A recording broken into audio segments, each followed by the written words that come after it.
Ladies and gentlemen, welcome, good morning to the Australian Flesh and Blood National Championships for 2024. My name is Matt Bramwood, and I am joined today by Mr. Phil Nagel, who we are going to be taking you through this incredible first day of Flesh and Blood. Phil, how are you doing this morning, my friend? I'm doing great. I'm super excited. It's going to be an amazing day of day one of Australian National Championship 2024. And I just love Flesh and Blood, love the game. So this is going to be a great time. Oh, absolutely. It is going to be a fantastic time. So, we are joining you live from Brisbane, Australia. Phil and I are not actually in Brisbane. We are casting from our houses, but we have a direct feed in for the matches. And it's going to be a jam packed day number one, Phil. It's not going to be something that's like a short little day. Players aren't going to get heaps of breaks. No, we're actually going to have a jam packed day one. If we actually cut to the schedule, you can see that day one is actually 9 rounds back to back to back, starting with 3 classic constructor rounds, which we'll be presenting to you now, followed by not 1, but 2 draft pods. And Phil, I haven't drafted the set a huge amount myself, but I know for a fact this set really rewards those reps. Yes. Those reps are super important. There's lots of different ways that you can build almost each hero of part of the misfail, of the 3 different heroes. Very, very difficult, but very rewarding when you get a nice draft and a nice set of cards to work with and play with. Yeah, absolutely. And, these players, not only would they've been grinding draft, but classic constructed, which is where we're going to start our day today, Phil. And I think the word for the meta currently is tigers. I think you need to have a way, regardless of the deck that you're picking, to be aware that Zen is going to be that big meta deck. And I don't know about you, Phil. I would not be surprised if we see some 5, 6, 7, maybe even 8 long combat chains with all those little tigers. Yes. Zen is definitely the deck to beat, the deck that everyone has on their mind, everyone has teched for, has said, as long as we can have a plan into Zen, then we'll have a good chance with whatever hero chosen to play. But yeah, Zen definitely the premier aggro deck, it seems, of this season. Absolutely. And for good reason, too. We've seen a variety of different builds. Coming from the US Nationals, I think the Zephyr Needle Zen build kind of took a lot of people by storm. So I wouldn't be surprised if we see some Needle Mirrors today. But let's just talk a little bit about some of the other decks, and from part the Misfail in particular. So Enigma bursting onto the scene. A deck that feels like at any given point can just lock you out of the game or not do anything. Yeah, classic illusionist problem there. Either has way too much board state or absolutely nothing you can do with. And then, of course, Nu, the third hero from Part the Mismail, an assassin that, while we're not seeing the biggest amount of representation in regards to those top tables, a deck that really can just explode out of nowhere. And the interesting thing is the fact that we're seeing a lot of decks cut their really powerful blue cards into that matchup, because the last thing you want is to get torn asunder if you're a Guardian versing that deck. Yes. Nu has those like a big kind of big attack reactions it can go with, but I think the main focus of that new deck is that disruption it can do to the opposing hero, taking away cards from the hand, banishing cards from the top of the cards, some powerful cards that they could play late in the game when they do transcend and use that energy for their hero ability. Yeah, transcendent mechanic. I believe that we're probably going to see a fair amount today. A variety of ways that they can do it, but some of the really, really important ones that we're going to be talking about, in particular, the Grain That Tips the Scales, Phil. One of the more powerful Transcend cards when paired with another blue is the one that gives +1 to any attack. And with some of the sort of important cards being cards like Command and Conquer, stopping your opponent playing those 5-card hands, it's something when you verse a Mystic Hero you have to constantly be aware of. Yes, yeah, the Transcend cards, can be quite powerful. As long as you play the extra blue, you do get the Transcend ability. I'm sure that we see a lot of Mystic Heroes play majority, if not all, of the Transcend cards, just because of how powerful using that energy for the hero abilities of Zen, of Enigma, and of Nu. So yeah, we'll definitely be seeing all, if not many, of those Transcend mystic instant cards. Absolutely. And if we take a little bit of a step away from the Mist Veil for a moment, a variety of other decks that definitely could be making a bigger splash. And I think the one that's sort of come up recently with the UK Nats and some of the other nationals going around the world at the moment, Dash IO. Kind of from left field, had that really fantastic run when it was first debuted, the almost undefeated calling win. Kind of disappeared off the face of the planet for a little bit and then making waves, Phil. Yeah, Dash.io, hyper, super aggro deck, much like Zen, just wants to output lots of damage, get those items off the top, get those extra action points, and just go quite wide.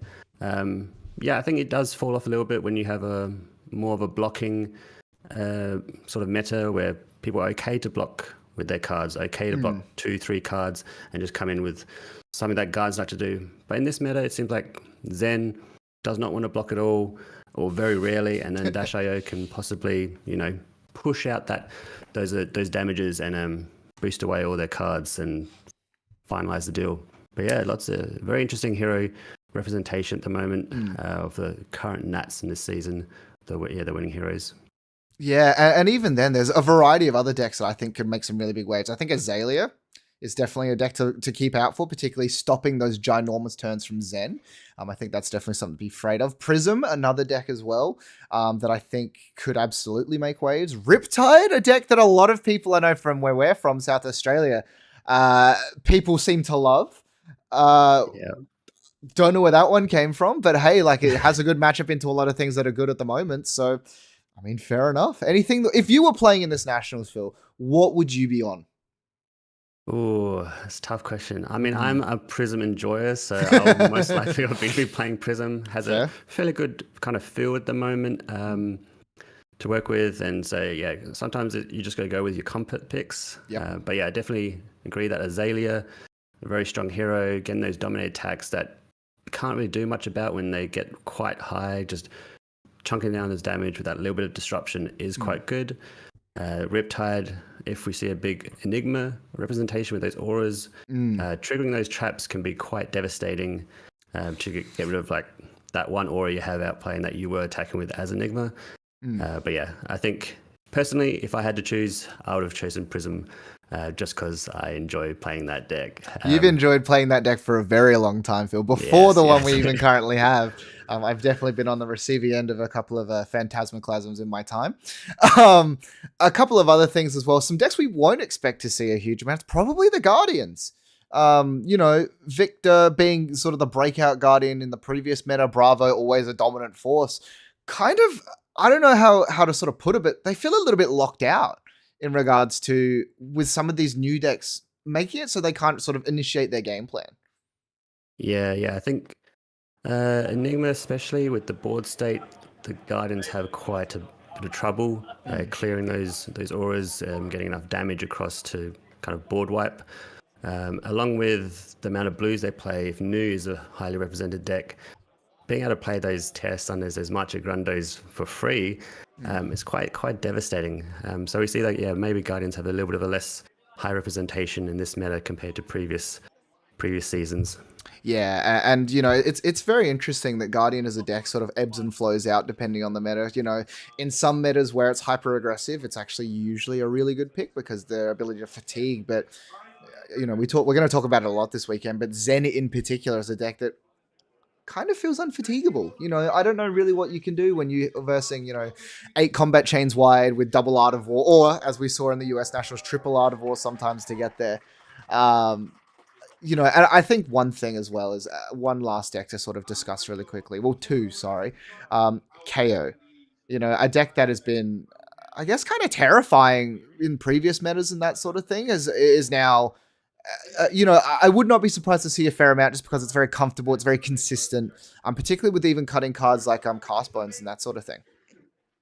But KO still just as strong as it was. I think the reason why we maybe why this meta leans off of it is that Sen is probably maybe a slightly more consistent aggro deck, can output those large turns, but if someone loves playing KO, then I wouldn't, it's still a strong deck, so we will still see it with a fairly high representation. But I think it definitely is possibly, yeah, people might have gone off that kind of premier aggro deck of the last season of heavy hitters onto like the new hero of Zen. Yeah. And finally, to discuss one sort of last one, is going to be my boy, Kano. Kano is a deck, it's got some matchups that are, I don't know how to put it, but it's not particularly fun to be the Kano player, particularly the illusionists. But I think that deck, I wouldn't be surprised if it spikes a couple of people because they've sort of cut back on that arcane barrier.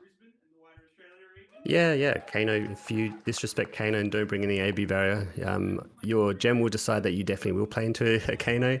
It's the way it goes. Yeah, I think Kano, fairly good position. There's just some crazy combo stuff that it always does. Can just close out the game out of nowhere, and can be is very strong. Yeah. So yeah, Kano definitely a hero to keep on the radar. Yeah. Yeah, I definitely agree, and it's it's that thing where it's like the moment that you just start cutting back, it's like I don't need those that arcane barrier. Maybe I can actually cut away the Oasis Respite, and then you get gem paired into one when you're sort of sitting there. You open up your opening hand and it's quad red, and the Kano Kano goes before you end your turn. You're like, what am I gonna do? But I will say we are getting set up for round number 1, and Phil, we have a bit of a treat to start our day. We're actually going to start off with current reigning champion Sam Sutherland versus David Spencer. Now, Sam on a deck, I don't think anyone sort of guessed anything else. He's going to be on Dash versus David here, who's actually going to be rocking one of those new Misfire heroes. He's on Enigma, and I don't know about how you feel about this matchup, Phil. Dash, a deck that you've definitely played a lot of, myself being an Enigma player. This matchup kind of feels a little bit difficult for Dash, depending on the build. Yeah. I mean, having played a few rounds into Enigma as Dash, and yeah, sometimes if they can get those early auras like that Manifestation Mirage, a very strong card that Enigma has access to this season, getting that 4 counters coming in for 8, very strong. If you get a few of the auras out, then yeah, Dash can have a bit of problem killing auras, but we'll see. I'm sure that Sam has a game plan, definitely into Enigma, knows exactly what needs to be done. Yeah. So yeah, it'll be quite an interesting match to see how this ends up. If you had to sort of theory craft this, and again, we haven't tested anywhere near as much as I know Sam would have, but if you had to theory craft this matchup, what are you sort of doing as the Dash player? Are we going balls to the wall, like Teklo Pounder, smash into face and just hope for the best? Or are we looking more for that, set up some items and sort of start pinging them down towards the later second? Purely on theory, purely on vibes, I think would go probably start with Induction Chamber here. Just that extra 2 and 2 is quite handy. But I think we'll be definitely playing more of an aggro game plan, trying to just do damage, make sure that those ward auras are getting cleared each and every turn. Yeah, I definitely think that would be the game plan. Would be my guess, but we have to see what Sam Sutherland decides to enact this match. Yeah. And yeah, just to also point out, it is OG Dash or Dash Inventor Extraordinaire. We're not swapping over to Dash.io. And I think, it's a deck that Sam's very well known for. It's something that he has played over multiple metagames. And I think it's sort of the one of the benefits to this over something like Dash.io is the fact that when you do present the hero, there's a variety of things that it could be doing. And it sort of gives you that little bit of pause. You don't really know what could be going on, and this is why we sort of got up for discussion. I think that's what, when you present Dash.io, they're going to be aggressive. They're going to go balls to the wall. They are going to try and kill you. But yeah, Dash has that little bit of, I guess, benefit there. Yeah, definitely the different modalities and game plans that Dash can enact can be quite hard to sideboard into. Is it going to be quote unquote the tree frog Dash or that fatigue Dash that people seem to enjoy? Is it going to be more of the hybrid game plan, which is kind of a more general game plan where you have that option of going aggro and having the pistol plan with your D-reacts? So it can be a bit of a struggle when an opponent has Dash over boards. Okay, which one is it going to be? But yeah, it's going to be we'll have to see what the item Sam has chosen, and that will really determine what sort of what sort of game plan that he's going to be playing. Yeah, and let's talk a little bit about Enigma as well. Enigma as a deck is one of these things that I don't personally think is completely solved yet. You know, we're seeing a variety of different builds. You see the builds that are a lot more reliant on ward, and they have a couple of spectral auras versus some of these more like aggressive, you know, phantasm attack builds that set up some of those really powerful auras. And then you also have the builds that are just like, hey, I'm going to play every on-hit effect and a bunch of pummels and then kind of terrify you as well. Now, between you and I don't think that's going to be the build that we're experiencing today, but I'd love to be wrong. You know, I'd love to see a pummeled CNC just to sort of figure out what the heck's going on there. Yeah, I mean, who doesn't love to see a pummeled CNC? I think it's a bit of a PTSD for almost every single FAB player. Is that CNC with 2 floating is like, oh no, 1 card left in hand. Is it that pummel? Is it that red pummel that's coming in? And damned if you do, damned if you don't situation. Yeah, and I definitely think that's almost like one of those like rites of passage when you start playing Flesh and Blood. It's getting killed on your turn by Kano for the first time, and then it's going to be, you know, when you have that CNC that gets pummeled. Yeah, definitely. It's the fun experience. It's everyone has experiences at some point. Yeah, everyone has to go through it once. But the round time has started. That round time might be a little bit off, just so you guys know. We don't have a direct feed into the round time, so it's something that we'll be manually starting. But, you know, with this sort of matchup, it may go long. Don't get me wrong. Like, Enigma is a deck that can definitely sort of extend games out if it needs to. So, you know, I think it's going to be a good one. You know, it's really hard to sort of ever bet against Sam Sutherland, though. But I do think that, you know, David potentially with a couple of you know, sort of early Miragos could definitely lock this one up. Yeah. The ward just being out that extra block, the extra health can get to a point where it just stabilizes the game state, the game at single digits, and no matter how hard you try, you just can't get through it. If you do, they'll have a full grip and be able to just deploy more auras. So, yeah, Enigma, definitely a hero that can be quite happy being on that low life total as long as the board state is in its favor and tempo is flowing its way. Yeah, and I think tempo is going to be sort of like one of the big names and the big things that we're going to be experiencing throughout this weekend. Tempo flowing backwards and forwards, or maybe even in some of those Zen mirrors, a lack of tempo, because, you know, tempo implies that your opponent is blocking. And, you know, in this meta in particular, we're seeing a little bit less of that. Yeah. Definitely if we get that Zen matchup, which I'm sure we will. I'm sure there's quite the representation here. Not much blocking to be done on the Zen side. And maybe the opposition will be trying to mitigate as much damage as that Zen is doing. Yeah. But back to this Dash via Enigma matchup. It's going to be very interesting. I'm not sure what the turn order is. Didn't see what the role was or her hero it was.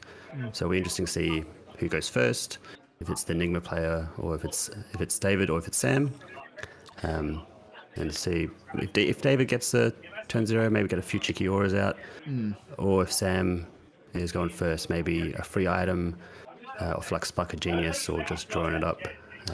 Would be a good way to start the game. Yeah, and I think that's one of the big things if you are versing Enigma and you do have to go first, is the fact that you don't want to pass without an action point, because having them on your, like, the end of your turn, just deploy like 2 auras, draw back up, and that sort of thing is definitely not a good thing. But look at that beautiful promo. I believe it's a time snap potion, and it is. I love this. I love the full up potions that we've been getting because they are stunning. Yeah, they look absolutely beautiful. The promo of this Nats, yeah, very lovely to look at. I love seeing those alternate art, extended art, cold foil editions. Just seeing that in your deck and seeing that in your binder, in your collection, is just brings you immense joy. Absolutely. What's been your favorite one thus far? Oh, that's a tough question. I mean, the Sigil Solace from Last Worlds is quite stunning to look at. Sorry, as the game gets underway, David accidentally revealed his cloaked equipment, so Sam very nicely reminded him to turn it over. Looking at the equipment suite here, look at that on Sam's side. That's not just an ordinary Crown of Providence, Phil. No, that is the extended art. That's the Cold Fall Crown of Providence. How do you win that one? You gotta, I think you gotta win something. Yeah, win a pretty major event. Yep. Oops. Starting with that backup protocol red. And it looks like he's just going to go to end there after loading up here the Tekla pistol and induction chamber. Yeah, really great way to sort of start. And this is, again, is Sam going to get punished? David, no, just lets me go to Arsenal. So it gives us a bit of an indication we might be on a less sort of wardy package, and maybe we're looking at something more. And a big thing as well to note on David's side is those phantasmal footsteps in the leg slot. That card can absolutely lock Dash out of the game. Yeah, that card, pitching one, being able to just mitigate one damage from the pistol, very strong.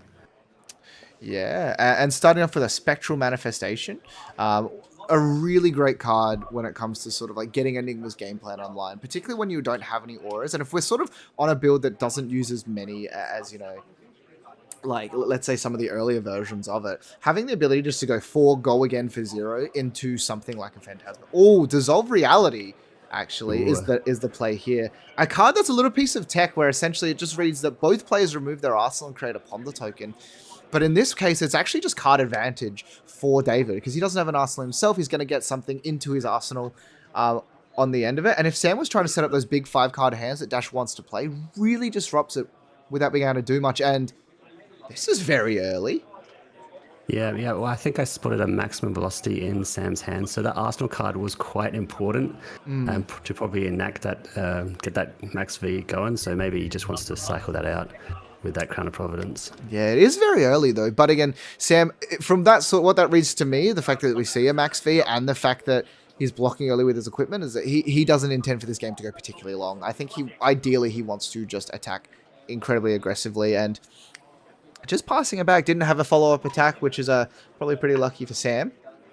And the Ponder token didn't really have value, so he almost IP'd himself. But, you know, it's one of those things where it's that first sort of draw. You know, sometimes it just doesn't work out.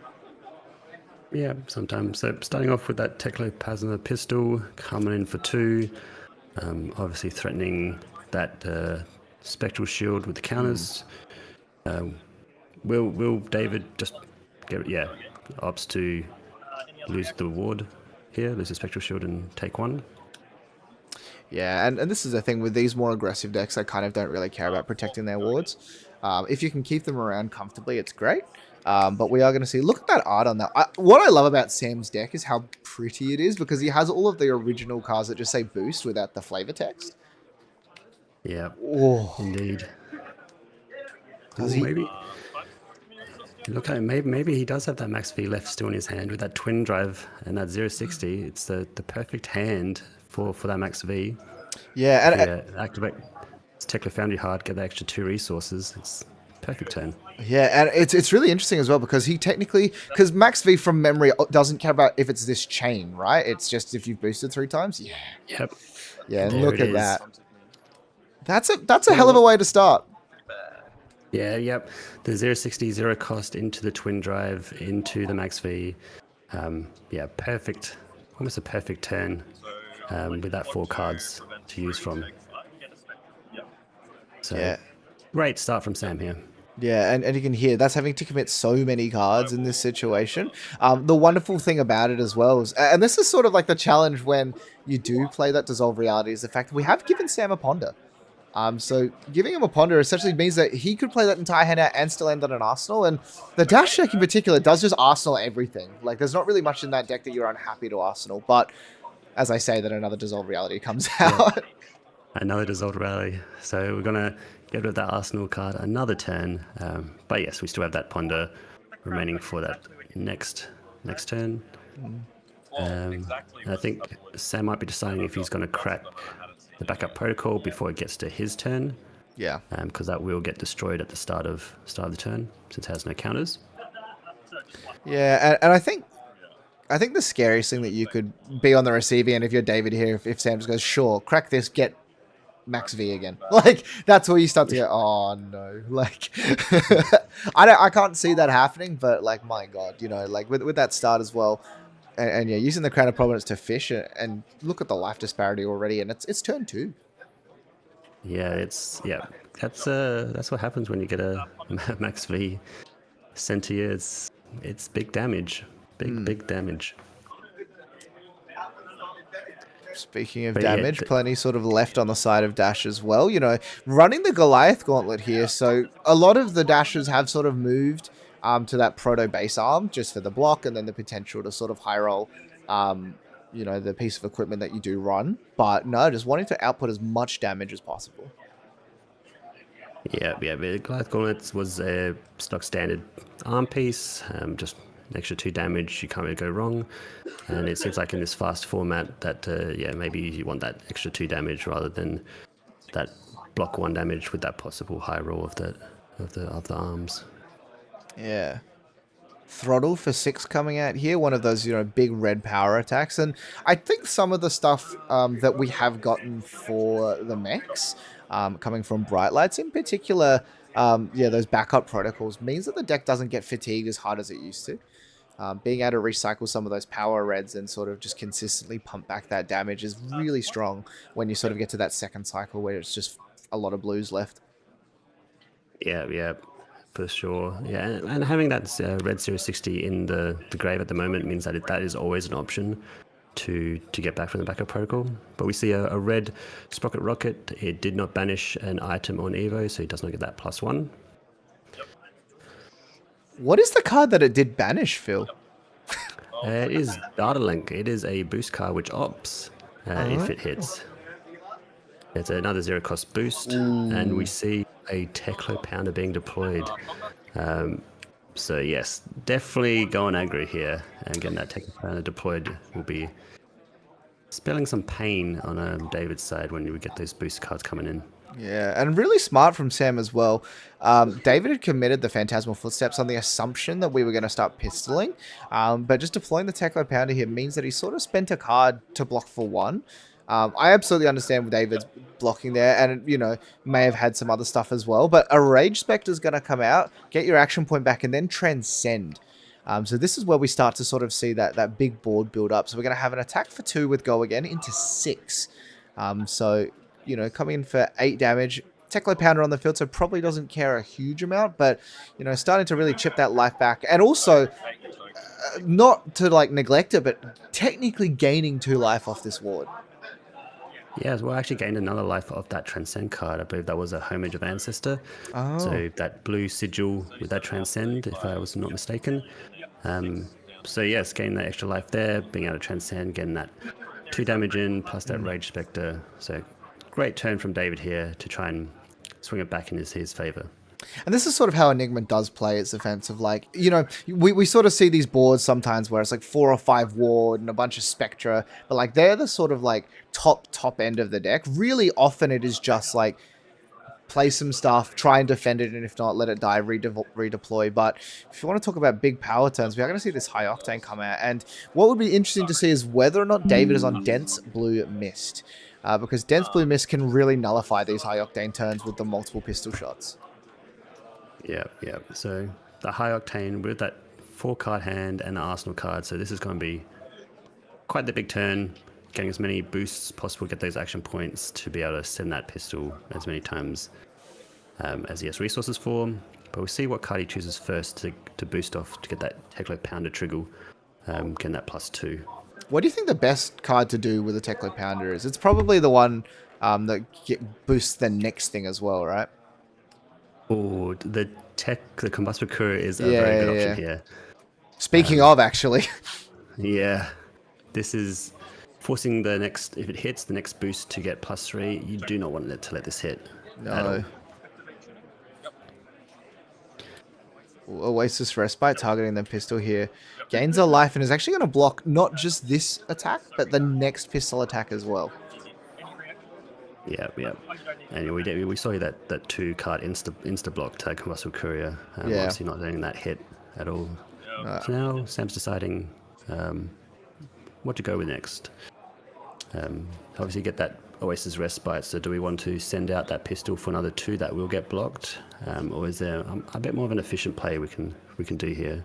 Yeah, so there's plenty of resources floating with 2 cards in hand, and this is one of those things where it's like, we're kind of, even though it's a high octane turn, it's not like we need the high octane to clear a bunch of Spectra, so while it's annoying, there's definitely still plenty of damage sort of left on the table, and we've already committed 2 cards to blocking, so the crackback may not look particularly scary. But is that no, that is a red, so that is a red zipper hit, so again, so plenty of damage. Is it? Yeah, it's either red or yellow.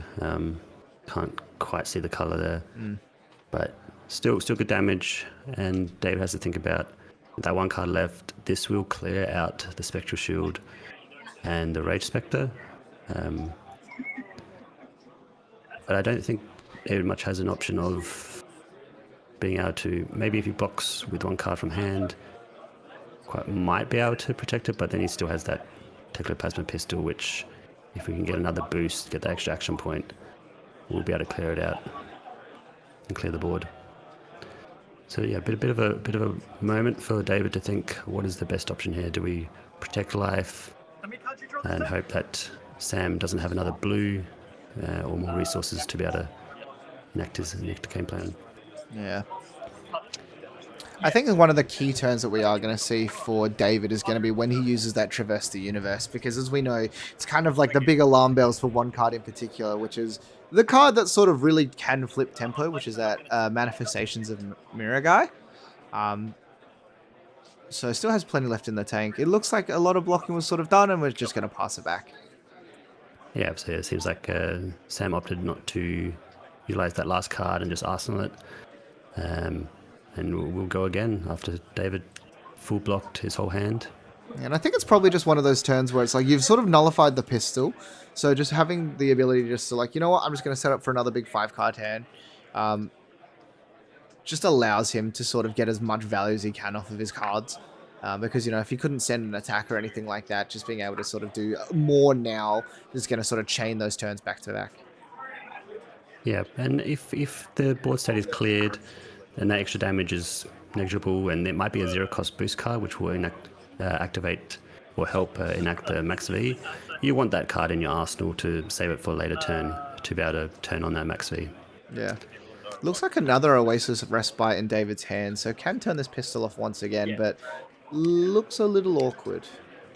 Has a couple of defense reactions. Yeah, I think I saw an Unravel reaction as well. We choose to do the Traverse the Universe this turn. Yeah, it does look like suggests a Mirage in hand, but I'm not sure if you spotted that or not. I think I saw the Sacred Art. So maybe I don't know. Just to confirm, it could be, but yeah, I didn't sort of spot it obviously. But what does it look like? It looks like he's got an Unravel Aggression, which might be what he's using it for, which is the defense reaction where if you use a Chi, you draw. So that could be sort of what we're looking at. Or, yeah, he could be setting up. But the Goliath Gauntlet's going to get broken, which means that, yeah, this Combustible Courier is going to be coming in, I believe, for 7? For 8, sorry. Yeah, because of the Tekla Pounder. Yeah. 8 damage, threatening another +3 if it hits. This is... Yeah, this you don't want to let this hit. But... Yeah. Yeah, David's going to be reacting here, so he's going to use... with the draw based off of the Unravel Aggression. Oh, look, yeah, and in his hand he's got what appears to be a Fate Foreseen as well. That's Sacred Art, which he's now going to deploy using a Warmongers, which will give him another Transcend, which looks like he's going to then have 2 shields with counters on them. And I guess my question is, do you let these shields die, or do you sort of prioritize keeping now the equivalent of 3 of these Spectral Shields around, because he does have the Chi in hand?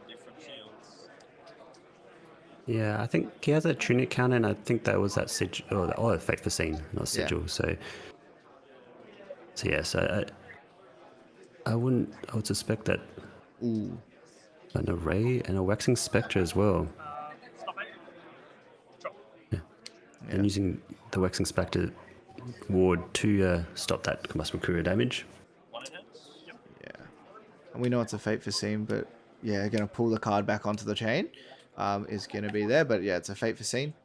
So technically can't be defended with, but now I'm assuming the reaction's going to come through, defend out the entirety. And that card, Pulsewave Harpoon, is an absolute monster.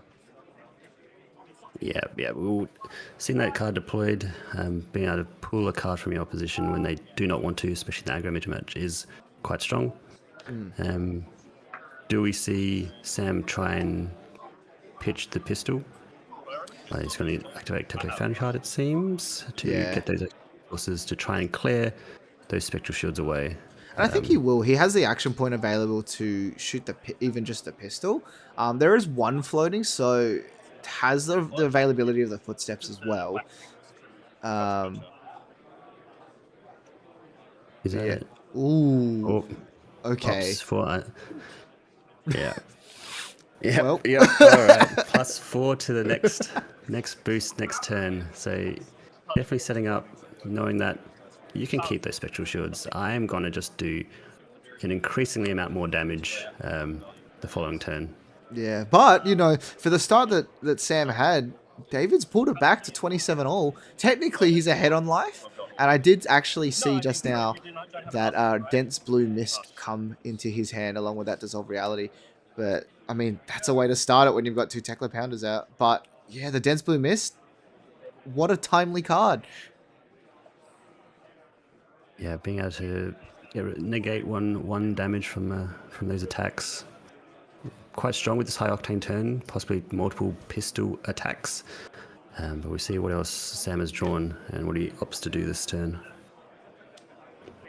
Oh, that is brutal in regards to that Twin Driver. Double boosting means he's going to have 2 additional action points right off the bat, leaving plenty of resources, particularly when this comes in for 9. 9 damage. 9 go again. Creating 2 extra action points, so having 3 action points after boosting. Very, very strong. This is a bit of a challenge here, right? Because I think you have to play the Dense Blue Mist. For those of you who don't know, a card that just says all attacks attacking you get -1, but it is a 2-card commitment. But has the Waxing Spectre as well, so he's going to pitch the Haze Bending and has the Dense Blue Mist. So that brings it down. So 8. So 8 and so taking Waxing Spectre, so taking 4 here. Yeah, I believe. Yeah. Losing the board state. Has the 1 card in hand, and it also has the pit. Importantly, has the pitch remaining to be able to pay for those Phantasmal Footsteps, for the flurry of pistol attacks that are about to come in. Yeah, so with that Dense Blue Mist plus that Footsteps, it's just gonna be able to be full blocked for the remainder of the turn. Yeah. We're going to see a Zipper hit get played sort of here as well. And he just blocks the turn out. Blocks the turn out. So just the barrage what that dash can do here is, can be quite strong, intimidating, and sometimes there's not much you really can do other than just fully block out if you don't have a turn to utilize your hand or create some auras. Yeah. But David is really doing an excellent job at just nullifying these sort of power turns from Sam. Obviously, we had the Max Velocity turn 1, or technically turn 1, which was sort of the one that we leaked the most amount of damage. But both the high octane turns have been turned off by just ways of turning off this pistol. You know, a Waste of Stress Bite for the first, Dense Blue Mist for the second. And speaking of that pistol, coming in for 2 on this first attack. Yeah, so maybe the Enigma player, maybe David here is suggesting maybe thinking, maybe if we block out, the dash can boost away all their cards, and maybe Fatigue is an option here. We have to see if that does come to play. But yeah, Sam starting with that 2, with go again with the Induction Chamber, following up with a Sprocket Rocket, banishing a Sprocket Rocket. So coming in for, I believe 3, unless that is a blue. Can't tell his angle. But it does not get the buffed power. I like Sprocket Rocket. Yeah, I was going to say. Definitely does get a bit of a buff, but not the better buff as well, the one on the card. But it is a blue, so yeah, it is just going to be coming in for the 3. And I think this is sort of where, if Sam's throwing blues, I think if you're David, it kind of turns on the, okay, maybe, no, we're just going to block out. And I love that card. I love that card so much. It's certainly an interesting one when it comes to the Enigma deck. But you know, just being able to potentially pitch 3 chi and come in for 20 is just so funny. I love it. A 4-card 20, you're not going to say no to that if you get that off. But yes, there's a few hoops to get around to get that full power off that card, but it's still great. I wonder if it's a blue block 3, the base value is pretty good. I think it's the sort of card where, like, in a slower meta, it will be really good, because if you can pitch stack it later with a bunch of chi, I think that's really powerful. But obviously, in the meta we're currently in, I don't think you're ever really getting there. So boosting, playing that Spark of Genius, getting that last Tekla Pounder in Sam's deck, shuffling up, and because he boosted this turn, does get to draw a card and put an arsenal that most likely. And I think that's the big thing. But I did potentially spy another Dissolve Reality. So, you know, again, having the ability just to nullify that arsenal and sort of turn off these ginormous hands that I think Sam needs to sort of string together the damage. Oh, dropping a dice, going for a bit of wonder. Yeah, definitely we saw 2, and I think he might have blocked with 1 in that turn. I'm not sure. I think it's a Preserved Tradition I see. card in his hand. Yeah, and before that resolves, he will Preserve Tradition. Yeah. Grabbing an action card from his graveyard and putting it back to the bottom of his deck. Yeah, and this is one of the sort of like highest value plays that you can actually have. Levels of Enlightenment and then Transcending, and before the card resolves, pitching to make a Spectral Shield just means you get both of, like, 2 of the abilities of Levels of Enlightenment, and you sort of get the extra value off of the chi as well. Yeah. So most likely going to be choosing Go Again and Draw a Card here are the 2 favored options. Again, that Spectral Shield with that counter from activating Enigma's hero ability, pitching the chi. Yeah, you were correct. Draw a card and Go Again is going to be the option. And there are so many sort of cards that you can get off the top. That's a good one, Dense Blue Mist. And in particular, a great card to have when you have that Tunic counter, because being able to play a Dense Blue Mist off the Tunic is just such a strong play. Yeah, so coming in for that 3 Go Again with that Spectral Shield, and then arsening that card he drew off the top. And now we see Sam's turn, 2 Tekla Pounders, +4 to the first boost, and we have a Series 60. Yeah, but you know what we do spy on the side of David? Manifestations of Miragai. Now, it doesn't have the chi to sort of allow him to really turn that card on, but once again, you know, we see Sam... Oh, no, never mind. I was going to say sending a blue 0 to 6, even though that is a red coming in for 6. No, I think it is a blue because he had the 2 Tekla Pounders. Oh, he did have the 2, yeah. Yep. So, I mean, still 6 damage, still quite a bit. Ooh. Dave's still thinking about what he wants to do here, what's his best. Thinking about pitching that Manifestation of Mirage, but maybe seeing that opts for the sink below. Yeah, putting the manifestations back on the bottom. Maybe trying to look for a card that blocks, but actually, as you probably saw, the card that he pulled off the top wasn't a card that blocks. It's one of those Restless Coalescence, which is, you know, it semi-blocks because you can, so you can play it and steal a counter if need be, and it does have Ward 2. So protecting those shields as best you can. So yeah, it's been interesting. It technically doesn't block, but at least it has Ward 2. Yeah, Ward 2 stops the block, keeps the Spectral Shields around. Ooh.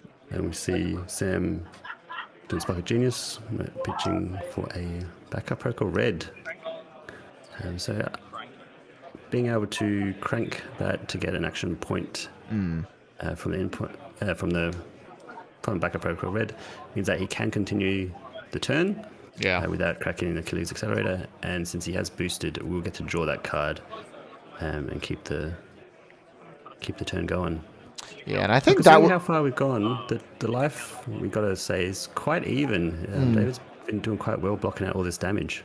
Yeah, in particular when we haven't seen, you know, those manifestations of Miragai actually come down yet, so still has plenty of gas in the tank as well. So being able to draw a card, super important, because he's boosted, means that he might actually be able to technically max V here, you know, depending on what the structure of his hand looks like. Yeah, so cranking to regain the action point as well.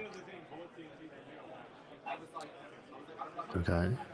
And Sam's deck is starting to see a bit of a decrease in size, so maybe that fatigue plan is starting to come to fruition, quite Yeah. possibly. It can be a bit challenging with a deck like Enigma because, like, unlike, you know, some of these other fatigue decks, you still need to actually have cards to be able to kill your opponent, you know, so maybe that's why we're seeing the Miragos pitch, because if you're able to fatigue him out and then just have a Mirago on the field and just swing every turn, that is going to, you know, be a nice, easy way to end the game. But there are game states where you can be in a situation where, you know, there's it's a true draw because neither player can kill the other, which is something that's happened to you and myself before. Yeah, I think he's going to be searching for the max V here. So he boosted that first Series 60, then another Series 60 and a Sprocket Rocket, then pitching for the Tekla Foundry Heart to get some extra resources to then activate it. Yeah, and there we go. Max V, exactly what Sam needs right now to do that, go over the top of David's blocking. Yeah, so that's going to be blocking for taking 6, still with an Arsenal card as well. Just so you're aware as well, Phil, we had 134 players at the start of round 1.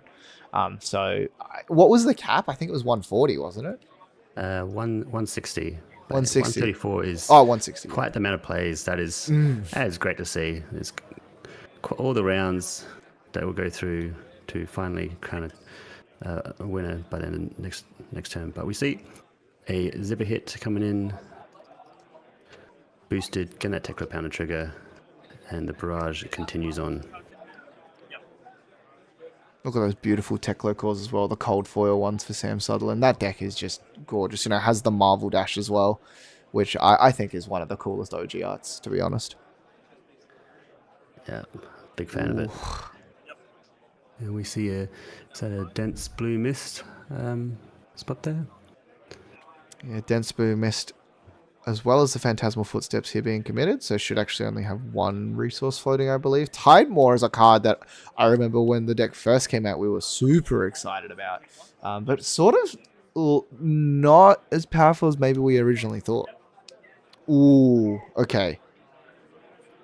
So, has the T-Bone, which I don't really I don't know how that works with Cloaked. So Cloak is just a preventable ability, so if it has no defense value, the T-Bone won't be able to block with the Cloak. So, having to sacrifice the Tunic here. Is this a second max V turn? I mean, it's definitely setting up to be. If you Foundry Hearts here, is that there's a pummel in the Enigma deck. But not only a pummel, Phil, a blue pummel. Yeah, and it is another max V, and this is very interesting as well. And Sam sort of pointed it out. He blocked a one attack when he had a dense blue mist out. So maybe trying to play around some sort of reaction or something. But this is sort of the life total that Sam's sort of looking to be a little bit more comfortable about. And just now, I think needs to be a little bit afraid of fatigue. But, you know, seeing 2 of those dense blue mists, and, you know, sometimes that's all the amount that they're running, he's going to feel really good. Yeah, being able to resolve 3 max Vs, definitely feeling much more stronger in this position with the life total at 6v22. Yeah. It's And there we see the dense blue mist and the footsteps yet again. That's the last of the dense blue mist from David's deck. Yeah. Fully blocking that plasma pistol. And just going to make sure you keep it on the chain. Unless you break the chain by pitching for the pistol or the induction chamber. Yeah, and that's why it's so strong in this matchup as well, just because whenever you load the pistol or the induction chamber or, you know, anything in regards to the Tekla Foundry Heart, it does mean that the chain is broken, which is why the Phantasmal Footsteps are so effective into Dash.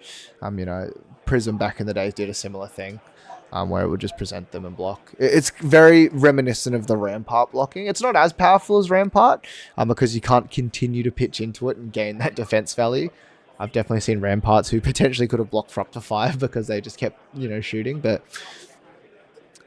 force them to use the resources, I guess. Yep. Ooh. Yeah. We see Sipper hit coming in. So 4 damage because of that dense blue mist. Oh, And we see Stir the Pot, Transcend card, Shuffle. my Nice favorite. little text on that. My favorite Yeah. Transcend card, I think. The art of it is just amazing and hilarious. And then just the fact that the card literally just reads Shuffle. Shuffle.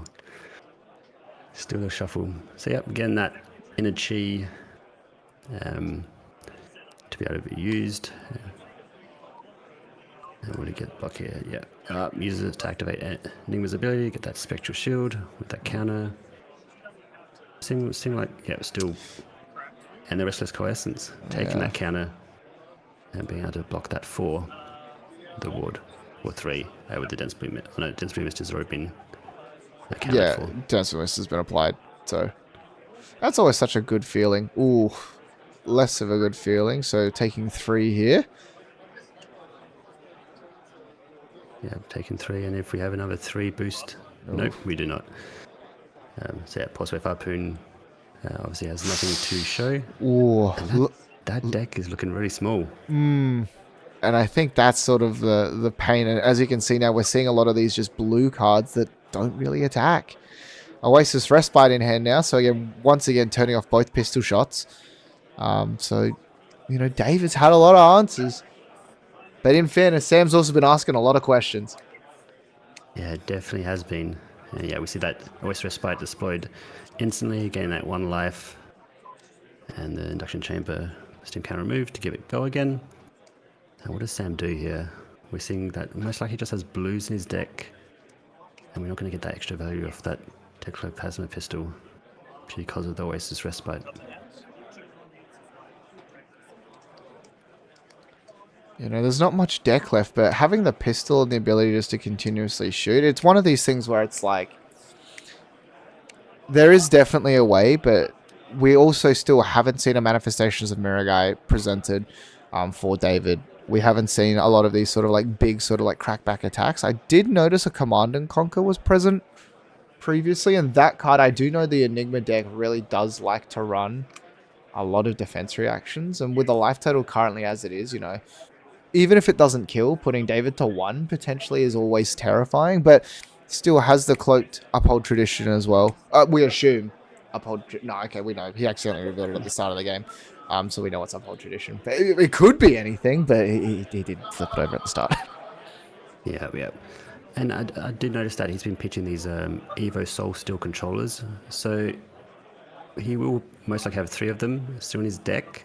Just because I'm pitching them, so he still has even less damage output possible because of those Evo cards. And that card is completely dead, right? Because he doesn't have the base arms. Yeah, correct. Does not have the base arms, so that is just a 3-block blue pitch at this point, which is still good. You still turns on your Tectoplasma pistol. Yeah, absolutely. And of course, Sam in cold foil has them as well, so make sure the deck is fully blinged. And that card in Arsenal, we're not really sure what it is, but it's something I know it seems like he wants to protect. So it might be the last little bit of damage that he has. Yeah, it's been mulling over what he can do here. 0-60 boosting Evo Soul Steel controller. Now, it does appear to be a red 0-60.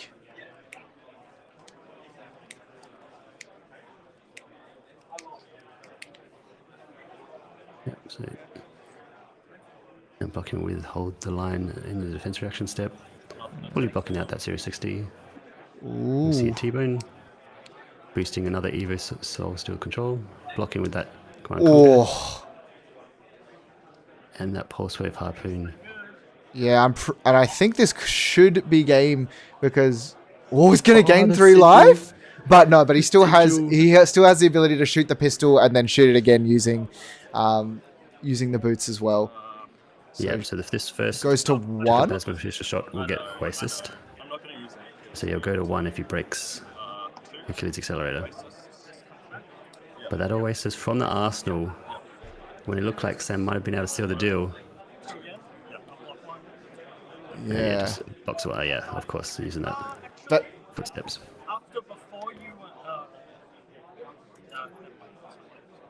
you've won here anyway. And we see Sam Yeah. has the remainder of his cards. And you heard Sam say you're fine here anyway, and look at the cards that have been sort of presented from hand. But, it is one of these things where Sam has a bit of life to play with, and can shoot the pistol twice a turn. So we've seen, 2 Oasis Respites, no more Densely Missed. So this is going to require shortly, at least a card committed. But I do think I saw some manifestations of Mirror Guy. And obviously that card is incredibly powerful when you're pitching a Chi, but attacking for 4 every turn is pretty good. You've already used this, right? Yeah. Yep. It's coming for that extra 2. I don't expect Sam will be boosting here, and he'll probably just be holding onto his hand, throwing up. But use that Manifestation Marker to block out that pistol attack. And just draws up. Sam is out of cards, and I do believe those 2 cards, the 2 arms and a Teklo core remaining. So yeah, we are just going to start to see the fatigue coming through, I think.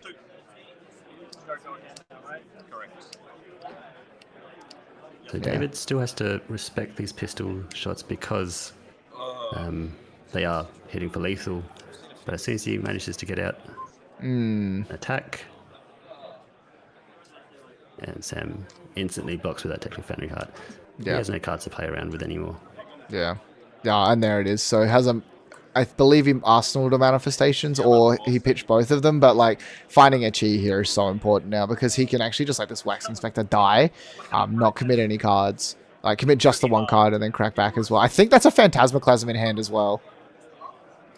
Yeah, but he might also just choose to block with two cards here, and then next turn the Chi to create the Spectre Shield, and then pitch the Phantasma, pitch one of these cards to attack with the Wax Inspector. Yeah. As well. So David has options here. Sam's going to be pretty stock standard turns from now on. Yeah. Can be mapped out quite easily. So it's just how will David be able to get the most value here and be able to actually seal the deal? Yeah, blocks with the Phantasmaclasm. It's going to shoot again.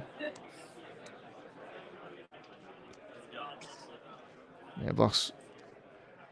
It's very interesting seeing, Warmongers in this deck, particularly versus something like Dash. But, it's one of those cards that is just a blue block 3 that in the right moment can be incredibly powerful. And Sam's just taking damage. He cannot afford to block with the cards left in hand. Finds another Chi. So at this point, we're just going through the motions. Yep. Making sure that David does correctly block and is able to finish the game. Yeah.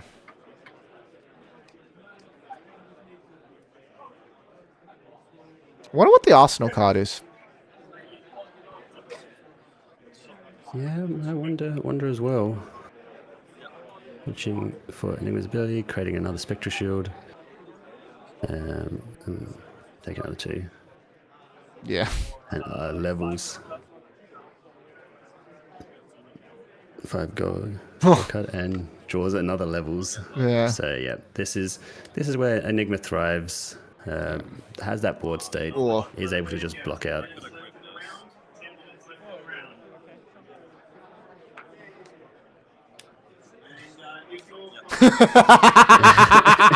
I respect it.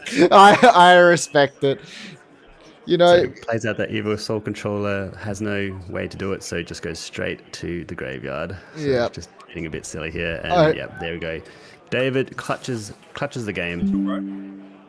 Yeah, and it's what, like we sort of said, it was that sigil from the Arsenal. The sigil saved his entire life. He was absolutely dead. And in fairness, sigil, not a card that I think many people are going to be playing around with. As we come back to our casters here. Yeah, it's what a game 1. Yeah, what a game 1. So Enigma managing to effectively fatigue out the boost and mitigate the damage, and Sam did resolve 3 maximum velocities in that game. So being able to effectively block out and fatigue after resolving 3 max Vs is a solid effort. Yeah. Yeah, managing to get maximum value out of those dense blue mists, that phantasmal footsteps did an amazing amount of work. So yeah, great effort for David there against the reigning national 2020 champion for Australia. And it's one of these things as well where in the Enigma deck, it's not like the Enigma deck I can imagine probably isn't specifically teched for Dash, but a lot of the cards that you're bringing into tech for like Zen, Zen in particular, happen to also be very good into Dash. The Dense Blue Misses we saw did ginormous work at mitigating those max velocity. Those not the max V turns, but the velocity turns. And then just having Oasis Respites at the right time to nullify that pistol as well. You know, any singular point of leak damage throughout that entire game could have definitely been the difference because, you know, as it came down to a singular sigil. Singular sigil. And those Oasis Respites as well. I think you got a few life points from there. So yeah, plus all the ward. Solid effort. And they both did an amazing job. Sam definitely had a game plan, getting out those Tekla Pounders and just racing hard. Generally, I think is the way to go into Enigma. You don't want to let them have a board state, so you kind of need to do more damage than they can block. But David managing to effectively outblock all that damage. Yeah, and as we sort of said before, not an easy task, but that is going to be the end of round number 1. There's a couple minutes left in the round, so we're going to cut to a very short break, and we'll be back with round number 2 shortly. Don't go anywhere.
Ladies and gentlemen, welcome back to the Australian Flesh and Blood National Championships for 2024. We've swapped Phil out here, and we have now with me Mr. Spencer Horton. Spencer, man on the floor as well. I know you're actually in the venue. How you doing?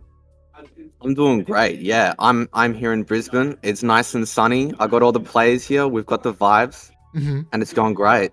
How you going? Very well, thank you. We had a really, really exciting game number one, which is awesome. It's exactly what we want to be seeing. Just more and more of that as we go on.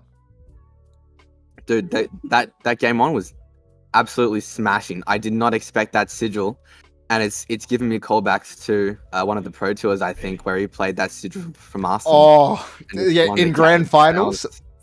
That was ecstatic, and it really brought me back to that. So it was a great feeling. Yeah, great game. Absolutely, and a great way to kick off our coverage as well. Spencer, we're going to be jumping into round number 2 in just a moment, where just players are finishing up their previous round and just figuring out who we're going to get on stream. So let's talk a little bit about it. You know, Dash, a deck that I think is going to definitely be represented a decent amount, maybe not OG Dash the entire time, but, you know, Dash IO or Dash is going to be something we might see a lot of. Do you expect a lot of Enigma? I'm going to say I don't expect a lot of Enigma this tournament. Just because of the overwhelming threat, which is Zen right now. It's not an incredible matchup for Enigma.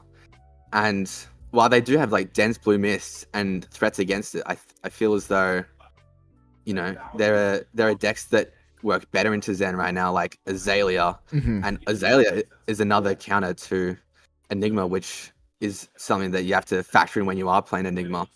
And while Enigma is a strong deck, I don't know how confident I would feel playing Enigma in this meta. Yeah, and not only like playing it into this meta, but just the fact that the deck is very fresh, and like it's one of those decks that really does reward time and repetition on the deck, purely because the decision trees at any given point are so wide. Do I take the damage, or do I use the ward to sort of soak damage as well?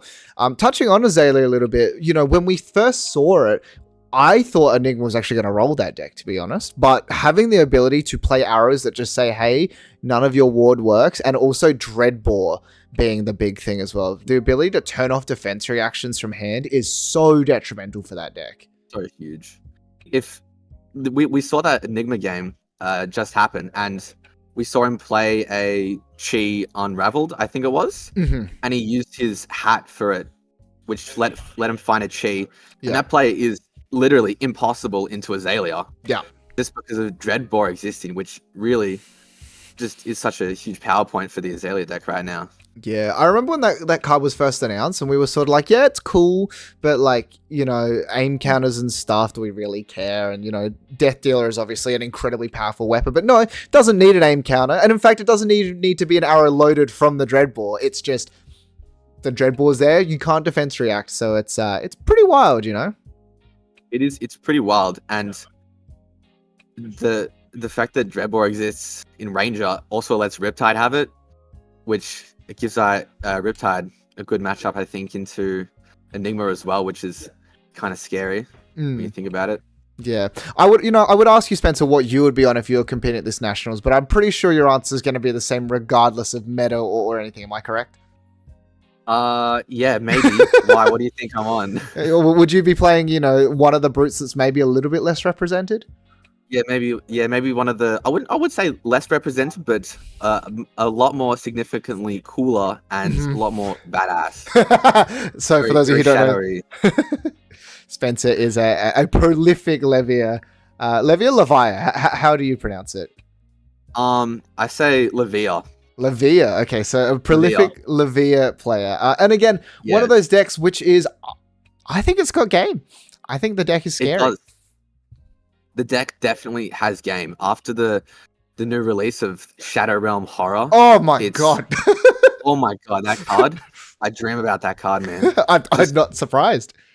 The ability to, I don't know, like banish 3 cards and then play one of them while come in for 2 for 8 go again is ridiculous. And it gives you game into decks like Zen and Dash and aggro decks, while being able to also beat fatigue decks, which is Levi's strong points, like Guardian, so forth. So it's really it is quite a flexible deck in that Yeah. regard, and it is very viable this meta. Is it? So Is it 2 for 8? I thought it was 2 for 7, or is it base 7? It's base 6, and then it gets +1, Yeah, and then go again. I always have a mic counter on the board, so I that's see. I see. I see. Yeah. I was gonna say, and that's actually one of the big things as well. That with heavy hitters having the easy access to not, in particular, like Might's good, but the agility counter really made that deck sing. the agility lets you go so much wider. We have the tool of Art of War, which lets us use a 4-card hand and go 6 into 6, where usually Brute doesn't have lots of go again. Yeah. So it's relying on one attack with an Intimidate. But the agility just sings to Leviathan, becoming an aggro deck, and KO being able to go wider. It just lets the deck do what it wants and just show you everything that it's got on the one turn without having to block. I'm a little sad personally because Icelander was my love. You know, that deck is my favorite deck of any TCG I've ever played. But before that I was a chain player, so I'm a bit sad that Levia doesn't run the chess pieces frequently as it used to before. Just because I think the shadow chess piece is, I mean, blocking for 6. Yeah, Carrion Husk blocking for 6. Yeah, pretty good. Command and Conquer doesn't matter. Out of here. Sorry, doesn't exist. We do still run the chess piece quite frequently. You would think we'd run Savage Sash into aggro matchups, just because it lets you play more. But we actually run the Carrion Husk because you can use it to block on your flip turn when you go into Plasmafit Consumed. And that, just having that ability to stay put just above 13 life is actually infinite value. Not infinite value, but you know what I mean. We value it quite a bit. I get you, and I love the demi hero thing as well. I think that really added an extra level of depth to. And in fairness, hero incredibly deep as is, right? You know, challenging, lots of things to juggle. So let's just add something extra, but it really does give it that sort of like second half where, you know, you don't just die if you have to block kind of situation, which I think is great. Exactly. It's obviously flavorful, and it gives Levia just like this epic thing that she can do at the end of the game where she has this stacked banish, and you know, it's like the end goal that you've been working towards this whole time. And now you get to use it and block a little bit and just create enormous amounts of value. And you know, Levi is always hungry, so she's gonna just start eating you after she goes consumed. Yeah, well, we're going to have round 2 starting in just a moment. I'm not sure exactly who we're going to get on the stream yet, but, you know, let's talk a little bit about some of these other sort of niche decks as well. I say niche, right? But I guess less represented decks that are still could potentially make big waves. You know, like, I definitely think Bolton is a deck that is actually very scary. And I guess Kasaya as well. You know, like Warriors, Dorinthia is also around, you know, with a variety of different things. So, you know, I think Warriors are also like this meta. I think is wonderful in the sense of like there is a deck that you have to be able to beat, but I definitely think it's not like some of, you know, our previous metas where it just locks out half of the game, which is good. Yeah, this meta is really interesting. Leading up to it, everyone thought Enigma is a good deck, and it, don't get me on, it's really, really good, as we just saw that game. But Enigma being less represented has definitely influenced the choices of some players' picks. I think I've heard of a Bolton coming in, and I know some players on Victor to counter Zen, right? So when you have less Enigma, Guardian all of a sudden becomes a much more represented deck. And it's got game into I think Azalea, and it's got game into Zen, which are the two probably most represented decks right now, which is really interesting and a really like smart way to think about the meta right now. And I think that's the sort of thing with any major event, be it an invite event like a national championships, if you're preparing for a calling or even just your local armory, metagaming the event you are going for is like a significant thing that you need to be able to do. You know, making the call about, I'm going to play a deck that has a matchup that I think is really bad. Like, you know, Guardian to Enigma is it is what it is. Yeah, it's you know, it's illusionist into Guardian. But being able to make the call, like, I don't think that I'm going to run into these illusionists, and as a result, I think I can metagame a little bit into whatever it is I'm playing.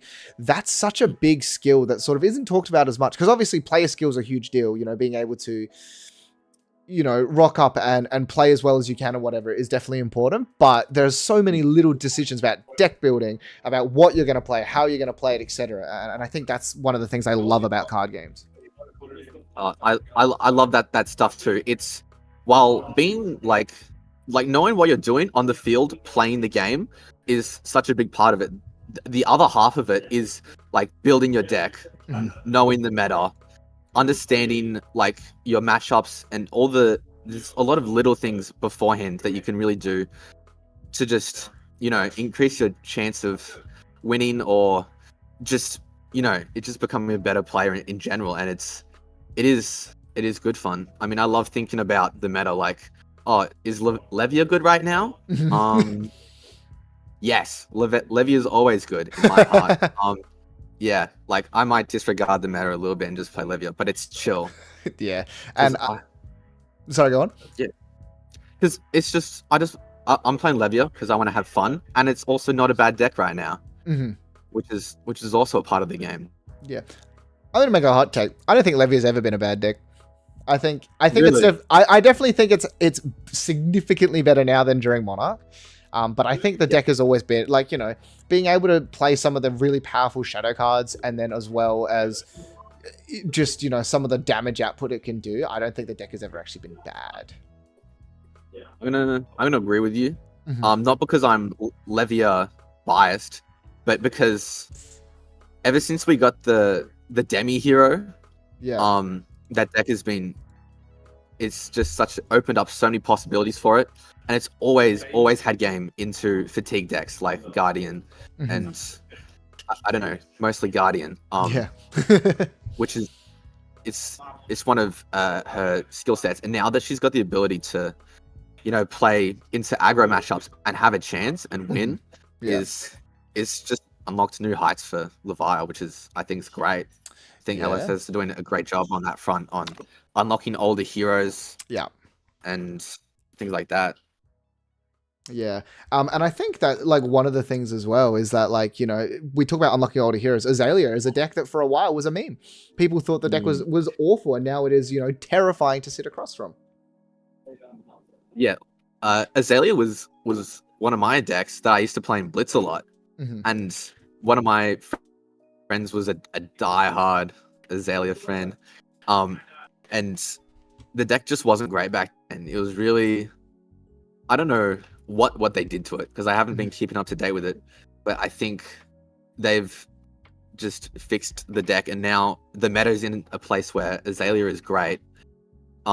She's just stomping on Zen, which is, I'm proud to see how far Azalea has come.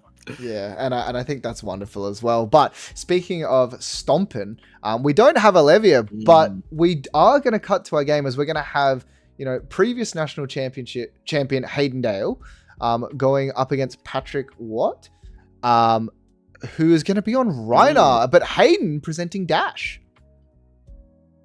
Hayden Dale presenting Dash. I do know Hayden Dale has presented Dash in the past. I've watched one of his deck techs on Hanabi Blaster Dash. I love Hanabi Blaster, but I don't know what he could be running here today. I think it could be very interesting. And Patrick Watt on the other side, he's a fellow local of mine, and that man loves Reiner. He's dedicated. I remember traveling to Melbourne, and I believe I played against Patrick back when I was playing Chain, and it was look, it definitely hurt. It definitely hurt a lot. Having your entire hand ripped apart and then just getting smacked for 1 million damage definitely isn't good. But, Reiner, a deck where a lot of people sort of would rather just play KO and that sort of thing, but Reiner is terrifying, you know what I mean? Like, you cannot sort of set up perfect blocks into this deck. Yeah, the Blood Rush Bellows hurt as much as they used to. Like, that card is still what it is, and when you see it come out, it's always, oh my god, here we go, 20 damage roughly, and like Reiner, while it has Blood Rush Bellows, it also has, in this matchup specifically, item destruction, which is Yeah. my favorite thing about Brute. I'm not sure what he's running, like where he could be running smashing performance to smash his induction chambers, his Teklo pounders, or he could be running R Smash, which is my personal favorite. Great name, R Smash. Whatever I want is gone, and I think that is probably going to be a big factor of this match. Is he going to draw the item destruction, or is Dash going to run away with all the items in the world? We don't know. Yeah. But we're going to see. And this is, a bit more of an older style matchup as well. We've had, from the first two sets, Dash versus Rhinar. So the fact that, in 2024, even with these new Mystic heroes, these decks still not only represented, but powerful. And that's what I love about Flesh and Blood. The fact that, it just because something new comes out doesn't mean that stuff that's old is bad. Dude, this is a blast from the past. And these decks have just been improving over time. And these, it's like they age like fine wine. We've got new cards for Dash. We've got new cards for Rhinar. And they're not what they used to be. They've definitely got new tech. Like, Dash used to run Visiatronic on the head and then Arcanite Skullcap, and now it's whatever this card is. I love Balance of Justice. It just draws you a card and gauntlets and all that 1-for-4 that pulls cards from your opponent, a little bit of disruption, but it's still got that good old max velocity, which we all love. And Rhinar's got the skull, which intimidates, which is new from Dusk Till Dawn, and it never had that, which I love that card. I think that gas. I agree. Stonewall Gauntlet being presented as well for Hayden Dale, so probably just the sort of thing where it's like tech for some of the matchups that you need, but it's still a block for 2 essentially. It's a generic block 2 that sometimes has an upside, but what a start from Hayden as well. Just load, play Teklo Pounder, Arsenal a card. That's sort of as good as you want to get. Yep. That is it. So he's starting with an induction chamber as well, which is interesting. And he's thrown out the pounder, which is actually just gas. I love that. He's rocking the induction chamber, I presume, because if he starts with the pounder and it gets crushed, that's a big ouch. Jeez. And also, Rhinar can fatigue the Dash right now. But here we see Sand Packing flipping up a red throttle. That is scary. Yeah. And it's one of these things where it's like, I think if you're Hayden, you're going to have a way of sort of like not getting like fatigued. And that's sort of part of probably the game plan. It's why you start with the induction chamber and that sort of thing. But, this deck, regardless, this is what I think makes Dash so scary, is the fact that it can just pump you with damage at the start and then just sort of like chill back, start just pissing you, keep card parity. And I think that's why the deck is so scary. Absolutely. The sheer damage that Dash can output is obviously just ridiculous. And then, the game can just start to dwindle off. Like, you might have like a few cards left in deck and Rhinar's just been mid-ranging you this whole time. Yeah. And then, you got to fall back to your gun, which is like your last resort. And and I think that it works. It's still a great game plan, but you got to balance the amount of cards in your deck by using the induction chamber. Yeah, we're going to see that throttle coming through for 8 now off of the Teklo Pounder. A lot of damage sort of being presented here. And Dude, that's big. That's like two card 8. That's showing like how good Teklo Pounder is. Yeah. It's just a punch to the gut. Like, sorry. Here's a big attack. I mean, what are you going to do? Block it? I mean, you could block it. Yeah, but it's like, and this is the thing, like Rhinar is a deck. The good thing about it is that it's definitely improved in the sense of when the deck was originally around, before beat chest was like a keyword, you had to play sort of like off 3 cards, otherwise you literally just couldn't play your cards. So the fact that now that there's a lot of sort of flexibility where you don't have to keep, you can afford to block with 2 and send back a 2-card 6, or, in the case of Swim Big, a 2-card 8, is really, really strong. Dude, I love a 2-card 8, and Hayden Dale is showing me what I love right now. I was gonna say, I think I figured out the gauntlets here. There's so you know how Rhinar can blood rush. I think it probably is for the Blood Rush turn, because it'll block 2 on the first claw, and then 1 on the next one, and then 1 on the final attack, Yeah. which is maybe like roughly 4 value, which is more than the usual Goliath Gauntlet that you would usually have right now. Yeah, like, I think it's a bit less important versus this matchup, purely just because they can break the chain. So it's like, you know, it's not like Blood Rush only affects the chain or anything like that, luckily. But well, it wouldn't, it's a non-attack. But like, yeah, I agree. And, you know, it's one of those things where if they don't break the chain for whatever reason, or like if they can't, if they have like another buff or something, you know, can definitely do it. But speaking of Blood Rush Bellow, discarding a Rekarop. Dude, I love to see it. I love to see it. We know we're in for a good time right now. Yeah, and this is, again, one of the benefits of playing Rhinar versus KO or even Levy is the fact that, you know, we could potentially see Patrick rip Hayden's entire hand without giving him much opportunity to block, based off that Absolutely. Intimidate. With the amount of power, I think he might have just drawn another Blood Rush. I don't know if he wants to send this, but he's got 2 floating, and he's sending it full send. Absolutely. This is why I love Patrick Watt. He is a man of the Blood Rush, and I love it. Interestingly as well, card. Savage beat down the card that he's discarded. So that card, you want to talk about like 2 card 8s? How about a 3 card 12? How about 3 card 12? That would be crazy. I think he just discarded a Strength Rules All, actually. Is that Strength Or Rules did he All? discard? I think that's Strength Rules All. That's a. If I'd have to turn my head upside down, but I believe that's a Strength Rules. Oh, I see. Yeah, I think it is too. Bit of tech for Zen right now. Yeah. Because you know Zen's the prevalent deck in the meta right now. You got to tech for it.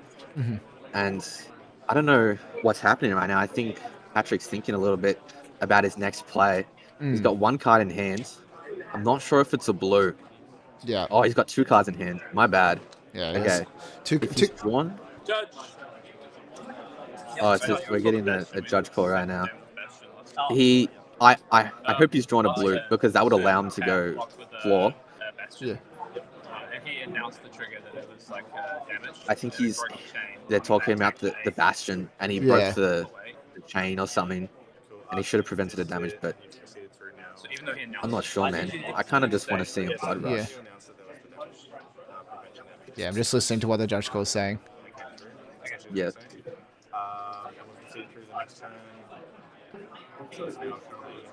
Yeah, it's kind of the best. I just noticed he looked to his career. Sorry. No attacks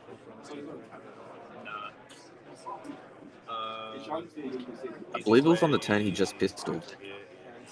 Yeah. So. Yeah, I think it's incorrect. Yeah. I guess that's incorrect. Yeah. Okay. So had a point of prevention floating that both players have forgotten, but Patrick had announced the trigger. So as he was going through the graveyard, Hayden sort of remembered. Luckily, you know, being dashed, there was no on-hit effects, so there was nothing that sort of affected it there. So the life totals have just been updated. And oh my god. Okay. Sure. Let's go for it. Let's go all in. Yeah, that's the third Blood Rush Bellow. Oh my god. Dude, sometimes I'm too afraid to send this. But if Patrick's gonna win, this is the turn. He's drawn a blue. He is in it. He is sending claw. Did this mean say 9? I'm kind of my mind's blown right now. I don't know. This is a lot of your power, like, and your way of sort of pumping beyond the math in one turn. Don't get me wrong. Claw for 9, and like. Let's assume like swing big, right? So like swing big for 14. What's that? 14? But dude, that's 9 plus 9, 14. That's nearly that's above 30 damage. That's like 31, I believe. But like, yeah, Hayden's gonna cash in all his equipment here, and he now knows you have no other way of blood rushing. Yeah, I'm surprised he hasn't used the Stonewall Gauntlets right now, because I would be shivering in my timbers. But that's he just plays. He plays a Savage Feast. Yeah. I believe he draws a card off this due to whenever he discards a 6, but Hayden has no hand right now, right? Yeah, okay, so what's happening is Hayden's letting the Intimidate trigger go off, and then after the trigger's gone off, he's going to draw a card off Balance of Justice to potentially block. Okay. potentially. This, I don't know if I Sorry, can save yes, it. yes, yes. yeah. So a card's been drawn. It was a beast within, but yeah, it has no go again. So don't get me wrong, it's a lot of damage, but like we were sort of saying, it's not like he's going to really be able to sort of rely on those big spike turns later on in the game. It's just going to be down to doing it the old-fashioned way. And I guess Rhinar, of all the decks, is probably the one to do it with because Intimidate's very strong. But If I was playing right now, I'd probably oh roll my scabs. god, But dude, what is this? This no. is So 12, 14. 12? 12. Yeah, Yes, 6 plus 6. it's Yeah, 12. 12. Yeah. I was gonna say it's not 18, but it is upside down, so it is 12 damage right now. Still a lot to be presented, and we can see Hayden thinking about the gauntlets right now. I mean, I think if It there's is- ever a time to do so. So This will be the. There's never a time when Brute has more power than its base power than a Blood Rush Elo turn. So, if this is probably the best time to block with them. yeah, agreed. A little bit of a conversation right now going on around the Stonewall Gauntlets. Another judge call being happened. Yeah. I think it's about its own effect, or if it's from the Blood Rush's effect, which actually gives it the block. Yeah, so it's saying, so the card specifically says, if it's greater than its base, and the point is that does Blood Rush raise its base? I don't think it raises its base. No, the only one that does that is there is a card. It's like a card. I don't remember what it was, but I remember back in the old KO deck where like you'd roll the dice and double your base. Is it the KO hero ability? Yeah, so it was the KO hero ability, which talked about base, but then there was that one card, I don't remember what it's called. I'll try find it, but it raised the base. It raised the base. But yeah, so Hayden's going to block there. It is going to be sort of what we thought, so it's going to be for 10. But, you know, Hayden has 6 cards in his hand currently, and as we saw in the previous game with Dash, he can absolutely crack back for a ridiculous amount, and that's a good way to start with a high octane. Great way to start the turn. And like we said, that... Octane pitching a zero-cost boost. Oh, tail limb from limb. Yeah, so... Tail limb from limb. Yeah, if a 6 or more is discarded this way, your next brute attack action you play this turn gains plus X, where X is its base. So, yeah, I don't know. Some weird, funky rules interactions. I think that might have actually been changed recently, so hopefully, like, with how that interaction works. But regardless, yeah, so high octane. We still have the Pounder available, 2 resources, and I believe Hayden still has 5 cards in hand. Yeah. Just 4. Just 4. Still, he's got high octane 10 online, he's got 2 resources floating, and he's got a zero-cost boost. Like, yeah, he's sitting pretty right now. This turn is pretty straightforward. So it's going to be I wonder how many times he's going to shoot, though. Probably, I can imagine a lot with all the resources that he has available. So it's going to be a yellow 0 for 60, I believe. That's why it's coming in for 5 instead of 6. Well, here we see Clash of Agility clashing. Flipping an Amnesia. That's super interesting. I wonder why he's got Amnesia in this matchup. It's probably just tech for Zen, and then he just wanted to have a higher density of 6 attacks. You know, it's... Absolutely. And again, it's another one of those things where you don't have to necessarily keep the 3-card hand. You can block and play a 2-card 6 as well. On here, I don't think is particularly relevant. Oh, hang on. Everything loses names, so yeah, so not massively relevant. For red backup protocol, I think. Does that look for a name? Nah, or it just looks for a color.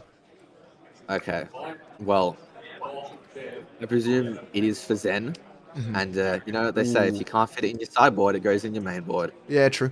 Here we are, blocking with an R smash. Well, no, it's the R smash is he's put it there because he knows Hayden's gonna rip the R smash. I do believe it's probably a one-of as well. And then so still has 2 cards left in hand, plenty of damage left to present, and then this is sort of the challenge that we were talking about as well. Look at the life totals. When you commit 3 Blood Rush Bellows and the life total's only a little bit in your favor, when Hayden can potentially shoot this pistol at you 4 more times. Yeah, it's looking a little bit scary. Mm. Very, very interesting. Oh! Max velocity. Did not expect that. That came out of left field. But not only is it's max velocity and then 3 pistol shots because he hasn't activated Tekla Foundry Hard as of yet. That's crazy. So instead of just, what was it going to be, like 8 damage, he's presented 10 damage, and then he's going to present another 6 damage, which is, that's a whole nother turn in itself. Yeah. I don't know. Hayden may not present the full. He might end up, shooting twice and then keeping stuff sort of reloaded for the following turn. But he knows for a fact he's not going to get cracked back on here. You don't have the centipede in Rhino. You don't have no 1 for 6s. Yes. I believe he's cracking the Achilles here to keep shooting the pistol. Oh, he doesn't need to crack Achilles. No. He has He's got action points from the high octane. Correct.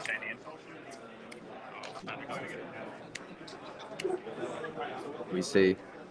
2 Technicores have been boosted though, which definitely is one of the main things that you do want to access when it does come to like your Spark of Geniuses.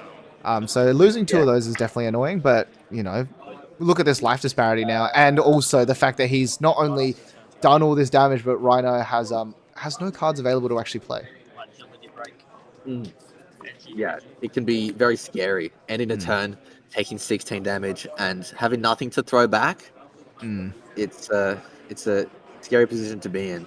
Yeah, and speaking of as well, Hayden, I believe, has drawn triple 0 to 60 into the Spark of Genius. And that's going to be coming for 6 because of the Tekla Founder. He may have lost 2 of his Tekla cores, but I hope he has the 3rd one in deck, because that would be an amazing play. And then, draw a card, Arsenal, and you're set up for next turn. Oh wow, Hayden actually somehow won a clash.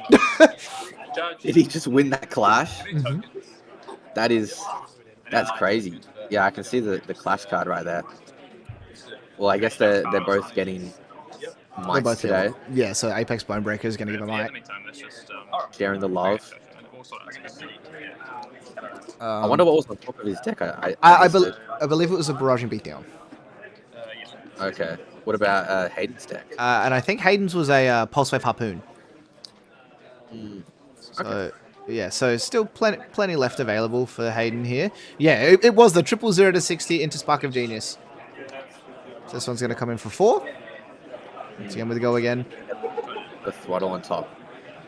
Yeah. Boosting with dashes is really interesting sometimes, because if you know the top card of your deck, it's like, well, I could actually end my turn and draw this card.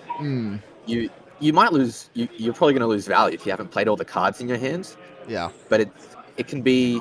I mean, if there's a max V on top, you're just like, maybe I'll just take that. That would be very nice in my hand. And I think that's I think that's the power of Oh, sorry, go on. I was just gonna say, it can change the outcome of the whole game. Yeah. And I think that's the power of Dash.io as well. Just being able to constantly check and constantly know what's on the top. And then also when you see the item, you can flash it out. Look at this Might token. Whoa, look at that Might token. I think a judge might have just drawn that up. Yeah. If I had that, I would use that all the time. It's a one-of-one artist proof, man. How could you not? I still have my my judge one for when I was running Hard Defender, and I had the Oh really? Yeah. I love that. I have a crack bauble that just says heart, signed by my judge in my local. That's great. Is that a thing you can do in like a real tournament? You have the card with the name on it, but then you can have the heart in your sideboard because it's obviously an expensive card. Well, it's less for the expense. It's more for the fact that it only comes in foil. So if you want to run it not in foil, you can get a judge to make you one. Hayden's barking for 0 here. Now it's gonna be interesting. He does have one of the backup protocols, so he might. No, he's just gonna get the Tekla core set up for a 5-card hand as well. Depending on what he draws, he might also just crack the Achilles as well. Like, the amount of pressure that he's put out already, I don't think he needs to necessarily save it for anything. And it's not like any arcane damage. And again, it's not like he needs to be worried about making up a life disparity because he knows there's no more Blood Rush Bellows coming. Absolutely. Like, not having to worry about any more Blood Rush Bellows, you can stay above, like, 12 life comfortably without having to, fear a bigger turn than what a Blood Rush Bellow can bring you. Yeah. And as we sort of said, Hayden has cracked the Achilles. Just to sort of continue this pressure, he's going to shoot the pistol, and I believe he will have enough to then give it go again and then shoot it one more time. And then end the turn with an Arsenal card, has a Teklo core available. Awesome sauce, as the kids say. Yeah, Command and Conquer available for Patrick Watt, though, so definitely has a turn that demands interaction. Yes. Unless Hayden just decides to play this card out, and if he does, then that always feels bad, having to throw the CNC, and he will. Yeah, so he's boosting as well. I think that's 4 0 to 60s in the same turn. Yeah, just immediately going to block. Good. 0 to 60, you'll get a speeding ticket for that. Absolutely. Just taking the damage, and you actually heard Hayden say that he read that it was a Command and Conquer. So really heads up from Hayden, just identifying what his sort of opponent potentially could have, and then just going to pitch, and it might just be a claw. No, it is going to be Beast Within. Beast Within from Arsenal. Interesting. So there was never a CNC. It was. Oh no, he blocked with it. He blocked with it. Oh, he blocked with it. My bad. Yeah, definitely. I think it's right to block with it. Like, if your opponent doesn't have an Arsenal, it's just a vanilla 6 damage. Yeah. But if there is an Arsenal, the card demands so much more out of you. Just on hit, basically get rid of an Arsenal is just gaining card advantage straight up. But here we can see 7 damage from Beast Within. Yeah. Hayden, and this is something sort of with every top player will, like Hayden has such a life total, he could just tank it and then just crack back a bunch of damage here. But just Hayden identifying what his line's going to look like next turn, just to ensure that he gets maximum value out of every card. And Dash is a deck that does block incredibly well. Absolutely. Almost every card in the deck is a 3 block, minus the items. But the items are almost always getting played, so you can block really well into these decks that have on hits. And even though this isn't an on hit, you can preserve life with just like a bad blue that you might not even need. And it's really, the damage in Dash is really modular, so you have a lot of freedom and choice to choose how you block. Yeah. One thing Hayden knows that he has to be aware of as well is that Scowling Flesh Bag. That is the card that I think is going to be pivotal for Patrick pulling back into this game. Being able to sort of stop, potentially upwards of, best case scenario, he pulls a max V, that's saving you 10 damage worth of stuff. Well, technically 12 because you're also blocking for 2. But yeah, thrower coming in for 7 here. Hayden technically didn't have to pitch there, so like technically that blue is in his hand. But yeah, 7 go again, has a card available as well, and can again just shoot. So this is sort of like the really scary point as well. But I would not be surprised to see the Intimidate come through. Yeah, Intimidate knocking the last card out of his hand, which could be interesting. There might not be a follow-up. No, he's going to block with the Apex instead. Apex, get that might, get that value.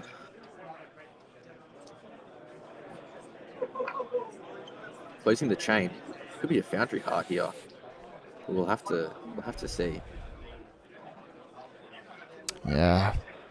Might create but not a huge amount of equipment left for the side of Patrick Watt. I'm gonna just shoot the pistol. Take 2, give it go again. Yep. And probably Arsenal after this. Or send the card in his hand, which is unknown to us. He's got it face down the table. I'd love to see it right now, but that is okay. Gives us a little bit of suspense, a little bit of mystery. Here it is. He's going to send it, not boosting it, and it's going to be the zipper hit for 5. And it's one of these things where this is presenting more than half of your life. So it kind of puts you in this really difficult situation. You don't want to block with Scowling Flashbag, and it's just going to full block it. Might token's not going to go to use, so Apex just being used for its block value at this point. And it may be that Patrick is sort of trying to pivot potentially into just the fatigue plan. Hayden's deck definitely does look pretty healthy though, so it's going to be a bit of a challenge. Yep, I think we've only seen one max velocity so far. Yeah. So I think the other two are still in there, primed and ready to go if he can pull them off still. But I'm not sure he's gonna need it because there's only 9 left. We'll have to see. Yeah, and what'll be really interesting now to see is how Hayden actually plays out his hands, trying to keep the most amount of cards possible. Because again, scaling flesh bag is the thing that he does need to be afraid of. Absolutely, scaling flesh bag.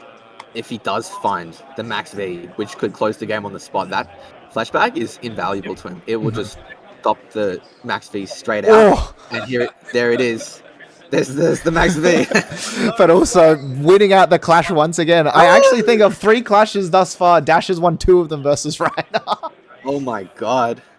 Dude, Dash is now the official master of clashing. That is Apparently. hilarious. Apparently. Yeah, Victor who? No. Another might token.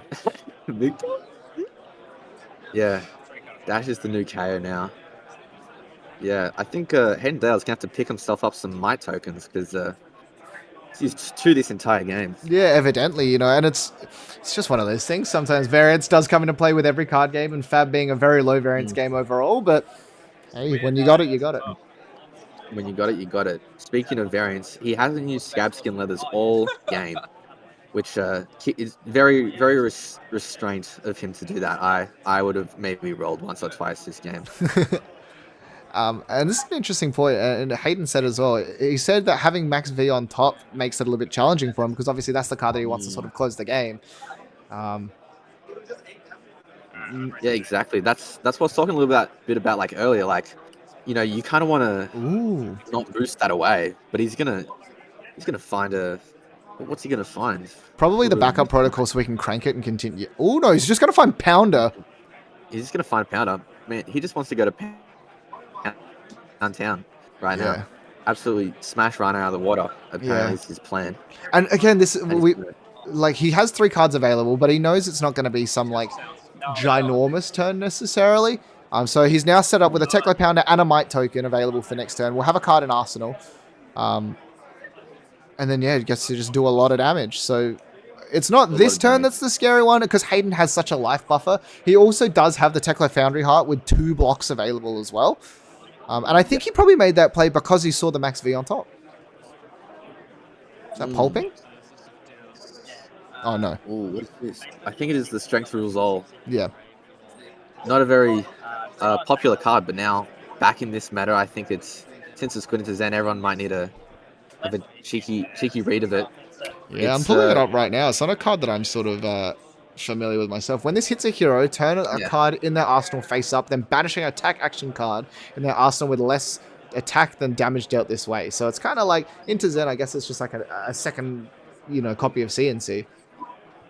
It is a second copy of CNC, and it's especially into Zen. It can hit like a big target. It can hit maybe like a Bonds or a Descendant, and it forces at least a 3 block out of you, and a piece of armor. Like it does demand, just like CNC does, which is huge.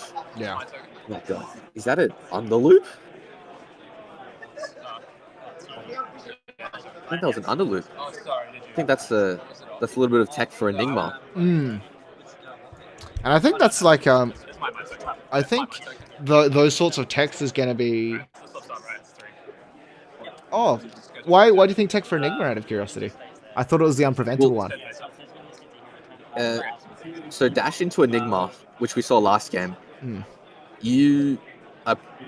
It's really easy to run out of cards. Yeah. So cards like Underloop and Overloop and Cognition Nodes, anything that gives you cards back in the deck is going to give you like another 1 to 2 turns of like juice in the tank, which you might need. But I'm not sure. I haven't played the matchup a lot, but that's just off the head. Yeah, off theory. Thinking about it. Yeah. And here we can see he's running Underloop, so maybe he's putting that theory into practice. Yeah. Red Zippy.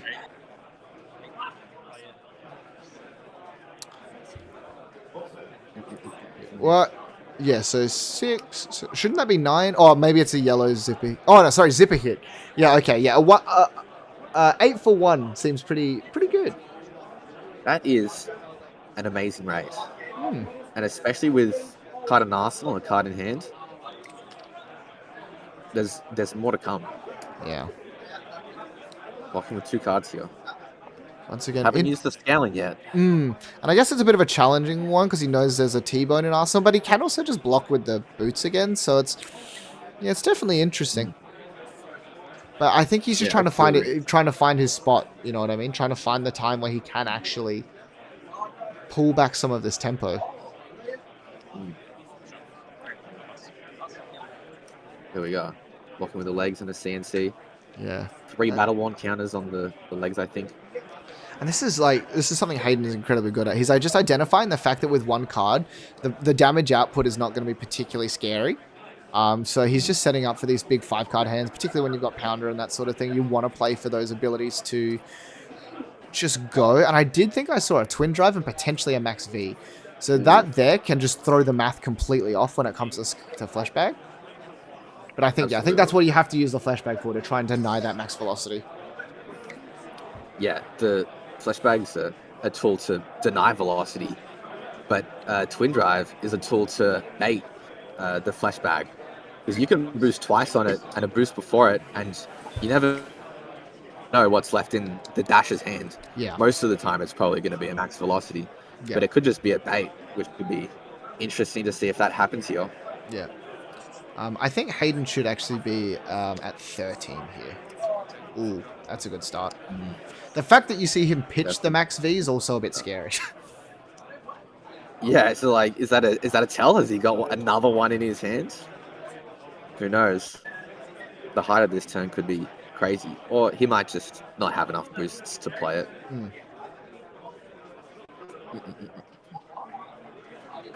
Yeah, I'm not sure if they're writing down with the pen and paper, or if they're just using the phone life right now. I'm pretty sure I've seen them write as well. Does Hayden have another max velocity? There's no way. Oh man, if Hayden could just move his hand a little bit forward, would be immaculate right now. No, he's gonna block. Twin Drive. Yeah. So I had plenty of power cards in his hand, but I think he's just trying to play around this Scowling Flashbag in particular. Just make sure that he doesn't sort of get blown out by that. And again, the amount of damage that he's presenting regardless is going to be large. Yeah, pitching 2 reds here. I think he was looking for a blue off that high octane. I'm not confident that he found it. Hopefully he can find something in this turn. Like, he's dealing 7. He's going to deal some more with 2 cards in hand, and he's got pistol up. There's no shortage of damage, but a blue would be some nice breathing room. So yeah, plenty to consider here. And yeah, now we're going to pop the Scowling Flashbag. And that's sort of like the big thing. You want to find it. Pitching the 2 reds sort of shows Patrick that it potentially is go time in regards to using that to sort of keep him off. Interesting. Is that a Carnivorous Contraband in his hand? Maybe. I think it was. Maybe as a way of getting those blood rushes back. Maybe. I do know Patrick, and I know that man loves remembrance. And I think Cadaverous Contraband could get the blood rush back and maybe pull him back into this game if he can pull it off. So plenty of pistol shots remaining as well. He'll definitely be able to present Patrick's life total here because he has another card to Tekla Foundry Heart. And he has the counter already, plus he has 1 extra action point than his actual action point. So he can shoot 2 more times after this and also still keep the counter on the chamber. Importantly.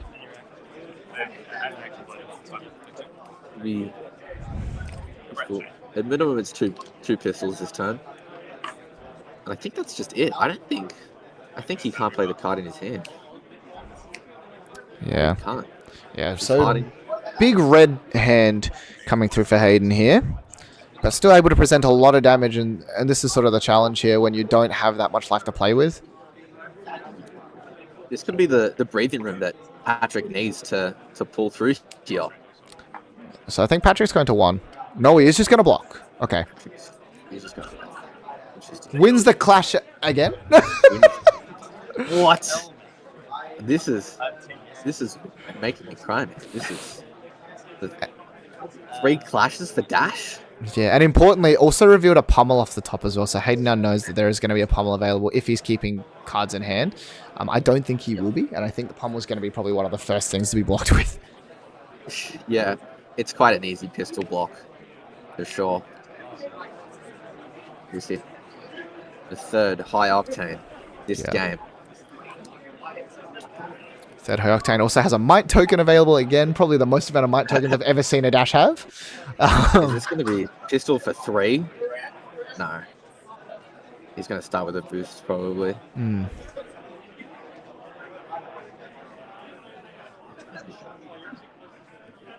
We are thinking that pummel would be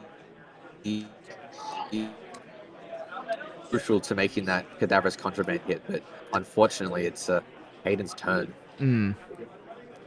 So yeah, 7 with the twin drive, and importantly, he did decide to boost twice, which can sort of be like, again, a little bit of alarm bells. Going to leak a damage here, and now you're sort of in really dangerous territory. When you drop to 2 versus dashes, like dropping to 1 versus, yeah, it's scary because now you have to like, and this is the thing, right? So double boosting here, even though he probably doesn't have the max. So if he does, the game is just ends. But now he can actually just shoot pistol like 4 times. Oh, sorry, 3 times. Which 3 times.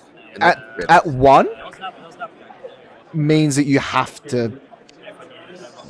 Yeah, overloop's gonna come through. This will be for 4. Yeah, This so is a now break point. yeah, so he has to block with the tunic here. This is probably one of the coolest cards that Hayden wanted to see right now, and especially being at 1. Like, yeah, he's giving tunic, and they're clashing once again. I think it was. I think it was a tie. Yeah, I think so too. Magnetic, and I'm not sure what the brute card was. I think it was blue clash of agility. Ah, I see. That would very interesting. There's the pummel on the pistol. Yeah, and that's going to be the fist bump coming through. Hayden is And going that's to game. take it over a Rhinar with a slew of sort of really strong attacks coming through from Hayden and Patrick. Just not able to find enough when it was the triple barraging beatdown. Yeah, did that triple blood rush at the start had me going. I was like, this turn is going to be wild. Yeah. But Hayden just pulled it back through high octane after high octane after high octane, and really showed that just how hard Dash can boost. Yeah, absolutely. And again, it's one of those things where like it really does come down to it. It's just how the cards fall. And, you know, Hayden played really tight there. A couple of things, you know, looks like a little bit of a different list from Sam, but Hayden's going to go up to be 2-0. And Patrick, yeah, is going to fall into 1-1. Still plenty of games left to go. But yeah, Rhinar, a deck that is, like we were saying, terrifying. And obviously, like, there was a lot of blocking there, and Hayden sort of got off to a really great start and sort of kept tempo the entire time. But, you know, finding the right thing at any point, that game can just swing back and forward.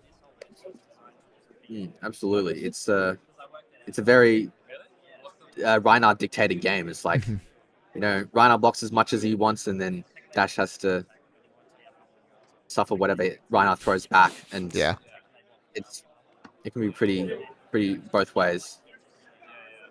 Yeah, absolutely. Well, that is going to be round number 2. A little bit of time left in the round, so we are going to once again cut to a break, but don't go anywhere, as we'll be back for round number 3 of the Australian Flesh and Blood National Championships for 2024.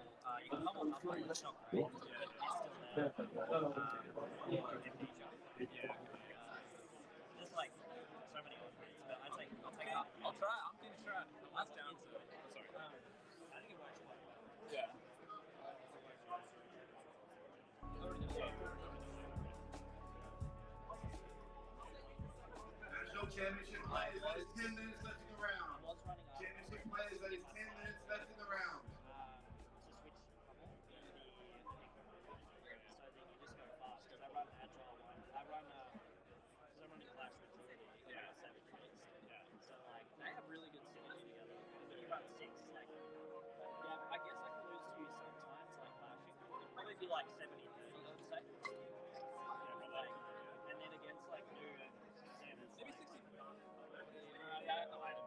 Depends at what point in the game, honestly. Yeah. Depends how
Looking for a result for table 5 is Bill Hewer or Matt Newitt in the room.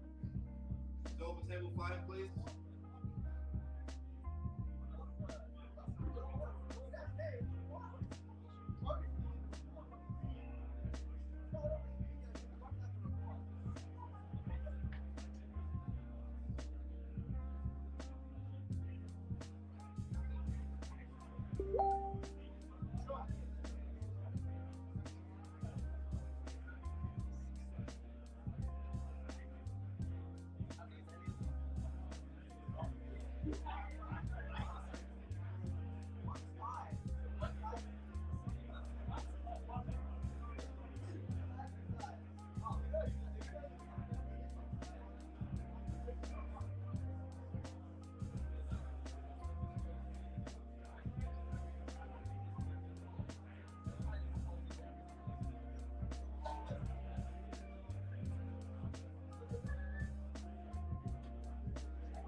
that is time in the round.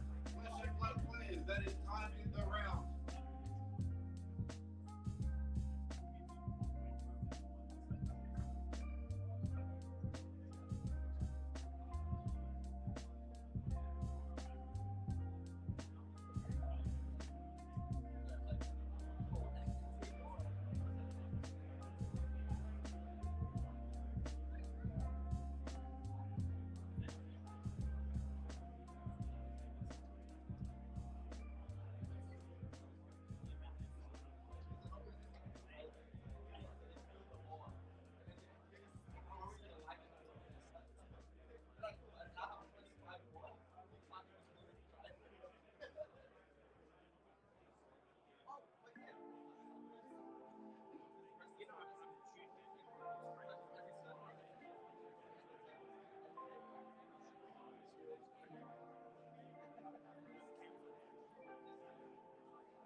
Flesh and blood players, I'm looking for a result for table 62, Brendan and Justin. Table 62, Brendan and Justin.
Ladies and gentlemen, welcome back to the Australian Flesh and Blood National Championships.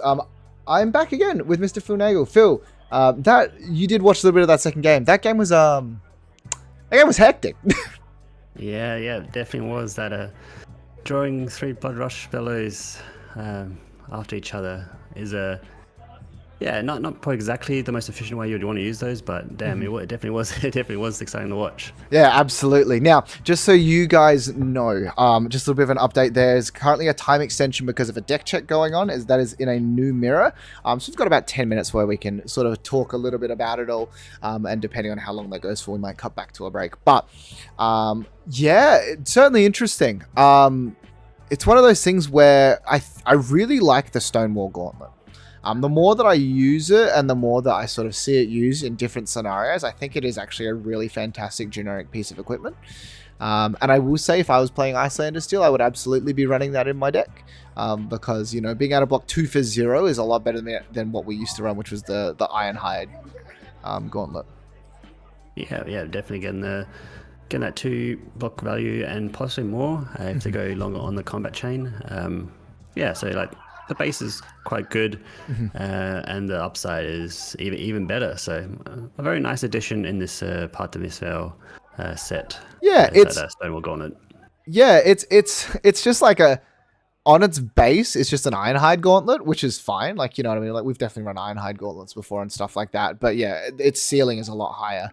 I actually have for you, Phil, a little bit of an indication of what our meta looks like. So we've actually got some of the tallies. Most represented deck, as you can imagine, is going to be Zen, with 25 of our entrants. Now, just remember, it's 136, I think is what we said. 136 entrants overall. So around there, take into consideration what's going on. But yeah, so it's going to be 25 players on Zen, being the most represented deck, followed by Nu on 16 players. Third most represented would then be Azalea, with 12, and then Prism on 10. So that's going to be your most represented. But when we sort of talked a little bit about this earlier in the day, Phil, but when we talk about like overall, and then Enigma and KO both have 11. But we also have like a lot of just smaller representations too. We have 2 Dash IO, 3 Rhinar, 2 Azuri, 2 Max as well, 1 Phi, a singular Teklo hanging out there as well. Shout outs to him. 5 Riptides as well. 8 regular Dash, 5 Levia, 4 Vincent, 2 Dorinthia, 1 Bolton, 1 Olympia, 7 Victor. And that's what we're looking at overall. Oh, and then I think I said about 5 Rippers. That right there is a really big diversity of heroes. Yeah, quite the range. I think everyone choosing maybe something they're comfortable with to bring it here, and then, but I think a lot of these heroes are quite viable. If you've got a lot of reps into it, you're very comfortable with it, you bring that in, and you have a game plans into almost everything. But I think, not unsurprising, Zen with 25 players representing it at this Nationals tournament is what we expected. But with that new at what was it 16, 18? 16 new. 16. Definitely quite high up there, but I mean, I see it. The disruption, if you're expecting a lot of Zen, Nu does come in with that disruption, and is quite a strong deck from part of this. Absolutely. I've had a lot of people sort of saying about how Nu has kind of replaced Azuri, and I think that's a little unwarranted personally. I think Azuri definitely still has a place, as evident by we do actually have, 2 Azuris in the field. And I think being able to do the like isolate into an on-hit effect is always going to be powerful. Being able to sort of make Command and Conquer have dominate seems pretty good. Yeah. I've played a bunch of Azuri past, and that isolate into a shakedown, into a CNC, into some of those on-hit abilities is very strong. But but Nu with those new attack reactions, Venomous Bite and Hiss, getting those extra attack reactions that can buff some of the new cards, along with the hero ability. Just has a lot more options and ways to play the game, and a lot more aggression, and then I would say than Azuri does, where Azuri is very much a 2 block and then come in with 2 cards kind of deck. More of that like mid-rangey deck. But Phil, you didn't actually mention probably the scariest attack reaction from the new deck, which is Just a Nick. That card is terrifying, Phil. That card, I don't like that card. It's scary. Yep. Yeah, if no one knows what a Justin Nick does, it is a attack reaction coming for red. Zero cost attack reaction, mind you. Zero cost attack. If it is an attack reaction on a base 1 power, that attack gets +5 damage. So 0 for 5 possibly on a 1 base power attack. And then the second one is if this hits, banish a card. Target so attack with stealth. A stealth. Specifically, yeah. So yeah, very strong. 0 for 5 attack in the attack reaction step. Being able to buff those 1 base power stealth attacks, which we've got a couple new ones that dropped in Part the Mistveil. I think the scariest things, truthfully, from Part the Mistveil is any card with the word bonds on it. Bonds of Agony, Bonds of Attraction, and then in the Zen deck, obviously it's not from Part the Mistveil, but bonds there. Bonds is, if you see that word on a card, it's probably strong. Yeah, definitely. Definitely. Bonds, very strong keyword. You see that across your Zen deck, and you're like, all right, here we go. Descendant Gustwave into bonds, into Descendant Gustwave into bonds, into something else is not an uncommon pattern that we might be seeing. Yeah, absolutely. Now, one card that is sort of very important not only to the Assassin decks, but it's also very important to the Rangers is Codex of Frailty. This card we've always known to be incredibly powerful. Thank God Lexi is gone, because that card in Lexi was something else, Phil. That was that hurt.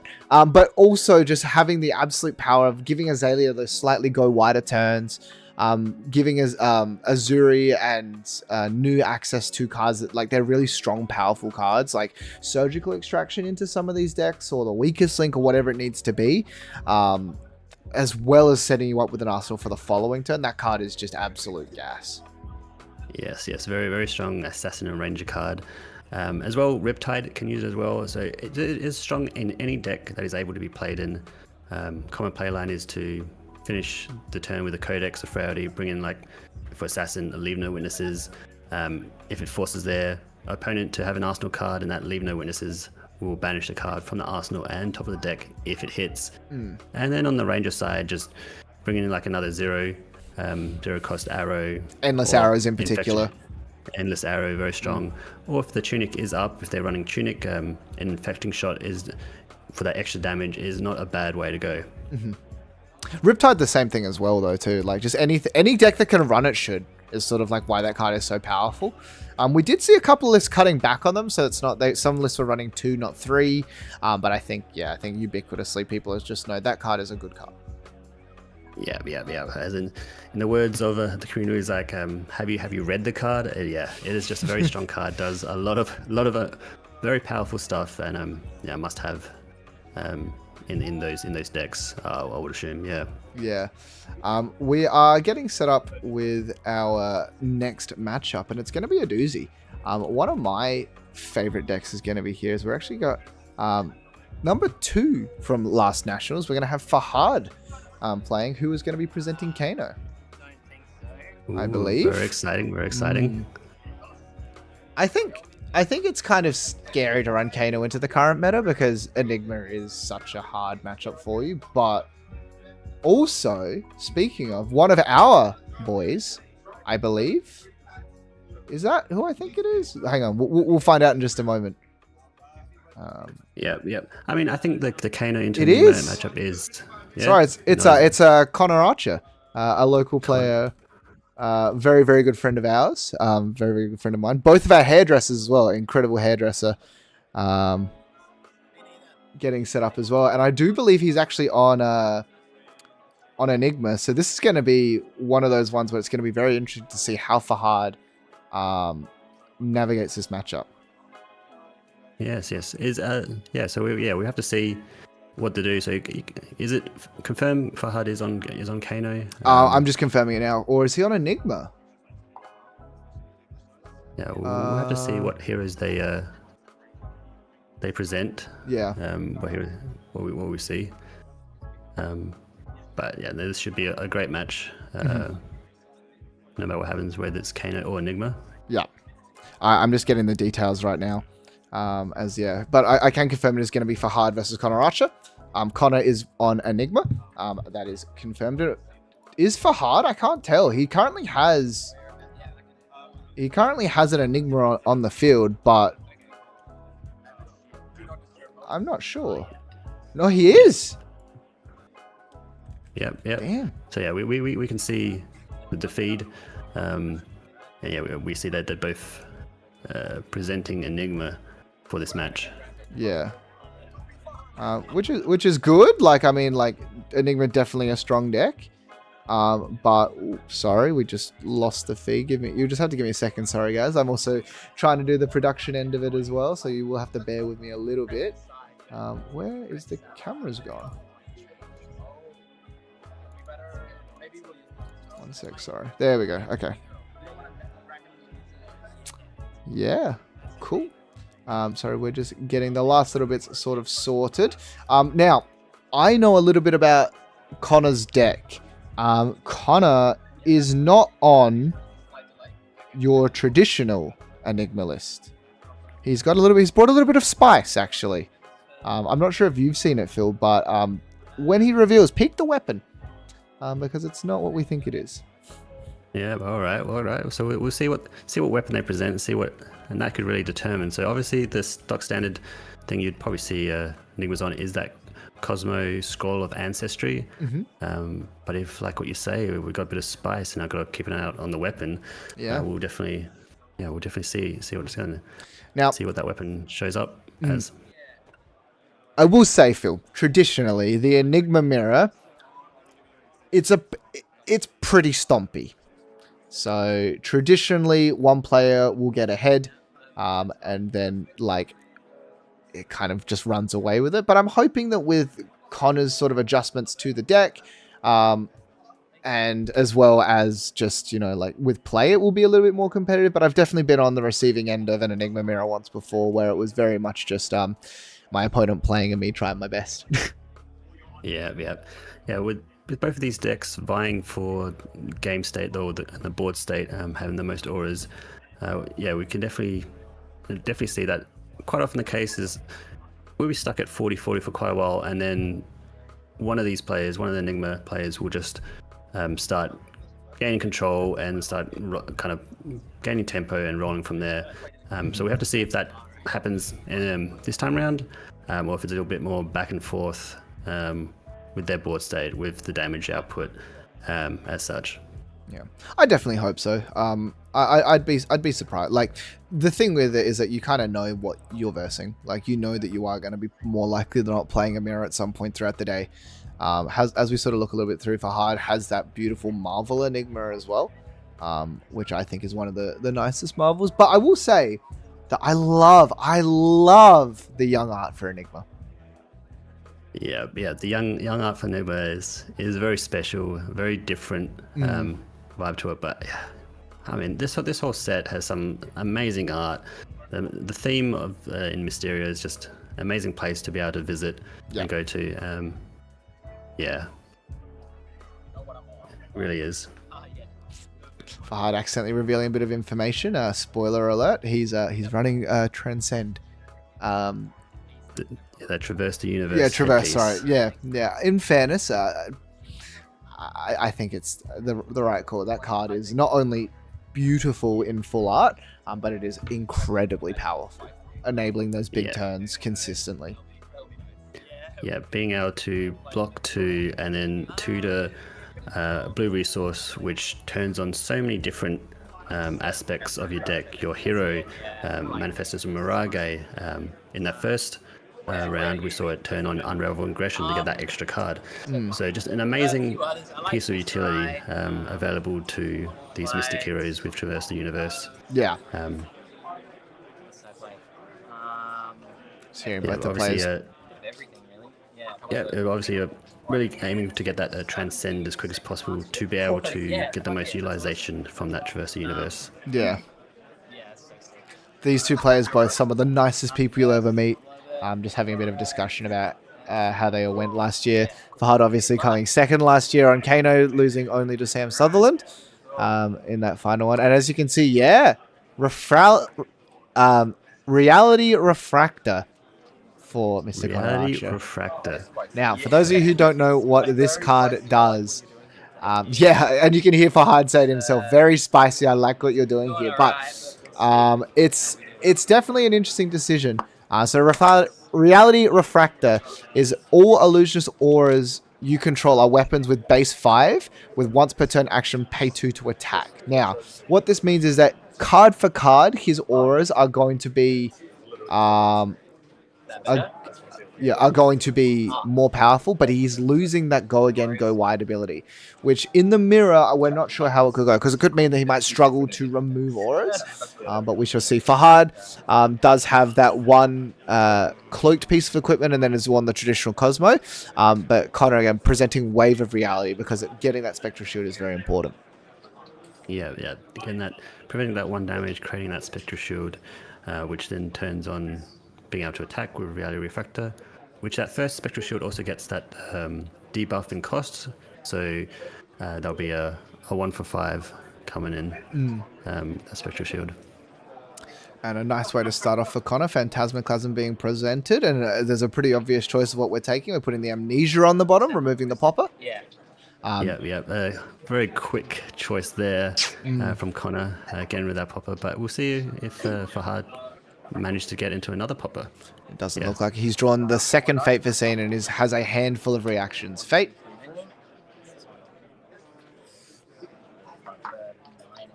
Yep, so choosing the Fate, seeing what opting with that top card, cycling out, being able to filter what is next turn.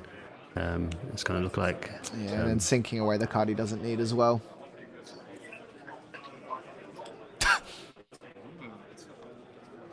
Interesting. I really like this. I like the sequencing from Fahad here. So he opted for the first one. Liked what he saw, so he sunk to put it in hand, and then opted again. So got optimal value out of those 3 defense reactions. But Connor, trading 3 defense reactions for 1 card seems pretty solid. Yeah, it's pretty good. And we see Fahad start off with that Dissolve Reality. Seems to be a pretty common tech piece that has been crept into these Enigma decks to get rid of the Arsenal card and creating Ponder for each of you. And again, it's one of these things that's symmetrical, because Fahad didn't currently have a Ponder, have a token. An Arsenal card. It means he's just gaining card advantage, and that's a scary card for Connor to see. Shimmers into the shuffle for that first Transcend, and probably making himself a Spectral Shield just so he can turn on the Transcend if he needs to. Traverse, sorry. Yep. So being able to get that first Transcend into his deck means that the Traverse Universe is now active whenever likely, and that Shimmers with that Spectral Shield really puts the pressure on Connor on having to deal with it. Otherwise, those +1 counters can really get out of control that the Shimmers creates. And this is sort of like, I guess, the challenge with the Reality Refractor, which is the fact that he has to kind of kill it. Well, that's a good way to start. He's going to have the ability to give a card go against. We can at least present a little bit of damage and threaten that shield, which is the more important thing. Because, like we said, you don't ever want to get your opponent to have a board state into you. But the 10k being used to block, playing a Tidemore out as well. Oh, is he attacking? Yeah, he is. He's attacking into Fahad. 5. Choosing the Shimmers here. Getting rid of that card as soon as possible. Yeah. You don't want that to be around at all. Connor has played enough Prism and Illusionist to know how powerful that card is. Indeed he has. And then in the Ponder, so getting a bit of IP penalty, not getting the most efficient value of the card, but still, having to clear that board away is 100% the way. Yeah. And I know in Connor's deck as well, he definitely wants to just be sort of like being a bit more defensive and just swinging the 1 for 5s. A little bit of an interesting attack here. So comes in for 2. Technically, he doesn't have to declare a block, but he probably wants to try and protect that Wave of Reality as well. Nope, just going to let it die. Yep, gets the 2 block out of the Phantasmal Tidemore and Wave of Reality, creating that Spectral Shield. And again, that Spectral Shield, more than just a regular Spectral Shield, it is just going to represent 9. Phantasmaclasm of his own now, so 9 damage with the Reveal the Hand effect. Connor potentially thinking of responding? No, he's just going to let it die. No poppers for for Fahad to easily choose, so it gets rid of that Waxing Spectre, which will create that extra aura go again. And does Connor draw a popper? So that's the thing with Phantasmaclasm. You can actually help your opponent a little bit by drawing into that popper, or maybe helping their hand a little bit if they have a really kind of rough hand or full of blues or full of reds. Because it's not a May ability. With Phantasmaclasm, you must select the card and put it to the bottom. Kind of just considering a block here. Now, he did have a couple of ways of making auras in his hand, depending on what he drew. So it's blocking for 5. So 6 with the shield. Or he's going to just, he's going to use it. Sink as well. So blocking everything. And importantly, able to keep that Spectral Shield around. Because unlike for hard Spectral Shield, this one's coming in for 5. Yeah, a bit more of a bigger damage, but still need to have a card to be able to pitch for it. Ooh. But instead, opts to play out the Haze Bending and tunic out the Waning Vengeance. Yeah, Waning Vengeance, an interesting card. So when it dies, if you've pitched a blue card that turn, you get the Spectral Shield. So it's definitely one that Connor will probably look to just try and get a blue card into the pitch. It's not a huge deal if you can't, but that extra little bit of value, again, sticks to Connor's game plan. He establishes a board, and importantly, the Haze Bending in Connor's list is a lot more important, because being able to generate Spectral Shields means you're generating like 1-for-5s. Indeed. And that Waning Vengeance with that Ward 3 will help be able to block damage, maybe protecting that Spectral Shield if necessary. But we see Fahad come with the Waxing Spectre, pitching a blue Marvel. Is that Homage to Ancestors? I see. Very nice looking card. All the marvels in this set look amazing.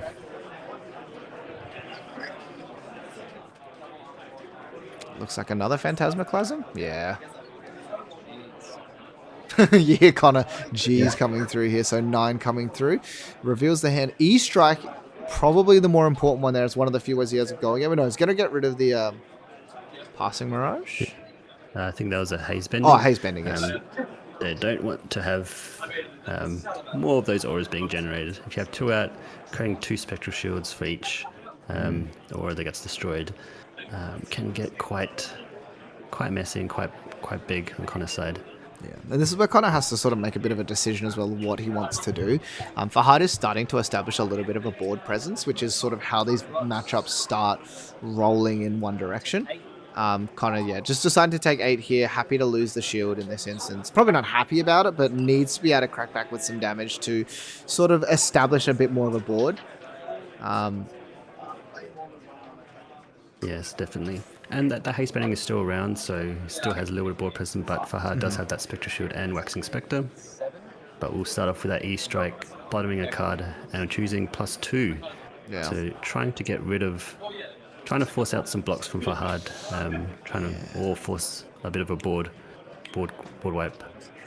Yeah, and that's the thing. Fahad did have the sink in that instance, so nice and easy block out. And this is sort of when the game can start to snowball, because now, just attacking for 4 and then 1.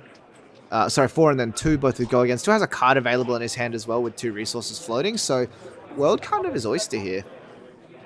Yeah, definitely. Especially if that last card in his hand can be an aura, 1 cost, and then pay that 1 to attack in Haze Bending. We could see a 4, into 2 go again into that last card, clearing that Haze Bending. Quite possibly, but we have to see what the plan is. I think it might be a Restless Coalescence, actually. In reactions, gonna flush out 2 auras this time. Yeah, so comes in with a counter. Connor has his own Restless Coalescence in the arsenal, so he's going to steal the counter away, make a Spectral Shield, and this is sort of like, again, we talk about the ability to sort of explode at any point. So Connor wants to try and keep something here, but he is going to make another shield. Yep, and he's pitched a blue, so he's going to choose to ward with that Waning Vengeance, so he creates another Spectral Shield. Makes 2 as well, because he does have a blue in arsenal. Blue in pitch. Yep. And he creates that extra one with the Haze Bending as well. Yeah. I wouldn't be surprised. Sorry, go on. Yeah, sorry. Yeah, I was going to say, I wouldn't be surprised if Connor just lets the Coalescence Mirage go here. And Fahad's going to play one of his own. So that's going to come in for 4. Also has go again, and will have enough resources to create a shield and swing one more time. So this puts Connor in a really difficult situation. Yeah, he's going to commit a block here. Tunic counter will be up as well, so he will be able to swing that shield, and then he's just going to pop the haze bending. Yep. With that Spectra or with that 1 point of damage, it's a very efficient way of doing it. Yeah. And we see that Fahad now has a sizable board presence. And Connor's just going to opt to pass, utilizing all his cards on that previous turn. Yeah. And now this is where it gets a little bit scary as well, because now we have the ability to swing here with the go again. It's going to come in for 3. Can make more shields as well. And this is sort of the power of that Restless Coalescence, just being able to either stick with the go again or continuously give it the ability to just have go again. Cool. Yep, kind of choosing no blocks, and again, moving that Waxing Spectre toward. And now we have Ted Fahad's tucking with his own Waxing Spectre. And this has no go again currently, but there it is. As expected, he'll flip the Uphold Tradition to give it that counter, giving it that go again. Yeah, and as we can see, cards in hand from Fahad as well. Fahad has the ability to play out levels of Enlightenment with 2 blues. I'm assuming it's going to be probably +2 and go again. Yeah.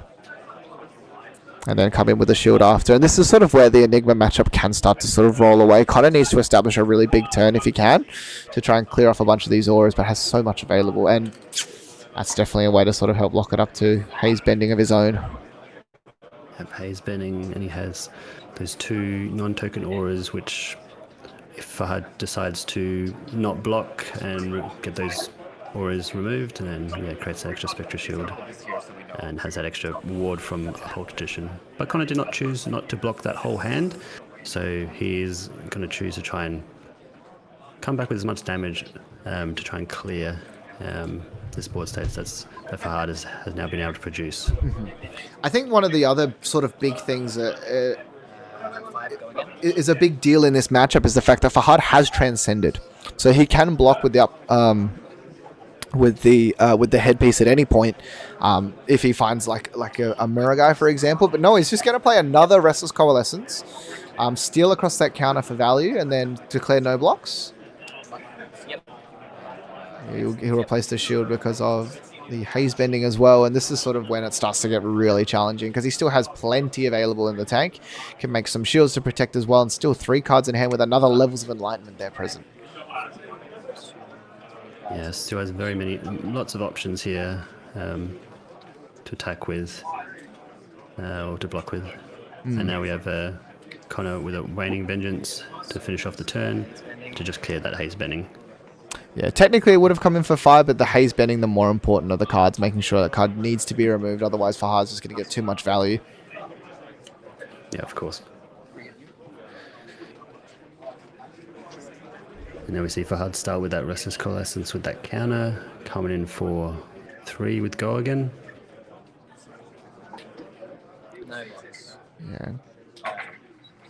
Yeah, so Connor's... And this is sort of what you have to do in this matchup. You need to just start taking damage to try and clap back. Ideally, Connor finds himself a mirror guy. Mirror guy with the Reality Refractor is actually even more powerful because it's base 5 plus 4, so it'll be 9 instead of 8. And I think that's what Connor needs to be able to find. But it's challenging, right? Because, you know, we're at a life total where everything's kind of precarious. Yeah, we have that 40 life still in Fahad, and Connor slowly getting chipped away by all these auras, and then we see a Shimmers to end the turn, another Spectral aura that which Connor really has to respect. I think that's the number one you have to respect, particularly with Restless Coalescence out. Yeah, and we see Connor just play out the Restless Coalescence and then attack that Shimmers, arsoning his last card. Yeah. 100% respecting that Shimmers. Or you have to, particularly with Restless Coalescence. You leave it out, suddenly they're essentially generating a Spectral Shield every turn off of the Restless Coalescence, plus pinging you for more damage. It gets out of hand very, very fast. And then if you leave it and they just play Moraga and they swing at you for 10, it's just kind of like, what can you do? Yeah. Yeah, so Fahad starting his turn with Restless Coalescence, coming for 3, go again, yet again. Kind of blocking with the disrounds on me. The spicy tech, probably the Zen Yeah. stuff, but still quite good into a wide board state that Enigma can have. Absolutely. It's also really another card that's really good into dash as well.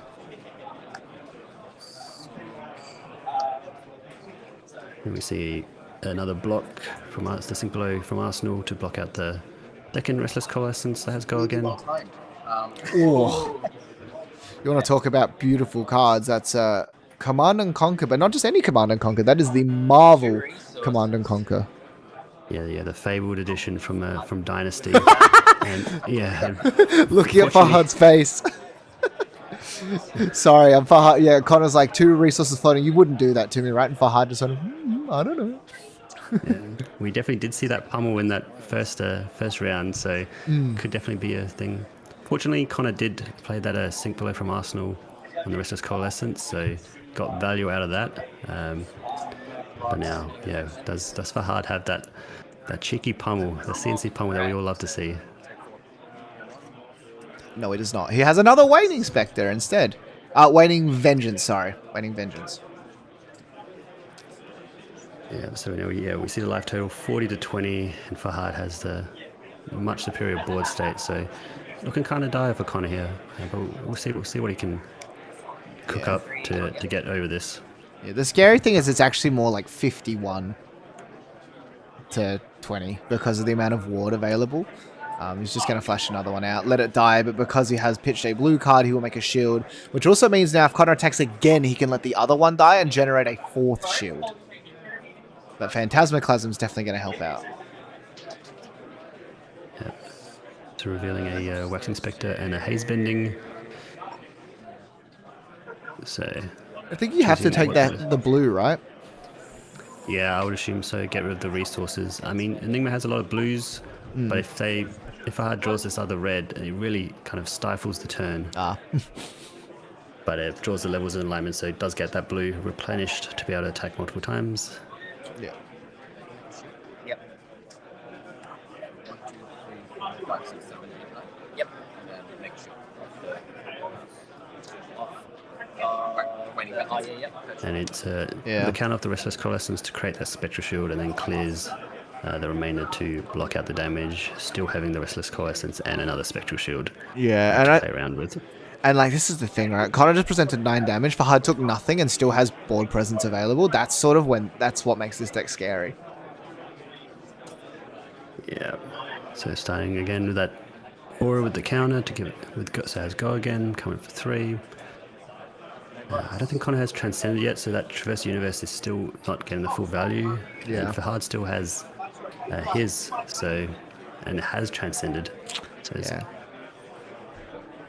Yeah, and again, just once again, because didn't take any damage, didn't really need to lose any cards in this situation. And the cards that he did lose had massive value. So this Waxing Spectre is now going to come back in.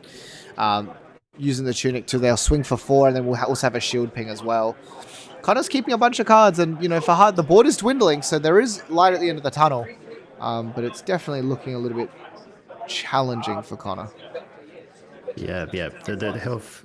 Yeah, Fahad definitely in a position where he can possibly lose a whole board, replenish it, and not be too concerned. Whilst Connor really has to keep all his hand to remove the board, using his life total as a resource. So again very precarious for Connor here. Yeah. And that's the big thing with Flesh and Blood as well, is that you have to remember, particularly, newer players can kind of struggle with it, but life is a resource. And Connor using that expertly as well, just to sort of not let tempo sort of slip away from him. Fahad with a really fantastic draw for himself, though. He actually has, finally Connor's going to get the Transcend. But Fahad did draw that Rage Spectre as well. So for whatever reason, Connor is able to clear the board. He's able to play the Rage Spectre and then present half of Connor's life total on the crackback. Yeah, very strong. So definitely a hand where Fahad very happy to just get his board state, maybe remove the counter of Restless Coalescence to get that Spectral Shield, clear the board to be able to play that Waxing Spectre, but also keeping the board alive if possible is still a very valid thing to do. Yeah. Connor also has Fahad also has a 10k in his hand there. 10,000 year reunion. A card that is really good into some matchups and is just a block 3 in others, but if you've ever get the opportunity to activate Pathways, flash out Reunion, and swing for 10 on the same turn, I tell you, it's a pretty good feeling. Yeah, there's some very strong things that Enigma can do. Lots of very strong cards. Yeah.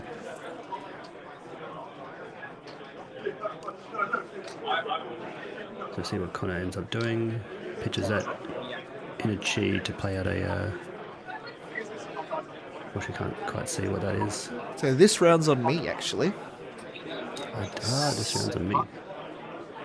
I'm not sure what... Oh, it's Connor plays another Transcend card now, so he's going to get the second Transcend available.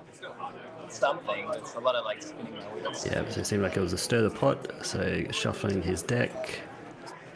Hasn't used his hero ability this turn, so might use that to activate Enigma to be able to create that Spectra Shield with that counter on it. Yeah. Just trying to fix some of that quality, guys, but it looks like the internet inside the venue is a little bit, isn't the best currently. So we see that Waxing Spectre being played with the final resources, and then using that inner chi to then attack with that Waxing Spectre, coming in for 6 because that Reality Reflector plus that counter. Yeah, Fahad asking the all-important question, does this have go again? The answer is no. Interestingly, it does have the manifestations of Mirror Guy in hand, but didn't block with the headpiece, so probably actually he's just going to use it for resources, because he also has another Command and Conquer available.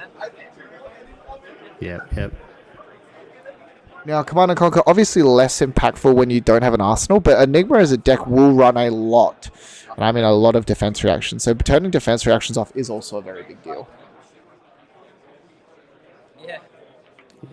Yeah, so starting off with that Waxing Spectre, coming in for 4 with go again. So likely might see a Restless Coalescence next, and then maybe finish off with that Command and Conquer. Kind of just checking for Hard's Graveyard as well. Just wants to make sure that we are in a situation where he sort of understands that there's a lot of power cards left in Fahad's deck. Lots of Waning Spectres and Waxing and such throughout thus far. Waxing Spectre and Waning Vengeance. I always get a little bit mixed up with which word goes with which of those cards. But yeah. Come with 3 because of that. This round's of me, still active into another 2. So kind of likely, blocking it with the pass. And we finish off with that Command and Conquer and leaving that 2 floating. Do we know what that card in his arsenal is? Not sure. I have no idea. Really asking the question here. And I love this, right? And this is the thing when a deck is not sort of pre-established into sort of like what it's best at, is the fact of just like, he very well could have Pummel in his list. He also might not. Yep. Kind of just choosing to block it all out, preserve life total, and leaving Fahad with the 5-card hand, including Arsenal. Yeah, kind of playing full defense at this point.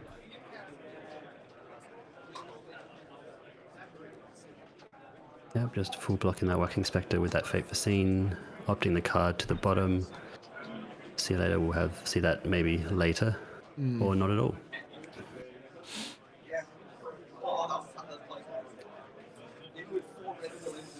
And next up is a Restless Coalescence coming in for 3. Kind of opting to lose the Waxing Spectre there. And then we see another Command and Conquer. Also, the third Marvel Command and Conquer. Those cards are gorgeous. I don't know. I don't think I've seen one in person, but like the images of them are just stunning. Yeah, if I really repping the fully blinged out deck as much as possible. Hey, go off. Yeah. Got to play with pretty cards when you can. Yeah, and I will say the cards are just getting prettier and prettier, which is really, really great for the game, but really bad for my wallet. Because I'm looking at cards being like, I have this card, but I want the pretty version now, you know what I mean? Yep. And we see Fahad just finish off the turn with a Phantom Tidemore. So if it kind of does manage to break through some of these auras, it's just going to stack up counters for that aura. And importantly, he's drawn the manifestations of Miragai, which means that wouldn't be surprised to see the Traverse Universe used here. Yeah, get the Chi. And then sort of going to play that Miragai, a card that sort of represents a ridiculous amount of damage. Yep. Yeah, cool. Most people realize that, you block with the Traverse Universe. Yeah. Miragai is likely going to be coming out next turn. Yeah. It's one of the few pieces of equipment that is sort of like, a lot of the time you want to try to save your equipment as late as possible, but Traverse Universe is such a good tempo play most of the time.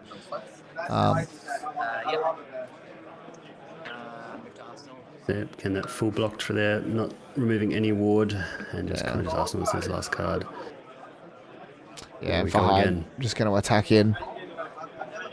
I can almost guarantee you will not see the Tidemore attack this turn, because just like there's no point to risk losing your entire turn to Phantasm.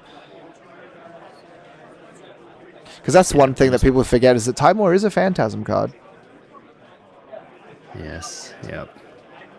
And with that Miragai in his hand, I think he'll most likely go into Restless Coalescence, then play out the Miragai, and then maybe finish with the Spectral Shield or a card in his hand. But we see kind of block with that Traverse Universe of himself, getting an Inner Chi. So trying to utilize something with his hand and utilize that block value now that he is on 7 health. Importantly as well, turns on his Meridian Pathways when he does pitch it. If he is pitching it defensively, will allow him to sort of also have an additional 3 block there, which is very important. Yeah, it's very important at this stage of the game. Ward 3 will be quite handy to mitigate some of this onslaught that Fahad has been pressuring Connor with. Yeah. This round's on me, and the Miragai is going to get slammed onto the table. So, because the Chi was pitched, it's going to come with 4 counters, meaning that it has Ward 4 and also has 4 counters, meaning it actually comes in for 8 damage.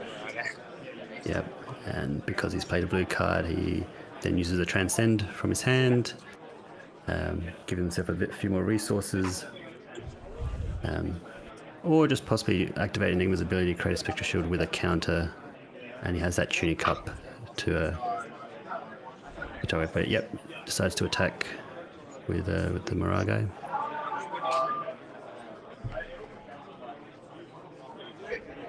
With that one remaining from the previous 2 attacks. He's going to make his shield activate pathways here so he doesn't lose his entire life.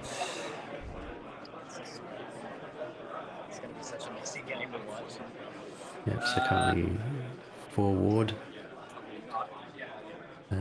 Preventing 4 damage of this 8 power attack. Yeah.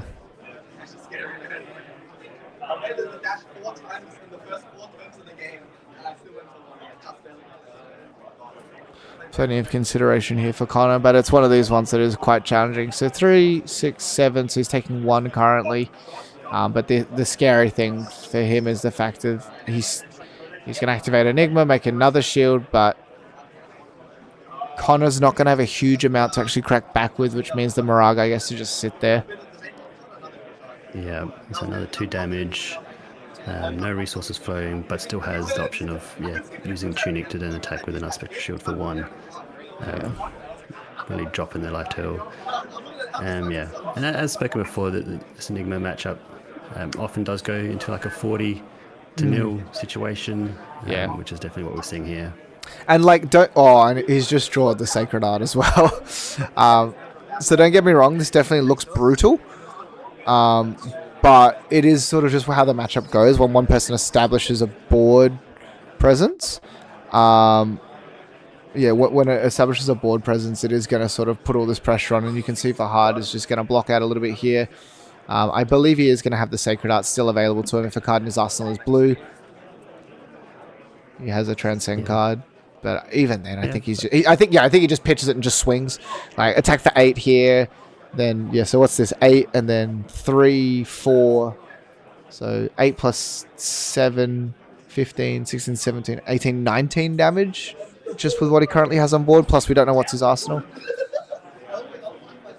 Yeah, they definitely seems like this might be the final turn this round.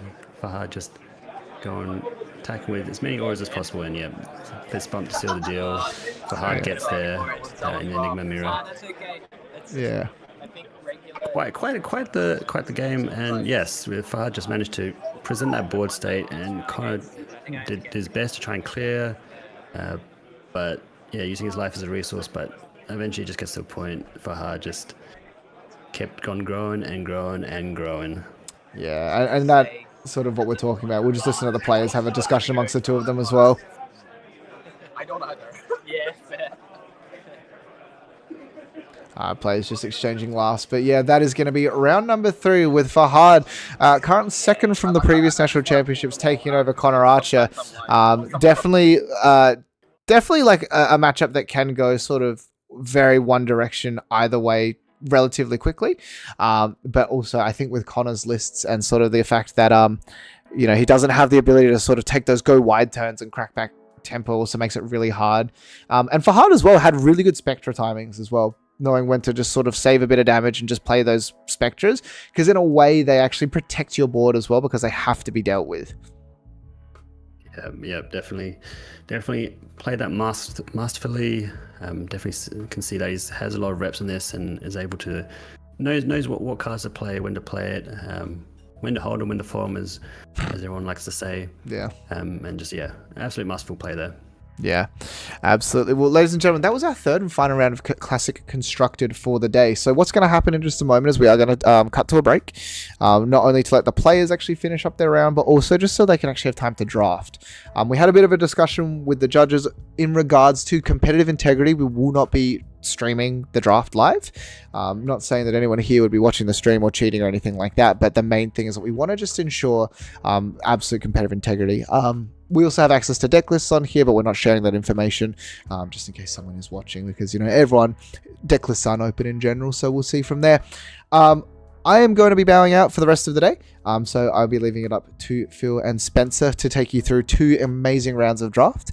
But also, just a couple of little notes before we cut to a longer break. Just remember that flukeandbox.com is the one presenting your Nationals for Australia here today as well. The YouTube channel that you're currently watching this on is giving away a box of Alpha Welcome to Wraith at 5,000 subscribers. So if you're not already subscribed, make sure you do so. Enter that competition. It's one of the videos on the channel.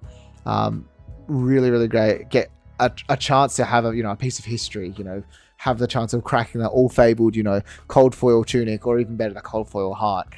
So if you haven't already, subscribe as well. Fluke and Box is also at Nationals as well. And don't get me wrong, there's going to be plenty of flesh and blood left going on, not only today, but tomorrow as well. And if you are in Brisbane, please head down. Even though Nationals is on and that is an invite-only event, there's a bunch of other events going on. There's a Super Armory, there's a ProQuest, I believe, going on today as well. There'll be a Blitz Battle Hardened tomorrow, and there's also a bunch of drafts happening all throughout. So please, if you're in Brisbane and you have the opportunity, get down, support the community, hang out with people, and just have a really great time. Phil, any closing words before we cut to a longer break? No, just you spoke the words beautifully there. You've got plenty of, if you're there, you've got plenty of games and side events to go if you're not participating in this Nationals event. And yeah, we're just looking forward. That's the 3 rounds of CC completed, and now we get two kind of pods of 3 rounds of draft, which will kind of conclude day 1. But yeah, be a bit of a longer break now as this round finishes off, and then it'll be the drafting. But yeah, we'll see you in a bit for the first game of draft 1. Don't go anywhere, guys. Thank you so much.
4 computers now have primary control of critical vehicle functions.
computers now have primary control of critical vehicle functions.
computers now have primary control of critical vehicle functions.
That's one small step for man, one giant leap for mankind.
control computers now have primary control of critical vehicle functions.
Alrighty, everyone.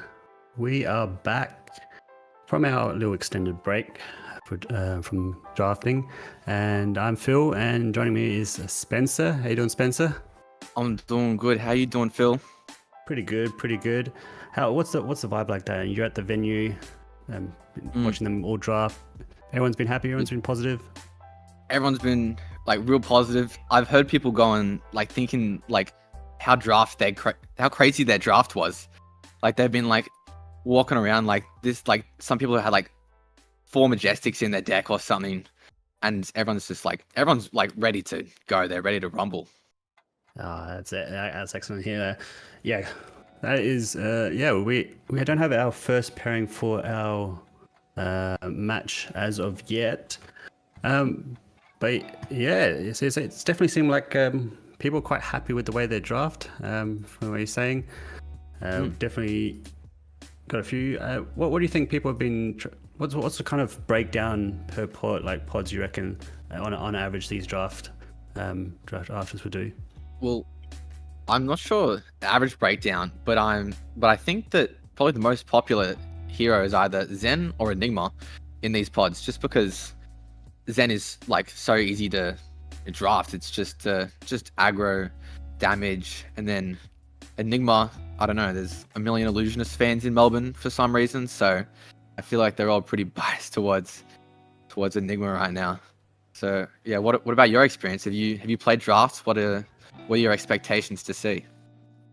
Limited experience, but yeah, I definitely think Zen is quite popular. New and Enigma both. I think people, it's a very much depending on what seat you're in, it's like you could either force, or it seems like people are now like trying to play towards their seat. So there's different strategies involved with drafting this time round. Yeah, absolutely. The drafting in this set's actually like it's really good.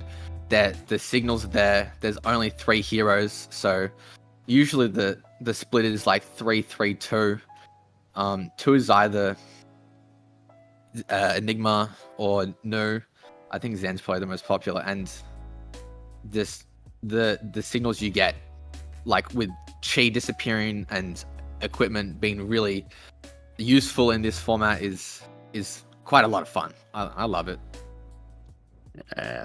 Yeah, obviously, trying to get those that equipment suite is quite important, as well as getting like the necessary amount of transcend cards as well to enable your hero ability, especially with Zen and Enigma, and Nu as well. Absolutely. We've got a Zen on Zen matchup on screen right now. I don't know who the players are. I think you can see them. Yep. So we got Zen. I'm just putting in. So we have. We've got a Zen mirror going on right now. Yeah. So I we got presume this Ryan. could be an aggro race. Oh, yep. You go. Yeah, we got Ryan and Owen both on Zen. Let's just bring it on there. So so we've both got Owen and Ryan both playing Zen, and we see Owen there with 3 slots of equipment, and unsure currently what Ryan has got for his equipment slot, but I think he's got 4 equipment. Yeah. Looks like seems like it. Interesting that Zen has like lots of equipment. Usually, when you're an illusionist class, you want the equipment to protect your board, but who knows? Maybe the Zen players just found their strides, found their masks of wizened whiskers, and that's their picks. They're good to go. Yeah, indeed. I mean, the Skyboy Cacaos that prevent 1 damage, you really can't go wrong if you have a full suite of those, as well as the Stride Reprisal, which is the ninja foot piece. If you block, you get the tiger. Very strong enough that often gets played and constructed. So we'll see what they flip over. If it is how many cloaked equipment, how many uncloaked. See what they've both chosen. Yeah, well, I'm curious to see because they're not going to flip it over straight away. We've actually got to get into the game, get into the meat of it, and see how they decide to use their equipment. Indeed. So, what are the power cards that you'd want to be seeing if you're playing Zen? Under your experience. Usually, so you want combo cards to go look for when you use your hero ability, and usually you want them to combo from a crouching tiger, which I think they all do. But usually your Chi Unleashed, your Pouncing Chi, all those two kind of cards are like really, really nice picks. But not just those cards, like I think Untamed, which gives your next +1, can really help into like different matchups. Like if you play into an Enigma, you can make a tiger deal 1 damage, and that's like a poke they now have to deal with. And it's like a 1 cost 4 damage, which is also at another breakpoint, which is like such a nice card to have in your deck. I think we're shuffling up, game ready to play. I'm not sure who's going first, but we're about to see the play. Yep, so ready to go. It seems like at this stage they've both got all their equipment is cloaked, unless they've yet to reveal. And it seems like Ryan is on turn 0 here, deciding what he's going to play. So it starts out with a Tiger Form incantation, which will create a tiger and gives it +1, 2 or 3 depending on the color. And then we go to Tiger Form Kakara. Kakara is actually crucial for this tiger. Tiger's getting buffed, so coming in for 2. So we did play a blue one. I'm not sure if he has the Transcend right now. He's just got the 2 damage on the end there. Nothing. Yep. Nothing crazy. Just full blocking out, turn 0, not needing to waste any life resources at turn 0, because you do get to draw up again. Yep. And then we see what Owen has to do here. And we see that Harmony of the Hunt. If you pitch to blue, you create a Crouching Tiger in your hand, which he has. This one's a 2 cost though, so it's dealing more damage than its former one, which I think this one deals 1 extra damage because it costs you 2, which is actually so nice little breakpoint. The breakpoint. Ryan just deciding what blocks to go with, if any at all. Yep, so coming for 4. Setting up. This go again. Always a great starter. Like getting a tiger in your hands, like who knows what you're gonna do with it. Like you can buff it with Kakara, and then you can play a combo card, which is usually probably the most optimal line for Zen to do.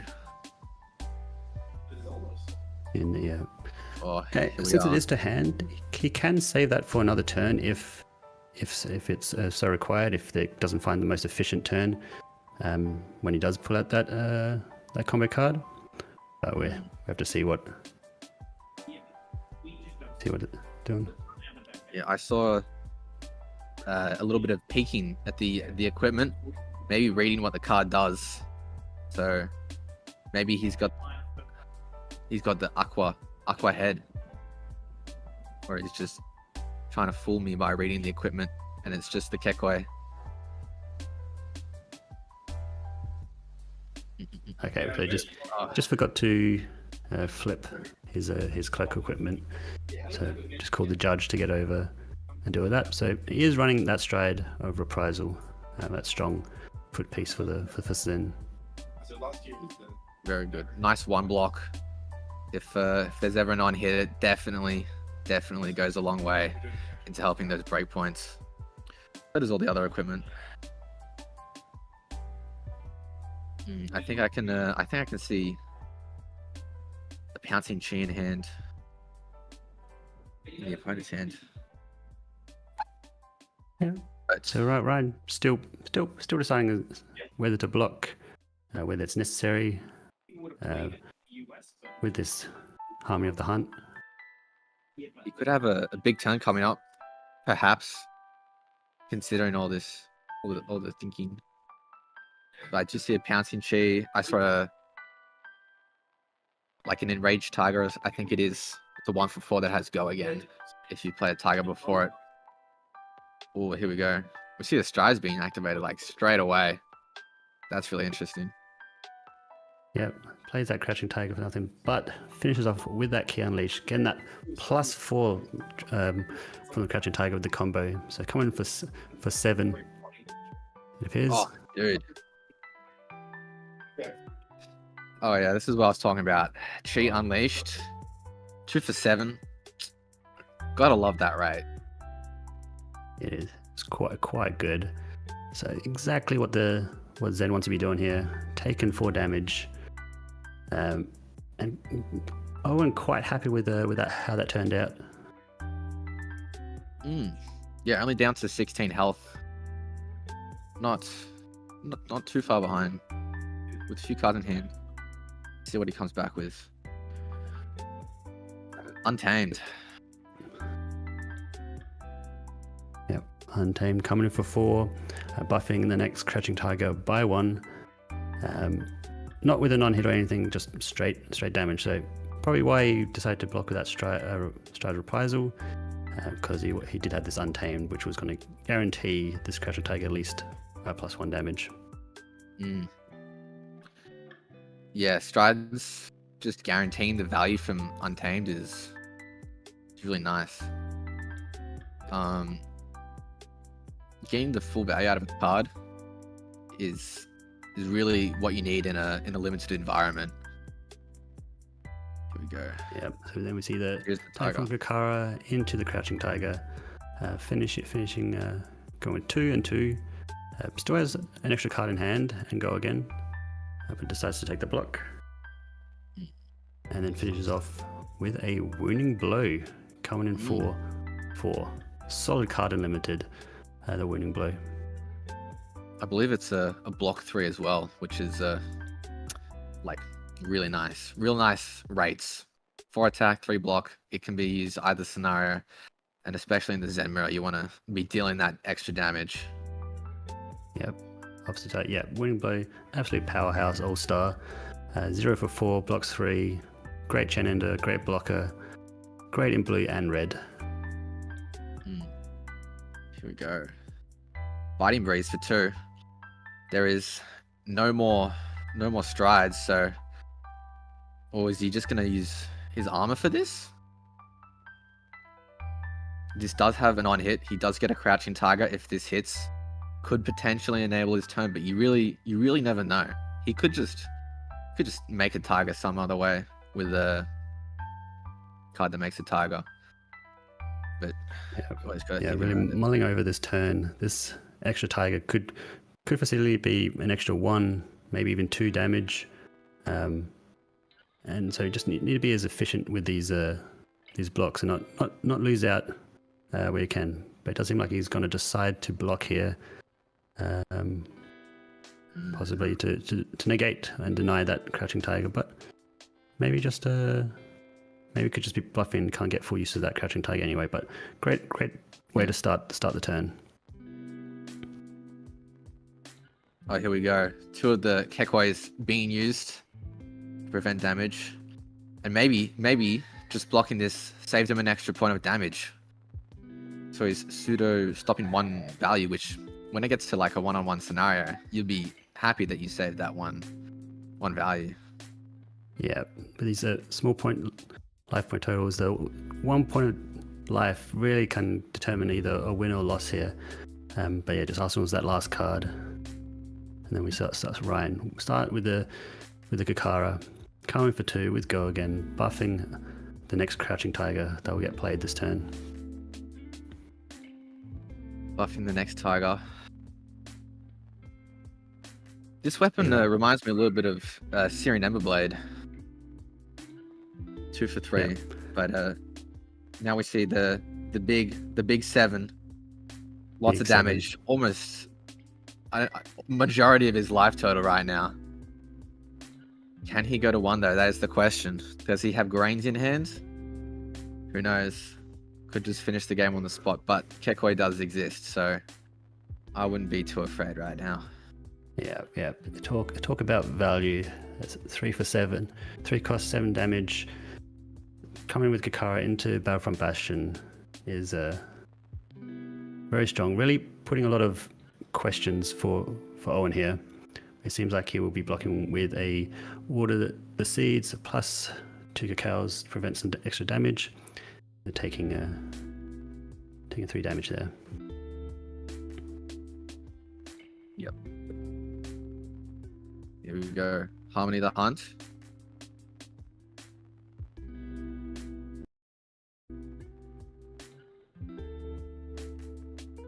Yep.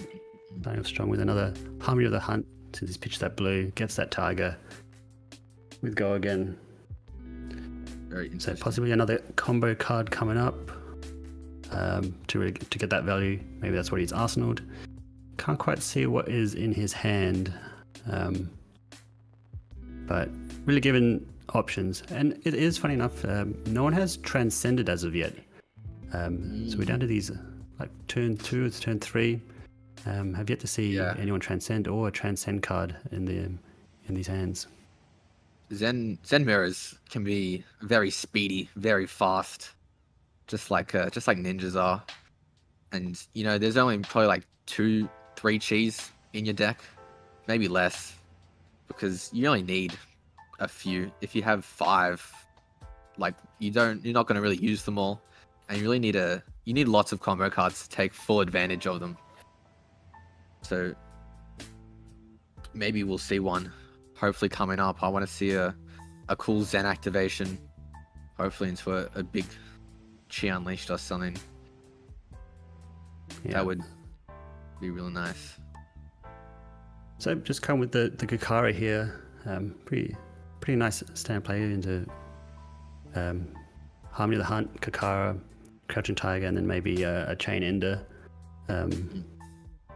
It's a pretty good way to utilize your cards and damage. And Ryan is saying, can he use all these cards? It seems like he's got a few pouncing keys maybe in his hand. I think they're the 1-for-4s with an on-hit maker Tiger, which could be very interesting. Here we go. Here's a pouncing Chi. Yes, 3 with Go Again since he played that Crouching Tiger in the previous combat chain link. So getting to go that extra wide this turn. Exactly what Zen wants to be doing.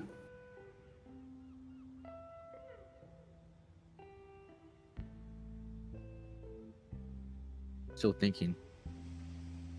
He's got a whole grip.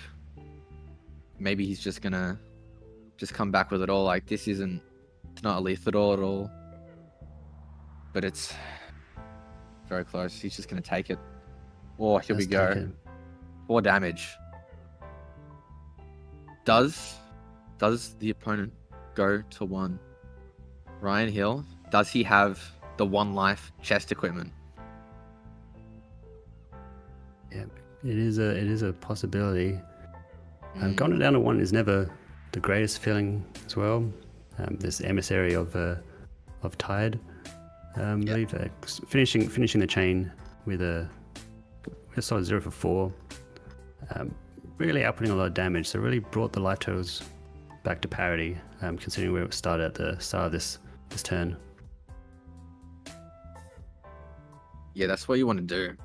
I mean, if you are playing Ninja, you do want to be dealing a lot of damage, and this is a 5 wide turn. That'll do it. And we do see a block. Maybe his hand isn't smashing right now, but still, I think we're about to see a bit of damage. Yeah, so blocking with a pouncing key, which is a combo card. Just like negating a little bit of that damage, and then we start with this Kakara to go again. Not Giving revealing that buff to a Crouching Tiger.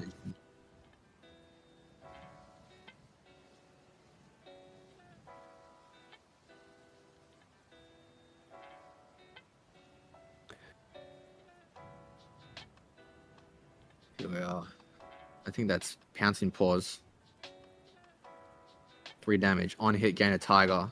The 3 damage could be a potential 1 more damage as well to keep in mind.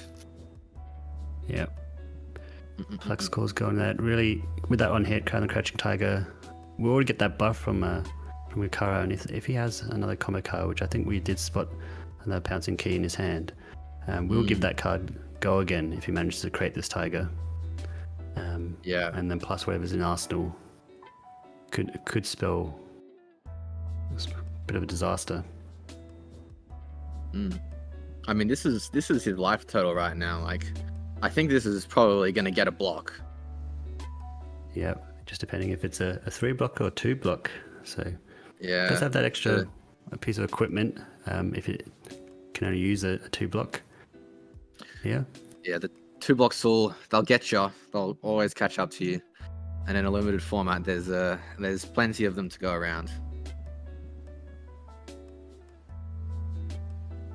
I can see a Blanche in his hand for the kickback, potentially. Blanche can turn off a lot of things,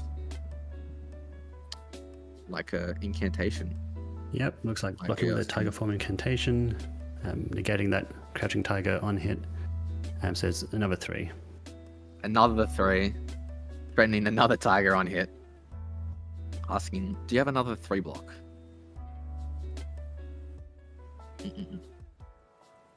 I think this is just a Pouncing Key, which will be the no go again. So yep, just Okay.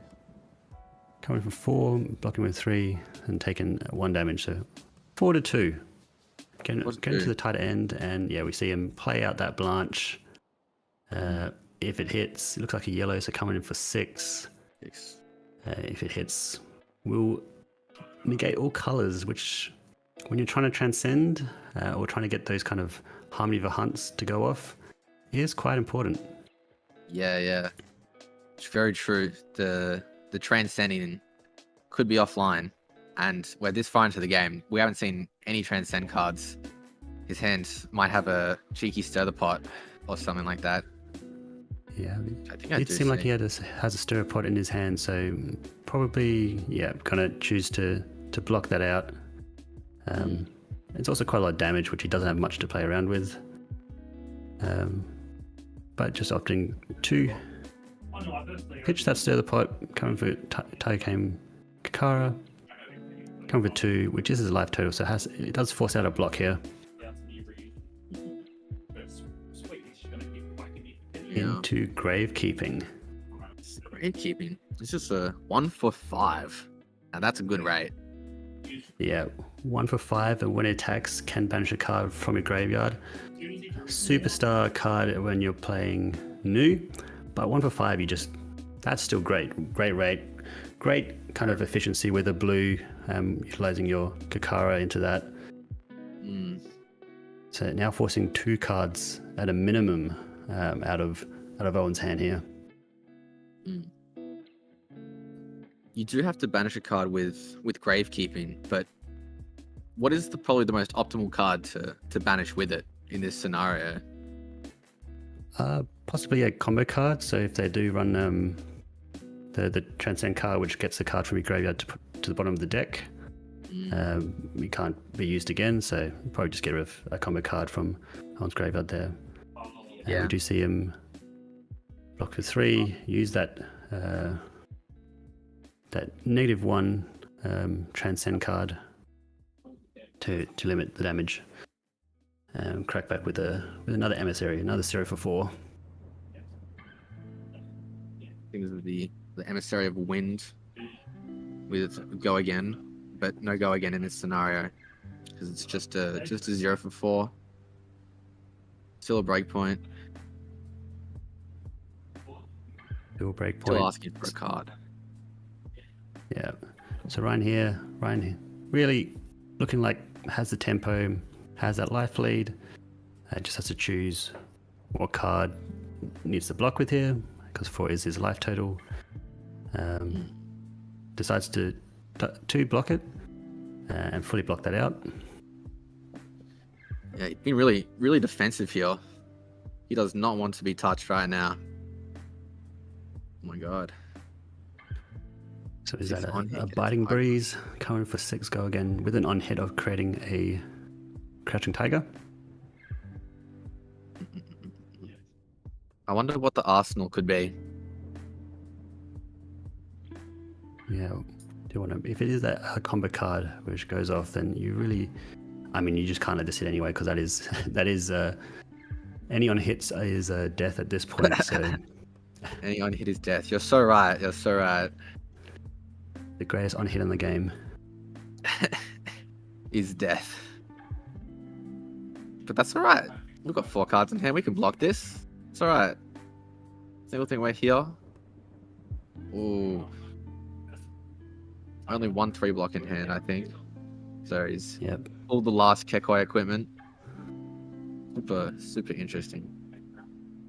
I mean, I think he also had another transcend card in his hand, which could not block with. Yeah, And that's also features that unfortunate. Stir the pot for Kakara. Just Both another- players running Stir the Pot, which is interesting. And so blocking with the Battlefront Bastion there, preventing any extra damage that would be done this turn, but that is it.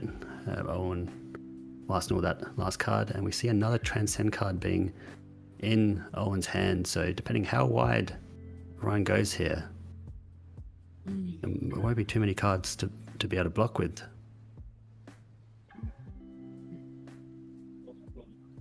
Yeah, any damage at all right now is lethal. Even a Tiger for 1, that will demand a card. So being able to create a Tiger now and use Kakara could potentially pull 2 cards. Like we're in the Kadachi lock now. Yeah, that kind of Darchi lock stage. But we do start with a Nimble Strike. As additional cost, you may banish a Nimblism from your graveyard, which he does have. So that is 5 go again. So that's another 2 card block here.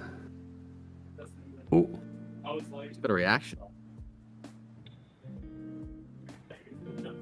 it looks like that mystic reaction from Arsenal. That's nice. Full blocking. Yeah, this. wash away. So coming in with a cost 2, comes in with 3. So able to utilize that Transcend card that does not block with that defense reaction. I think this is the first time I've seen someone actually play Wash Away against a Nimblism that they've actually given go again. I think that's an unforeseen play that I've never seen. Yep, then the Kakara, and then we'll just finish it there, leaving 1 card for Owen. Still alive. Still alive. Still kicking. Going for 2. Still not threatening lethal here. So it just depends if Ryan can utilize every single card in his hand, whether he chooses to block this, or take the damage. Yeah, dude, decks are getting really thin at this point. I don't know how far through the decks we are roughly, but I mean, it doesn't look like there's a lot left. And when you're playing with blues, there's not a lot of damage coming through. Indeed, and we still have yet to see anyone transcend here. So just doing straight attacks, no Zen activations whatsoever. Just throwing haymakers at each other. Yeah, opts to not block there. Goes down to 2. So we're looking at a 5 card hand here. There we go. Harmony of the Hunt. Creating that ever so needed Tiger and demanding a card. Yeah, coming for 1. Might not be much damage, but it's enough. It's enough. 1 is enough. 1 is enough. 2, 1 may be the another loneliest number. Another 1. And that's Another it. 1. Seals the deal with that Mystic card. Too easy. Title Surge. So Ryan Hill takes that mirror match against Owen Young. Absolutely great play there. by Rhyme. Just by a hair. Really utilizing it seemed like a very just kind of nicely valued deck. Just had some good cost curve there, being able to play multiple cards a turn and a few combo cards to go off. Not necessarily relying on those transcend cards to activate Zen's abilities. So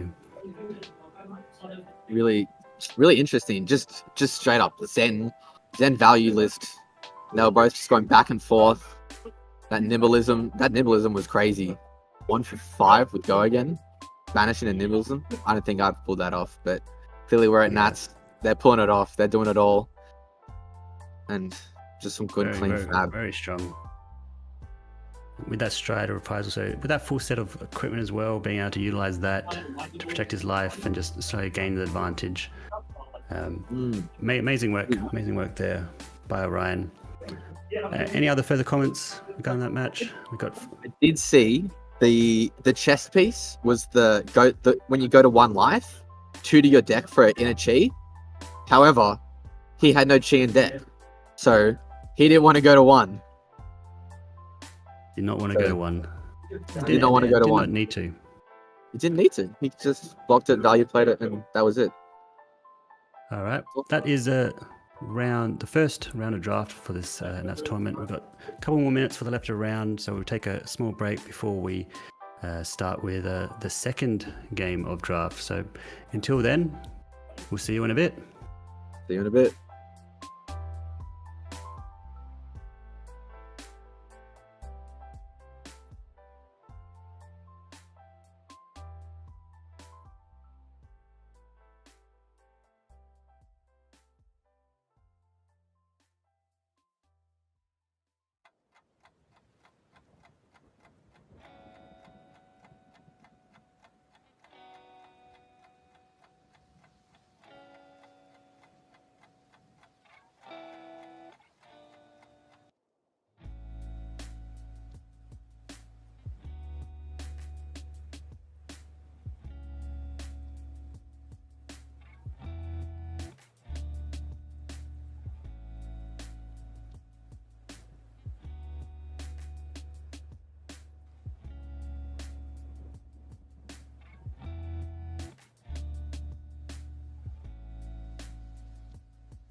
4 computers now have primary control of critical vehicle functions.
That's one small step for man, one giant leap for mankind.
And we are back. Back again for round 5 of Australian National Championship 2024. Just had a mirror Zen match. That was quite good. How about you, Spencer? Yeah, it was quite a close game. Really funny. No cheese, just straight numbers. Pretty cool. Pretty cool stuff. Yep. No need to de-chi after that round since no one transcended. I'm hoping all these draft players are remembering to do that after each of their games. Don't want to have any judge calls because you've left a little bit of inner chi in your deck.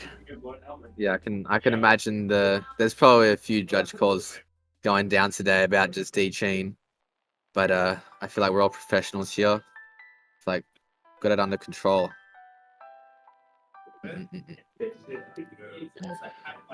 Yeah, so still figuring out our players for this next match of the draft. The first portion of draft today. So we got another two matches for this first draft, and then we'll be doing another draft, and then another 3 rounds of play to finalize the day. So a big 9 rounds in day one. So these players would definitely need the endurance to get to the end. Yeah, I feel like a big part of today is being able to endure all 9 rounds, 3 classic constructed, and 6 rounds of drafts, and also the drafting of the decks. How would you feel if you were here to do all 9 rounds? Would you be getting tired? Definitely. I've been to a previous nationals, and you're definitely after the first 3 rounds and after the first draft, you're getting a bit tired. You're making sure you need to have all your energy up, and that's when we start to see like misplays or inefficient plays, because it is a very long day. The first round starts at 9. Get there even earlier than that. Have those 3 CC rounds, and then get into the draft. But everyone's energy is so high, so you kind of keep up your energy throughout the day because you're enjoying great games of Flesh and Blood, and then with all your community members that manage to qualify.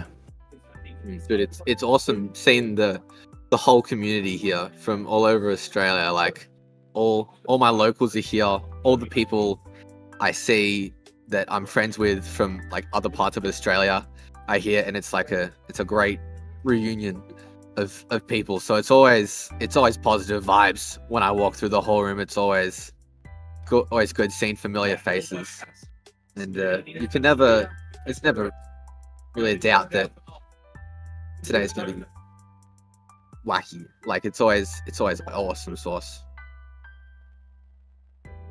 Yeah, so we're just getting our players sorted.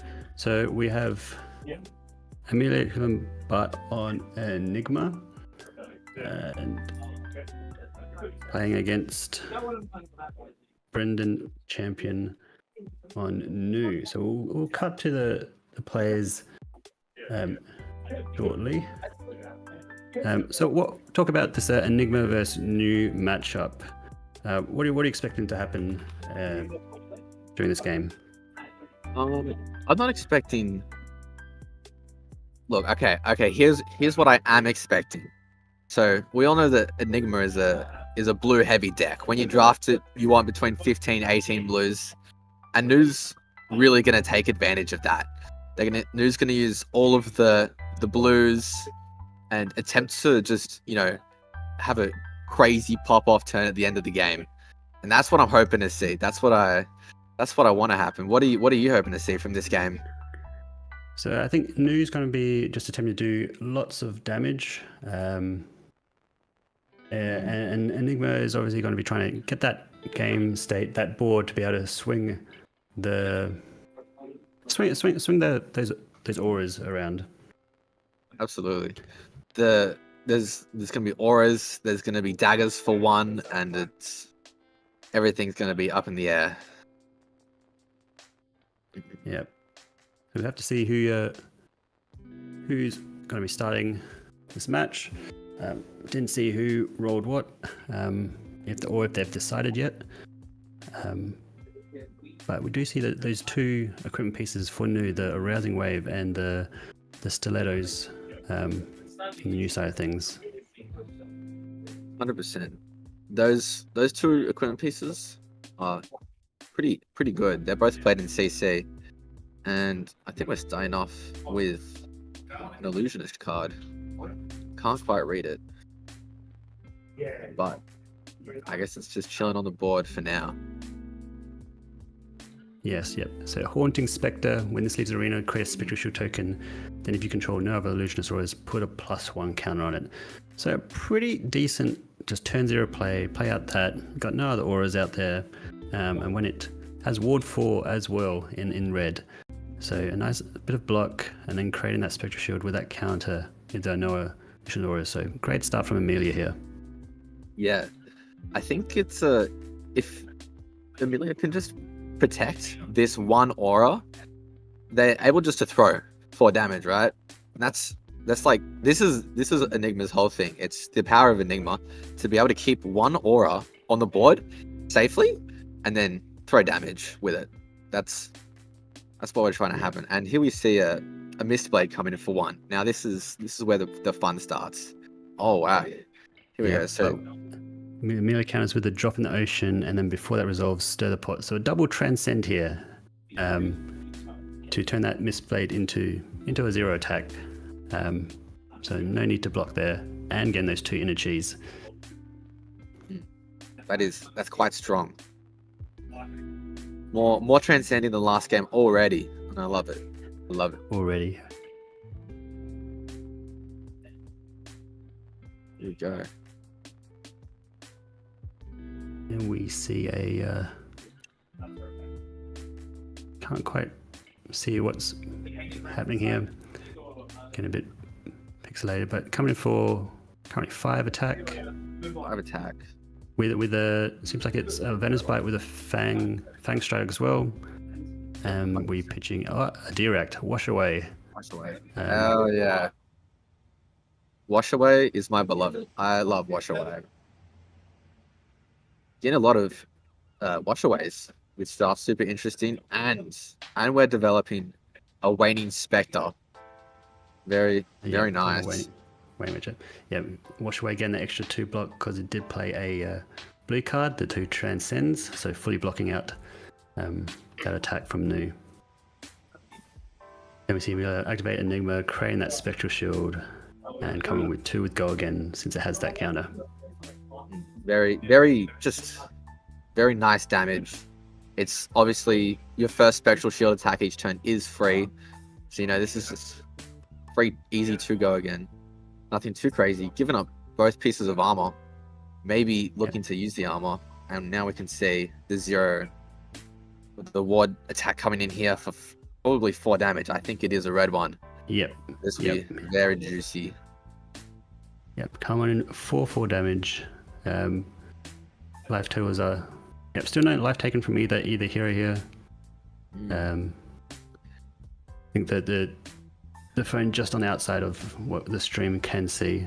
But we'll track down the life totals for you guys. It's the 2019 Enigma favored right now. Yeah, 2016. And we have those 3 wards for Enigma. Nope, opting to take the damage. 5 hand grip, so we'll see what he can do. It seems like 2 attack reactions in his hand, if I spoke correctly. So looking to go quite tall here, quite possibly. Pretty scary for Nu right now. Nu's probably looking for pick the pieces right now to clear this board, but we're just throwing an attack here for 3 damage instead. Yeah, and as you said, I think that is a pick to pieces. Oh, really? This could be juicy. Yeah. We might see the legs being activated now.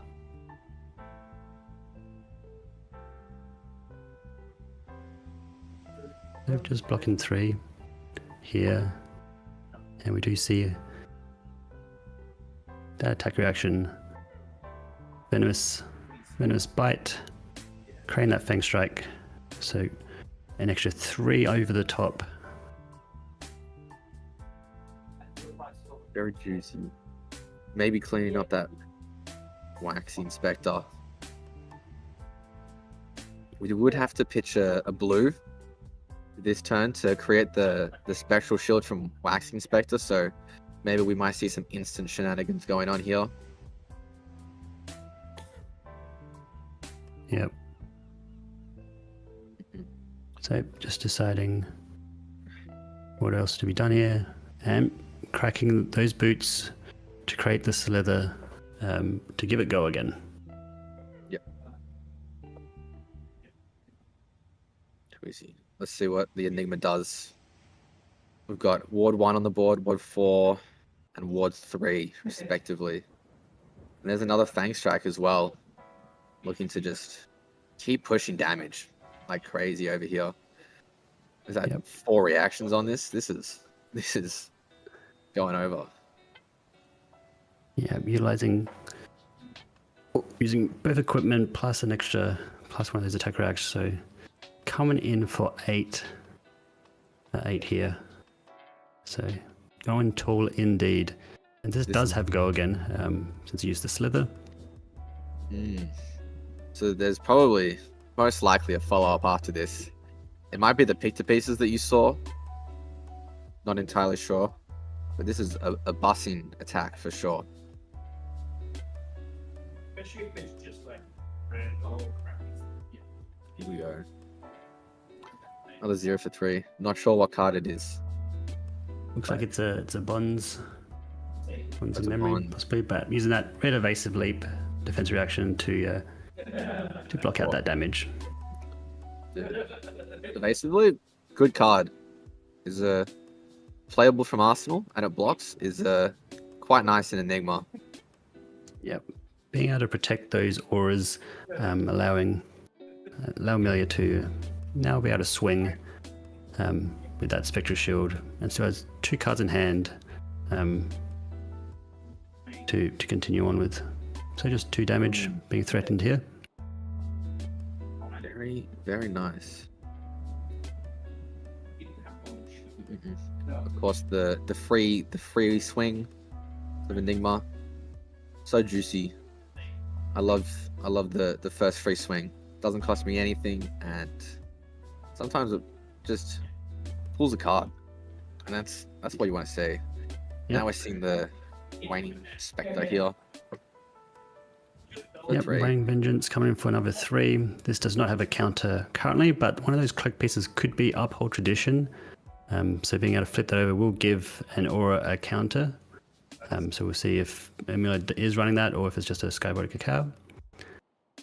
Brennan does opt to block here, and yes, does flip out the Uphold Tradition, giving it a counter. Going to 4, and this will mean that he gets go again. Dude, you called it. You called it. Ooh. And a Sigil of Solitude. So it looks like a red Sigil of Solitude. This is just an action, illusionist action piece, but has ward 4, so good for blocking some damage. And then uses that 1 remaining resource for Truth Foretold to put a aura from the graveyard to the bottom of the deck. So just trying to utilize all those resources, and now has 2 extra ward on the board. Alright, here it is. Here it is, the pick to pieces that we've been waiting for. This card is spooky. Enigma has to block with either a lot of cards or just lose all the ward here, and it's quite spooky.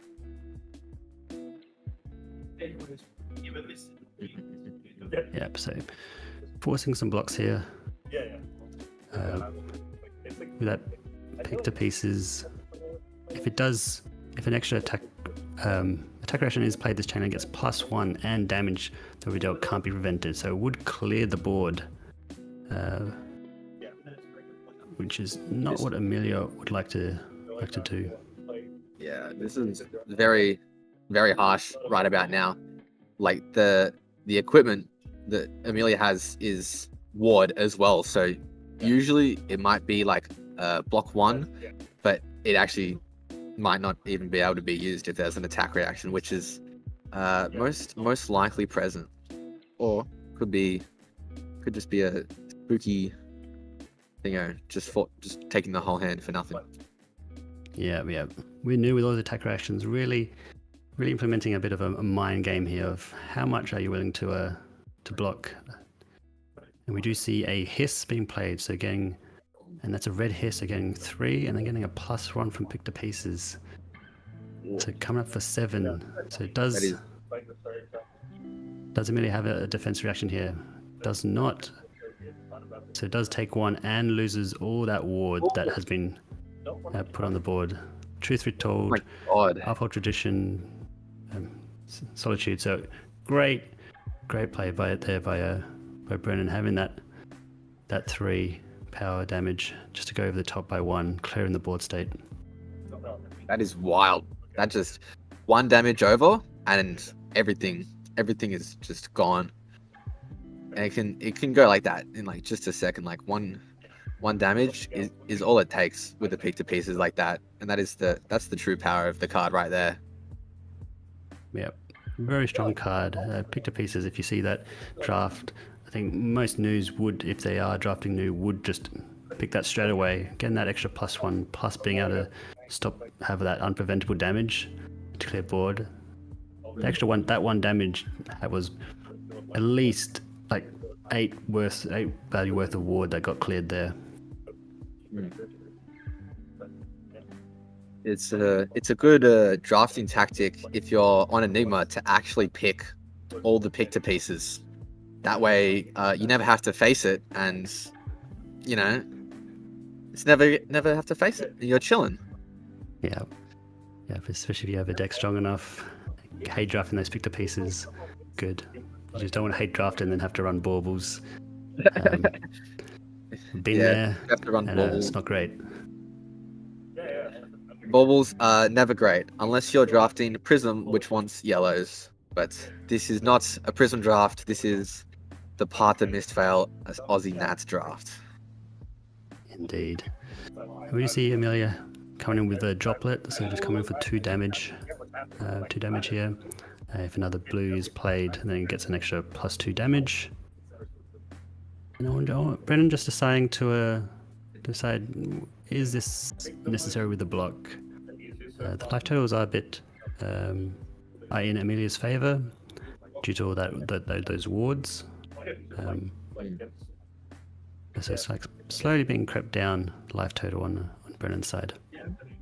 Yeah, that pick to pieces is probably able to pull this game back to a even life total. Yep, and we just see a the block with past the bonds of path. attraction there.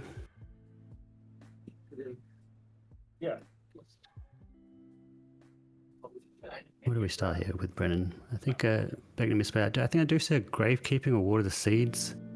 Brennan's hand, which, a Gravekeeping, which does get pitched. Just take the 1 here. And this will give Brennan's next blue attack +1 and go again. Here we go. 0 for 2 go again. Getting a +1 from the Mistblade and the go again. Very, very on rate damage. Yep. Looks like that's Art of Desire Mind. When this hits, banish the top card of the deck, and whenever this banishes a blue card, gain +1. And then Miller decides we'll block that out. And it does have go again. Obviously looking to banish the blues in the Enigma's deck. And then we'll finish with a Bonds of I think it's attraction. Memory, it looks like. Memory. Coming for 3. So many bonds. It really is hard to keep track of. But Amelia also decides to block this as well, and that is another action card which will then get banished. And I believe that was a blue single-minded determination, so that will be able to be played by Nu if Nu does transcend. In the end game. We'll have to see if it gets to that point. Here we go. Tenet of Chi wins. Giving our next blue attack go again and transcending off it, gaining a life, and activating Enigma's hero ability. Here we go. 2 free damage. Yep, coming with that 2 go again. So that first general Chi win, just enabling that transcend card to be played and transcended, the homage of the ancestor, and that 2 go again with 1 card remaining. So Amelia trying to build the board back up after that pick to pieces absolutely annihilated the board state. So very back and forth here. Yeah, man, I'd be missing that Sigil of Solitude if I had that on my board. But you can't live in the past because you're in the present. So got to look forward to this new board we're building up. Yeah. Hopefully, we can do some snowballing. Yeah, both these players qualifying for nationals do an amazing job. They'll know it was a risk to only block 6 there, assuming that it was not the 3 power attack reaction. But sometimes you've got to take risks to get the rewards. But moving forward, we're looking at this 2 damage from the Spectral Shield, and we're seeing if Brendan wants to utilize a card from his hand to block. Yeah, you got to risk it for the biscuit in modern day society, and sometimes we don't get the biscuit. But I feel like being at 19 life right here is I feel like we're chilling as Enigma, right? I feel like we're all right. We're up. All we gotta do is start building back. Hopefully, find some good ward cards that we can hold down the battlefield with. Yes, indeed. So yeah, it just depends what the makeup of Amelia's deck is like. If it's mainly ward cards and auras, or if it's running some of those big attacks like Blanche or Battlefront Bastion. But we do see Bren up to take the damage here. Amelia Arsenal's her last card. And we go on to Bren, which we do see a Transcend card there. So maybe with that... traveled. Yeah. Given next target attack action go again. And we do see a Tide Chakra, I believe, as well. And a Blanche. That Blanche could be very, very spooky. Or not. Gain pitch straight away. I believe it's a blue. Here we go. Battlefront Bastion. Preventing one. Doing its duty in battle. This will be very, very good at protecting the second dagger if it is so chosen to be swung. Yeah. Battlefront Bastion, absolute superstar. Being able to be used to block at least a Mistblade or Kakara, getting that extra prevention, super handy. We got haunting memory of the pick to pieces is back. He's back. He has transcended. Giving that card go again. Did it go again? And then uses the chakra to gain an extra plus 3. That's not bad. There we go. There's the full use of the chakra. I believe it's a yellow chakra right there. Board has been stripped. We'll have to see what is this. Using Enigma's ability. Being able to, then Nigga will have a look, see what is able to be played. That is blue. Here we go. So, that go again, just enabling an even wider turn for Nu right now. Yep. So choosing that blue single-minded determination. So Enigma has a bit of ward for themselves to be able to prevent a bit of damage here. Using Enigma's cards against a very assassin-like.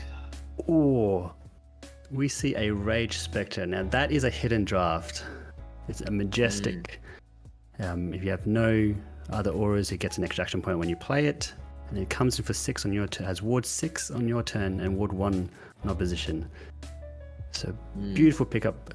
Emilio drafted here. Very, very nice pick. Yeah. I do enjoy this card. 6 damage, and then being able to prevent 1. It's like a 2-card 7. Yes. Unfortunately, having to pitch away a couple cards. So again, the ultimate value from the cards, but still seeing that card in your draft. That's a pick one. That's a pack one, pick one. If I ever saw it. Oh yeah. Definitely one of the cards that, if you see it, you pick it up as Enigma, and then if you see it as an opposition in the later packs, it is a hate pick, definitely. Not as scary as the manifestations of Mirror Guy, but certainly above rate card, and in the blue slot as well. Like, you can even transcend on top of this, but I don't know if we have that right now. It's still just like such a great play. Yeah. So Amelia might be trying to possibly try and protect this Rage Spectre for as long as possible, get multiple attacks out of it. Would be ideal. And then we see Bren just block and then lose that ward, which goes back to the graveyard. Hilarious. Taking 1 damage. Yeah, if you can just keep this Rage Spectre online for another turn, the value just goes through the roof. Like, even the stock market gets jealous of Enigma's snowballing in this situation. Yep. But we start off with that Beckoning Mistblade, coming for 1 with go again. the poking of the mist blade. That's one of Nu's probably biggest strengths into Enigma is just Kadachis, basically. They do cost a little bit more, but they have an on hit, and they do a lot of assassin things. Here we go. So we This is see Bonds of the memory. bonds come with a Fang Strike, or with a Venomous Bite, creating that Fang Strike for the extra damage. Oh, another evasive leap. Still thinking on it. And that Sky Body in that chest piece, able to block out that 4 damage. Very, very nice. It's a very, very clean block. Yep. And And guess what? Rage Spectre then still alive. Rage Spectre has been kept alive. Oh, So Mira has quite a few cards in her hand, so we'll see how they utilize all this. But yeah, coming for that 6. Has no go again. And we see a 3 visits, so another majestic pickup from Amelia here. mm. And Bren just very opts to take that interesting. damage. You need to throw back as much damage as possible.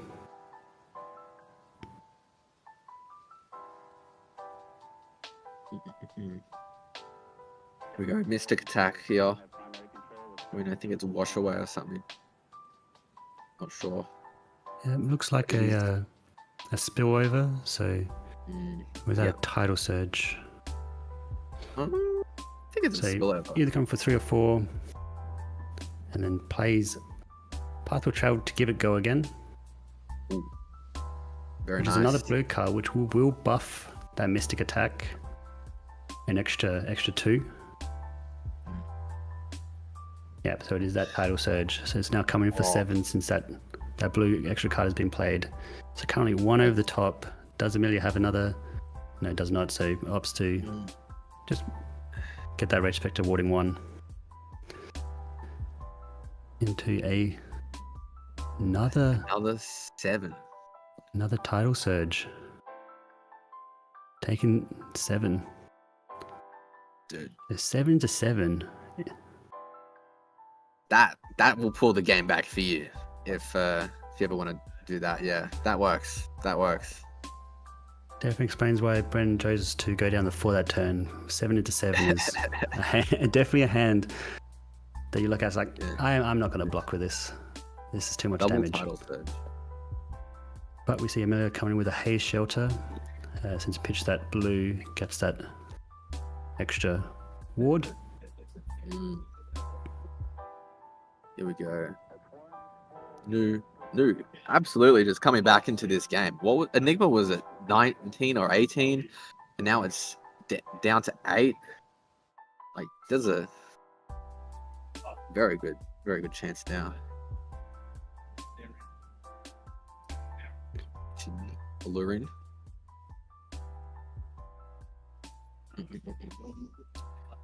So I'm just coming with that Beckoning Mistblade. So Haze Shelter does have ward 1, unless Amelia does pitch a blue this turn. But just opting to block it out. And then, is that a pick to pieces? That is a pick it to is, pieces. with crucially 1 floating. And I do believe that is an attack reaction in Brendan's hand. Very, very devious. Doesn't matter if pitches are blue now, because that haze shelter could just be gone.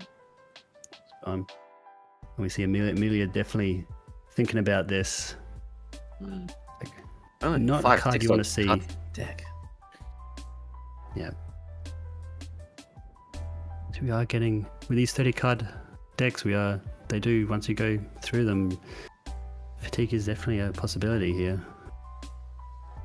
Amelia has to think, does she block with 2 cards here and still might get punished? Here it is. Just letting it shred. Fang Strike. Coming in. Looks like it's a red one, so that is Ooh. yellow maybe, so it's coming in for 6. So taking 6 damage, going down to 2. Going down to 2. This game went from like 8 to 19 to just almost even. And Nu's got full tempo, swinging like crazy. We see a spectral manifestations creating a spectral shield. This will be for 4 with go again, and it's 3. And it's free. Amazing card, Spectral Manifestation. So good. Coming with that 4 with go again. Looking at And that, still I has- think that's a defense reaction in Enigma's Banish Zone. Maybe preparing to use it. Yeah, possibly pitching a Chi here to be able to use it, prevent some damage. That is big blue sky. Gets +1 for each blue card you've pitched this turn. So it is a 0 cost defense reaction. So, and we do see Bren does have that in a Chi. So it is a possibility. This could get crazy. I think, is that another pick to...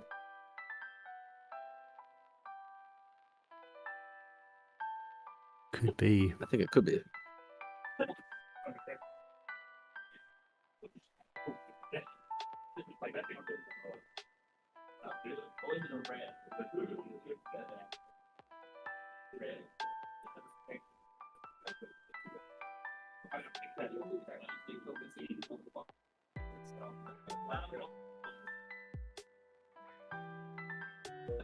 Still thinking. Yep, so it does opt to do Checking out the the Banish Zone. yeah, to play that thing. Then uses their negative ability to create another spectral shield. This time with the counter coming for 2.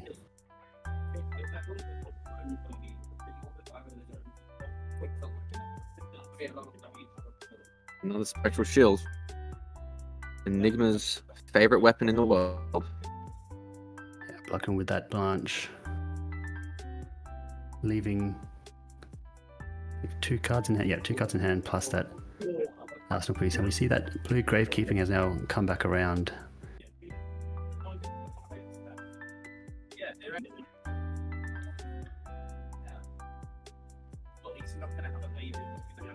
But we just start with that Beckoning Mistblade. Now we are getting close to the timer going down, but I do believe they have a few extra minutes because they are on the feature match. So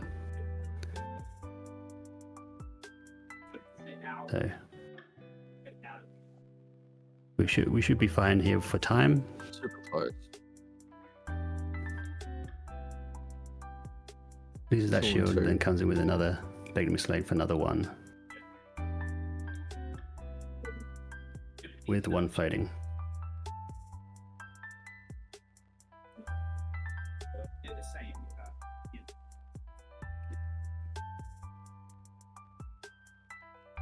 And finishes off with that Emissary. Coming in for 4.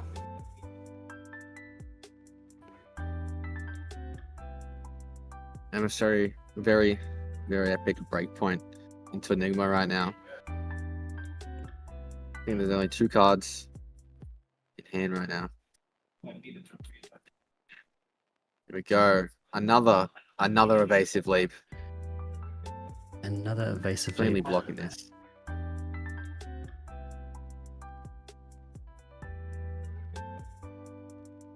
I think evasive leap might be the best card in the set. Yeah, it's definitely up there. So it's 4 with go again.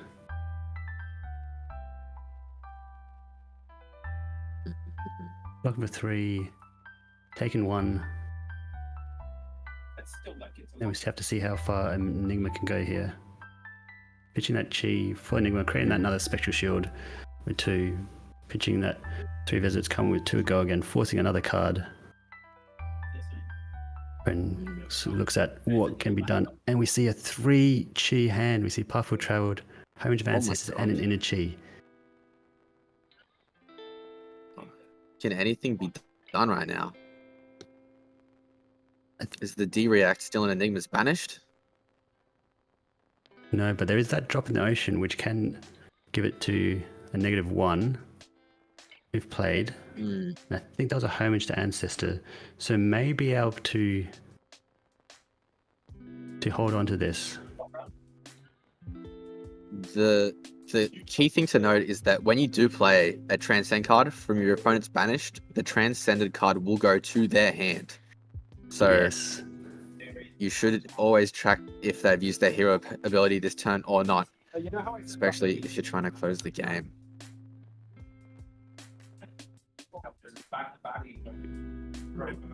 Just having a quick look through the graveyard.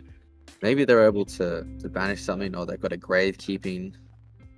Oh, is that a But it is all Passover instead of transcends. Pathfield Traveled? Yeah, it is Passover, which is that banished transcend.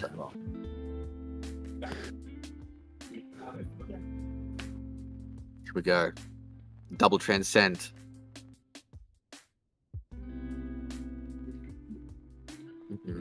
Wondering what they're going to Again. banish with the Passover. So gain that 1 life from Homage of Ancestors, banishing that D-React. Then being able, then pitching the Chi to be to then be able to play that.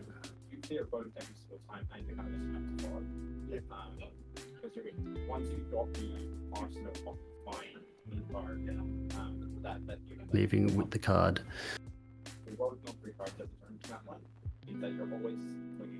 With 1 Chi, You're with naughty. Enigma. And see that there is only transcend cards in Enigma's Banish.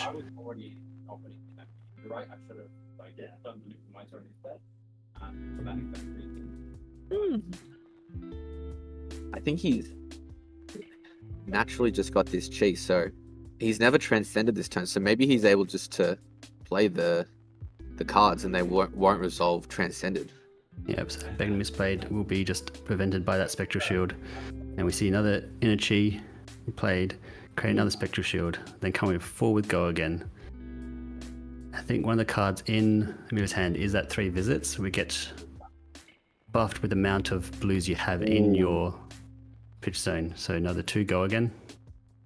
Oh, there's no Another way. block card. So this Three. seems like it will be a big strong 9 to finish off Amelia's turn, which I think will seal the deal with that Inner Chi, 2 Inner Chis in Brennan's hand. Oh my god. That will be amazing. It gets Ward X, where X is 3 times the amount of blues you've pitched this turn. Yep. From memory, if I believe so. So Yep, here we go. there's Is it that going to 3 happen? visits. Coming we in for go. 9. Woo! And there's the 2 9 Inner Chi. And that damage. Amelia That's it. gets the job done with that 3 visits, that strong 3 visits with the 3 Inner Chi pitched. Amazing work. Very back and forth with those pick to pieces, playing a huge role in that match. That was an astonishing way to finish the game. Oh my god. 3 visits for the knockout. That is. I was wondering why it was in there, but that's answered it for me. 3 visits is the closer of the century. 100%. And I think Amelia was tracking that 3 visits, knowing that it will come around with those 3 Chis, and just managed to line it perfectly. That 9 coming in, amazing. Could be that Cosmic Awakening with that 3 Chis would have been 20, but we can't have everything we want. It's still amazing way to finish the game. An amazing play from both these players, very back and forth. Amelia looking like very strong with that board presence and that pick to pieces, doing that 1 damage, managed to clear at least 8 value worth of ward. Brought Brendan right into the matchup. That was something. I do agree with you. I wish it was 20 damage, but that's all right. I'll take the 9. I'll take the win. That's great game. Love that. Great game. And I think that went to time, so we might not go to a break here since we'll be going to the next matchup very, very shortly. But yeah, who do we reckon? We've seen Enigma versus Zen versus a Nusari and a Zen Mirror. So it'll be interesting what this last matchup we'll see will be. Could be interesting. I do want to see a Zen versus a Nu. Zen versus Nu. Yeah. Haven't seen that matchup today yet. is an interesting one.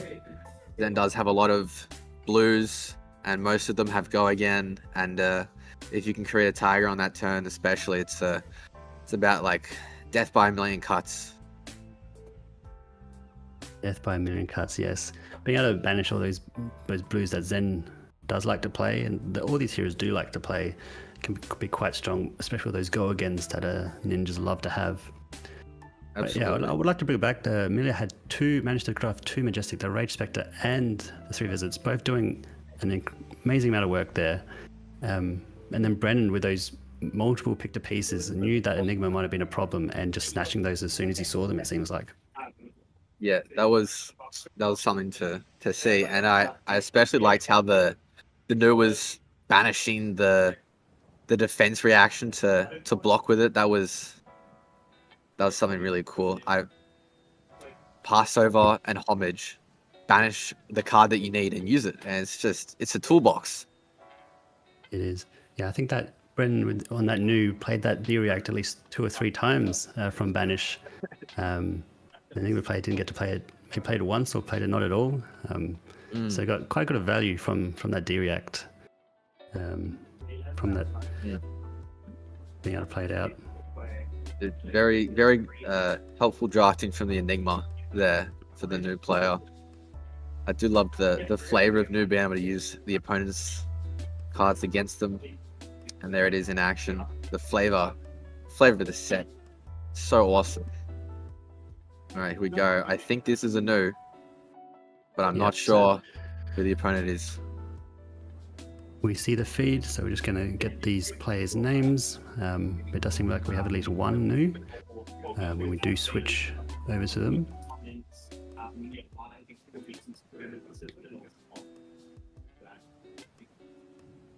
Yeah, there is actually like precedent for it in the TPG, but He does look like my favorite set. So we might get your wish of a Nu v Zen matchup. My wish is coming true. This is incredible. I'd like to Just for you, Spencer. The Fab Gods, they have blessed us today with this epic matchup. So yeah, this will be the last match for this first draft, and then we'll be taking another extended break, so the players will then draft for their second draft. And I do want to shout out that this stream is on the Flicken Blocks channel, the one that set up the cameras at the venue, and he's selling singles at Brisbane at Australian National Championship 2024. And there is also a giveaway at 5,000 subscribers, which Flicken Blocks is getting mightily close to. So if you want to be in that giveaway, go ahead and subscribe. And if you like the stream, give it a like as well.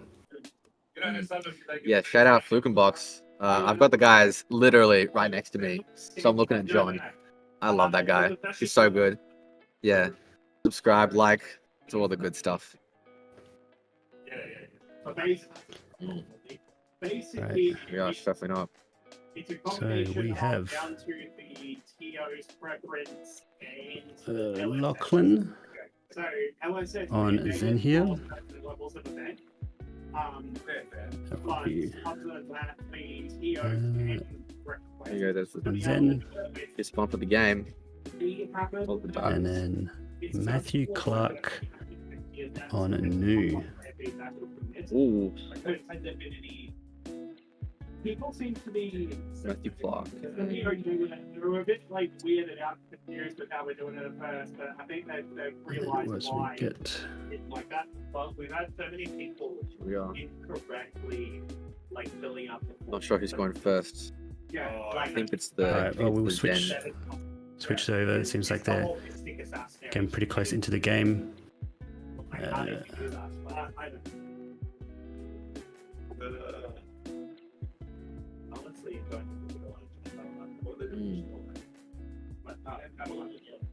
Here we go. Matthew Clark starting off with a Mistblade for 1. We see a block already with a good combo card in red, which is very, very rough. Yep. So it just seemed like another effective Mistblade. So likely not going to take too many cards out of Matthew's deck here. Just trying to take as many cards out of. And I think I've got the heroes the wrong way around.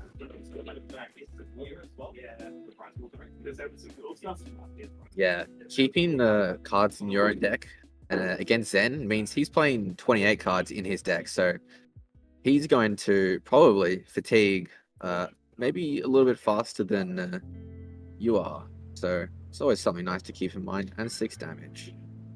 Yeah, This will fact probably- finding mission coming for 6 damage. If it hits, does get to flip over a equipment piece or arsenal and see what it is, but does fully block that out. It appear. Oh no, takes 1 Ooh. damage. He flips And it. does show that chess piece, which we didn't get to see ourselves, but the players do know what's going on there. The players Yeah, know let's see if we can get something some that we life totals don't. Alright, here we go. Matthew, want to play?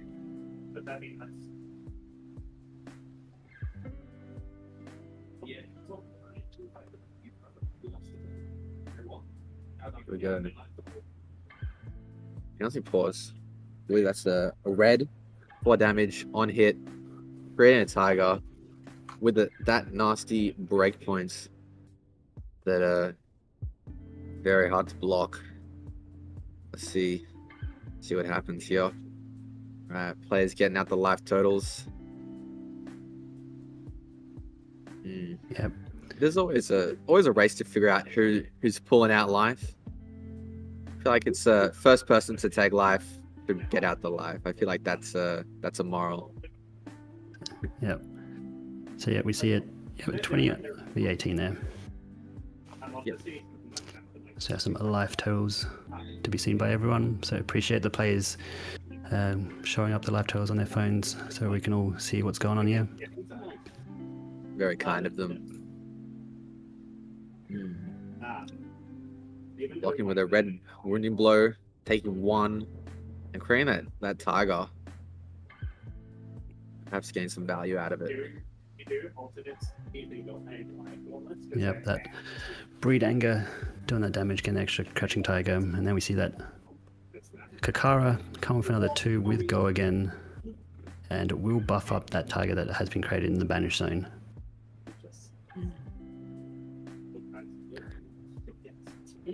Matthew does opt to take 2 here, it seems. Down to 17, and then we take another 1, and I believe he'll be on 16 here. Yep.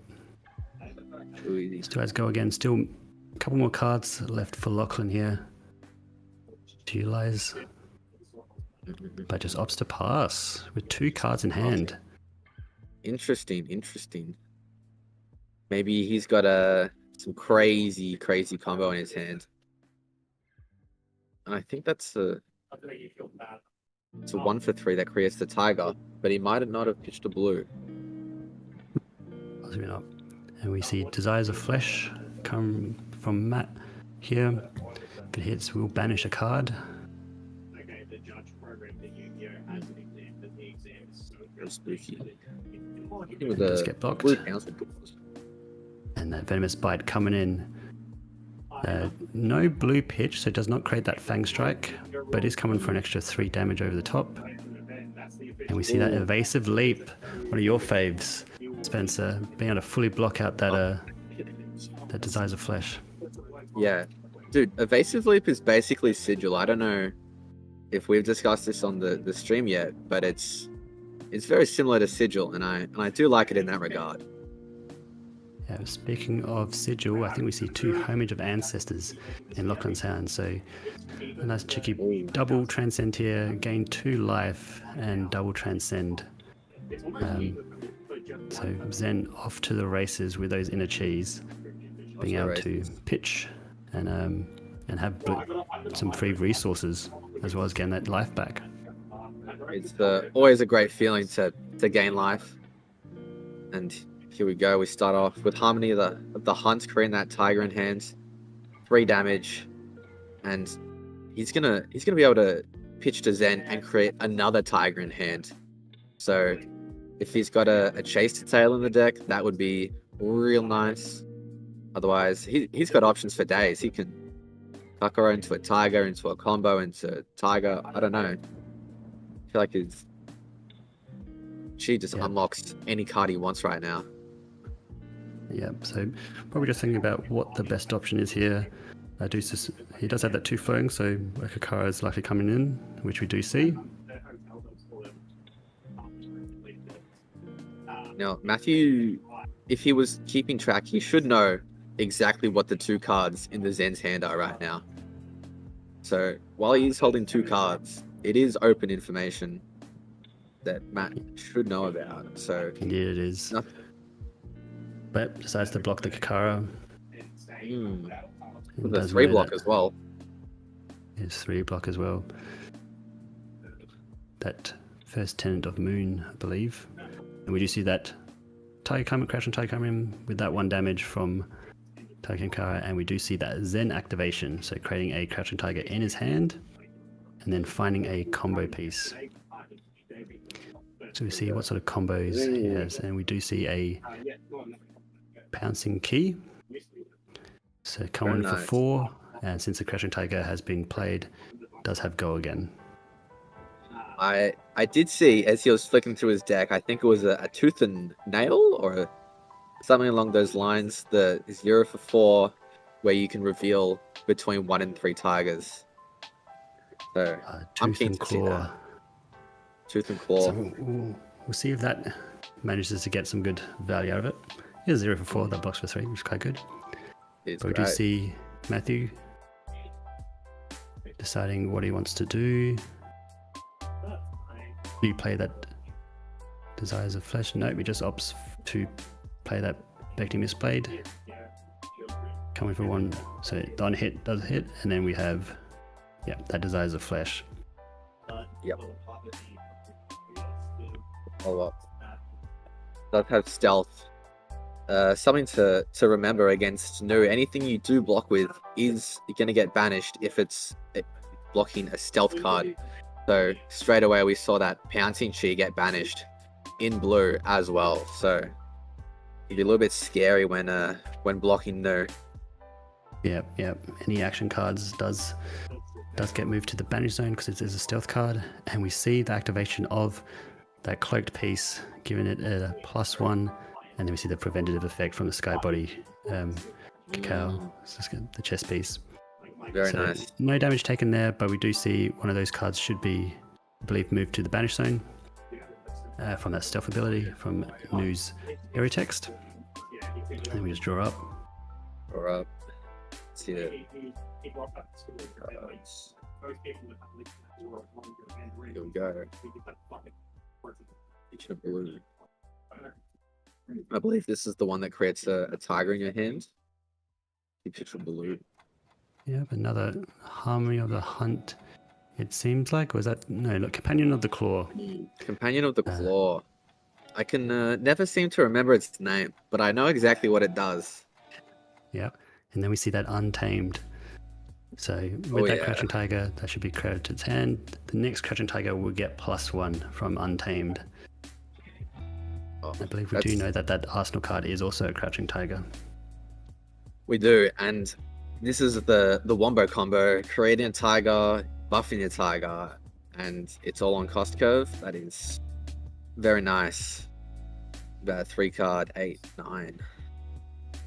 Love to see it. Looks like it's a red Untamed, so coming in for 4 damage here. Matthew has to decide, does he want to block with one of his cards here? Looks like a Double Trouble might be the chosen card here. Yep, a yellow Double Trouble, and then that ward, or that that block from the Grimmy, and then that Crouching Tiger coming in for 1.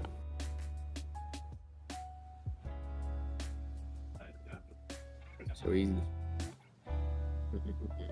So Nu definitely taking it nice and slow, just kind of trying to whittle down Lachlan's Zen, and we do see a Bonds of Memory coming in here.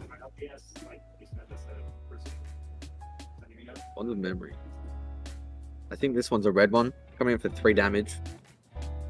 Will require a 3 block, but depends how aggressive Zen would like to be.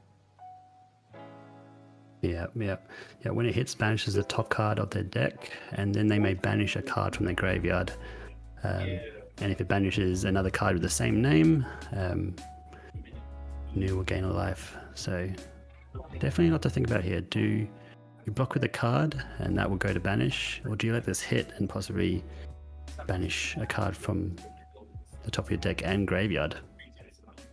Banishing any card of your choice from graveyard can actually just be the difference between winning a game and losing a game when activating New. Like you could find a burst Tenet of Chi Wind that's like 0 for 5 go again, and that's just ridiculous value. Yes, indeed. Yeah, if you don't have, there's no stipulation on what sort of card of the same name. You can do any card from graveyard. It seems like. So, a Tiger Form Incantation. I believe that was blue, it looks like. So that'll be a nice card for New to be able to utilize. And then Matthew's having a look here, seeing what sort of card in blue. But I don't think I think he just chose a Pouncing Key just to get rid of that from the graveyard. Because we do have those Transcend cards that are able to get a card from your graveyard back into your deck. Maybe there were. I don't think there were any really good blue cards in the graveyard. I think he's done a great job at just nailing them all into the banish zone. Yeah, trying to limit that recursion. We see a Shifting Winds pitched here. Super interesting choice of card to put in the draft deck. Yeah. Here's a blue, so it is gonna give it resources, and has that Taken Kara and that Crouching Tiger from Arsenal, which has been there for a little while now. Finally gained the value it deserves. Yep. And then I believe that is Anger.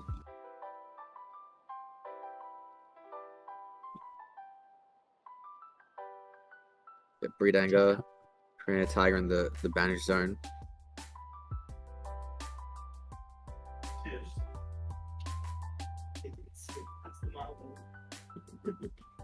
Just checking the graveyard. And then we see that Passover. So choosing to banish a card from New's graveyard here, and then I'm assuming that is a blue Breed Anger. Yeah, it has to be an action card, so can't choose a reaction here. So choosing Fact Finding Mission. And with that blue, we'll create that Inner Chi.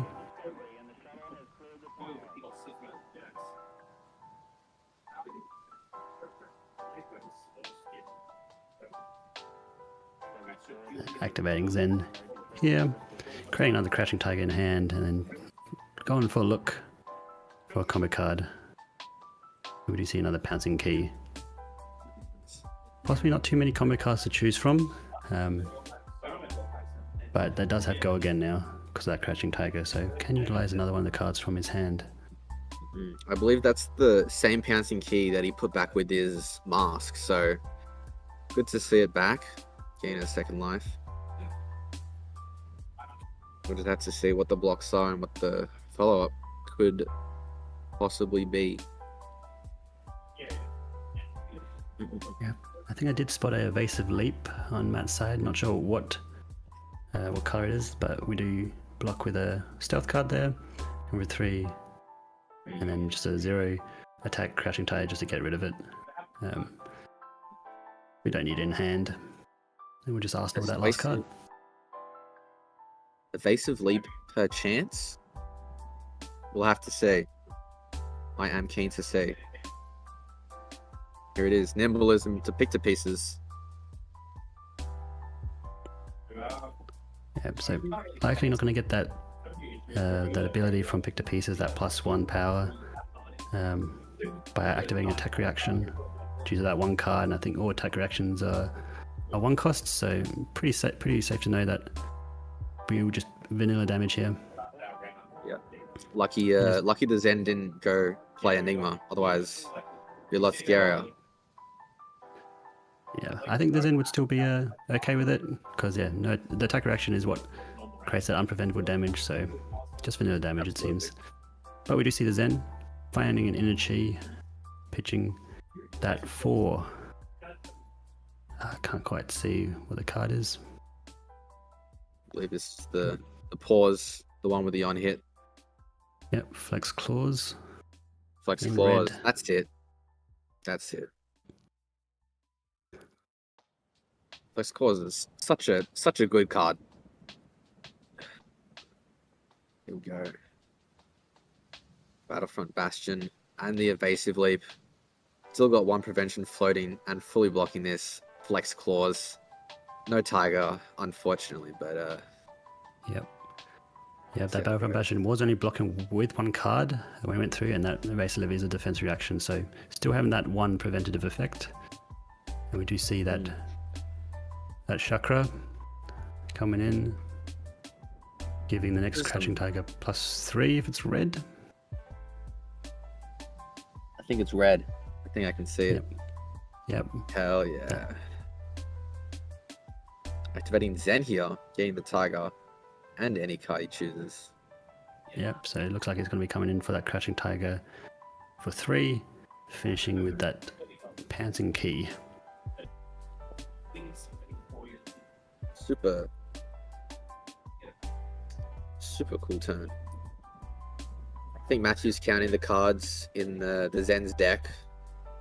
Just maybe trying to fatigue right now, blocking all the damage, seeing if he can outlast his opponent.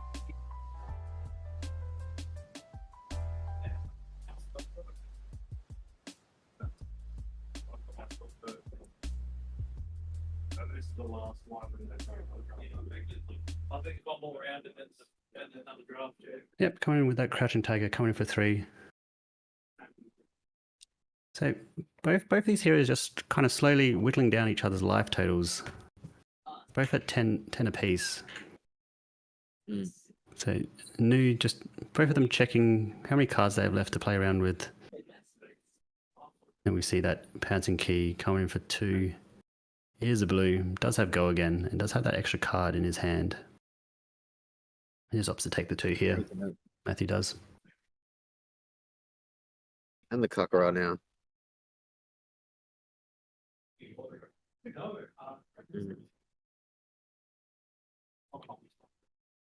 Going down to 6 damage, or 6 life left. No value off the Kakara there, but it's okay because we're at 10. Zen's at 10, Matthew's at 6. Yep. And Zen has been attacked right now. Yeah, looking like another stealth card here. It is a blue, so just coming in for 1 damage. Looks like the Art of Desire Mind. So when this is hits, banish top card of the deck. Whenever this banishes a blue, gain 1 life. And I do believe that Matthew does have a Transcend card, so we'll see if it he utilizes this turn, especially if it's that Go Again Transcend card.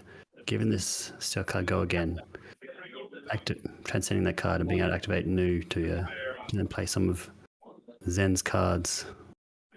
We would have to give this Go Again. So if this is a path well traveled, this turn is gonna be epic. It does transcend and give it +1. Oh, coming back with a -1. Some transcend action going on right now. Yep. So giving it +1, then dropping the ocean, giving it a -1. So still hits.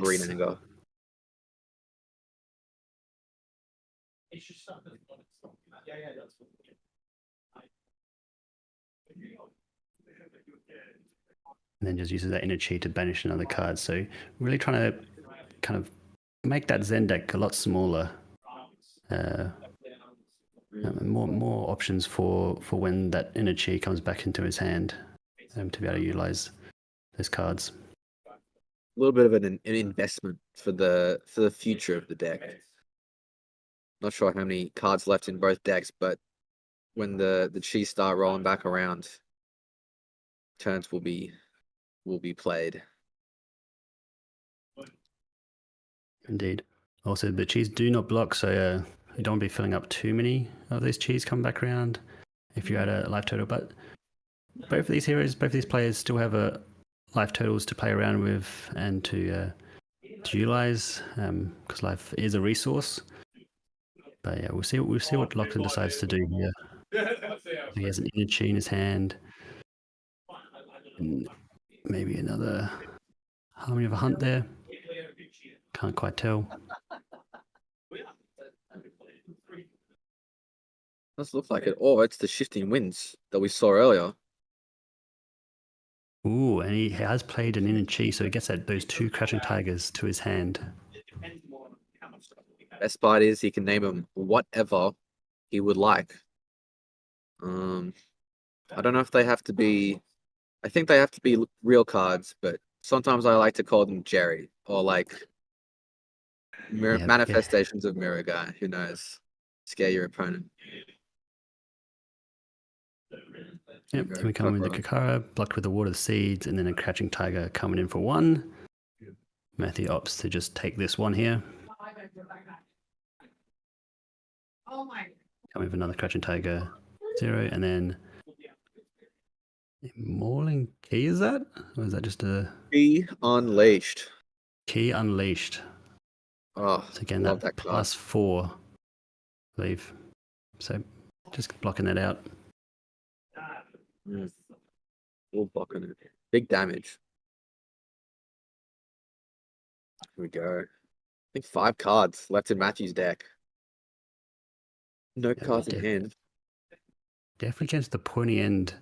And it's surprising we still have Lachlan on double digits of life here. Desires of Flesh coming in, stealth card. If it hits, we'll banish a card.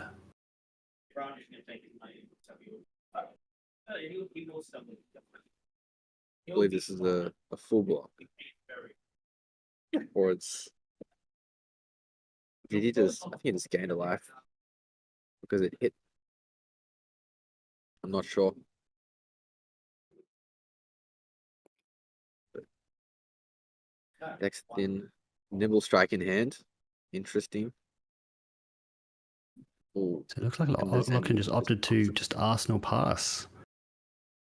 There. Very interesting. New doesn't have the best ability to utilize the 5-card hands. Does have those beckoning Mistblades. But we'll see what comes across this. Here we go. Preserve Tradition. Put a card back into the deck. I believe it has to be an action card. So I'm not sure what the pick here is, but get something big is usually the right answer. Yeah, along with that first Tenant of Chi Tide, so next blue attack gains +2, and he's choosing a big deep blue sea to be put back in, and then able to transcend, and we will likely see a new activation here. And decides to banish that inner chi. Interesting. I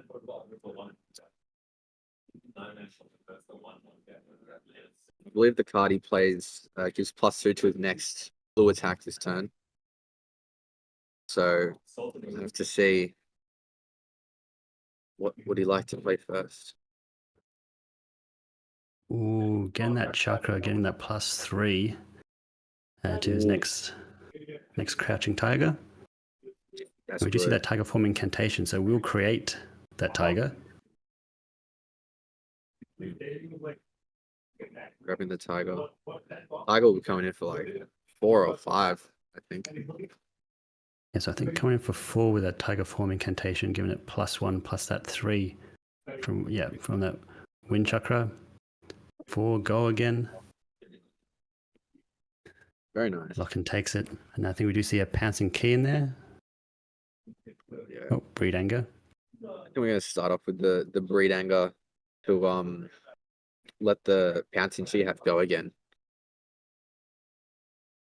Just in case Yeah. he's got something else up his sleeve. Yep, and again that +2 from that first tenon of Chi as well. So coming for another 4 go again. This is what Nu wants to be doing.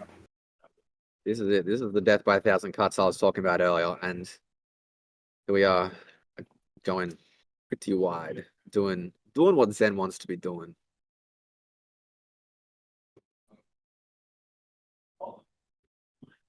I think those 3 cards down below are the cards in his hand.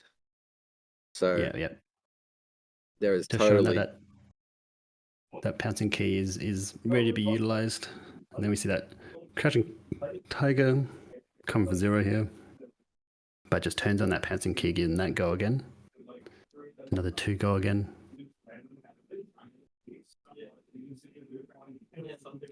God. Look at this combat chain.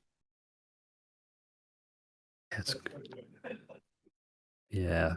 Going 4 wide, playing with an extra 3 non-attack actions at the start of it. So playing 5 cards plus 2 crouching tigers. We are going wide. Who knows what's coming after this? I don't know if he's still got the deep blue sea, but it's a Oh, rising tidal tide or surge. tidal surge. So coming in for 7, since he has played another blue card this turn, and yeah, just forces out 2 blocks here, needs to protect some life, goes down to 1. That's crazy. He is at the mercy of every attack reaction now. Yeah, but Matthew doesn't have too many cards to play around with. I think he will draw up the remainder of his deck. Oh, He does have 1 left in his deck. He's got the big blue sea, right? Deep Yeah, blue he does. sea. If he can just do Mistblade, deep blue sea, I feel like that's a lot of breakpoints. I feel like that could possibly get through. Yeah, I also see attack reaction in his hand. So Lachlan coming with that Kakara, 2 go again, and that Tooth and Claw coming in for 4. Going down to 1 here if he decides to take it all. And Matthew might be sniffing. Yep, sniffing. He senses that he can get the win here. And he has that and he flips heirloom. Oh my god. Flipping that over at the start of his turn since he's on 1 life. Heirloom. And the Tina Cheese with the remaining seals the deal with that Beckoning Mistblade. Yeah.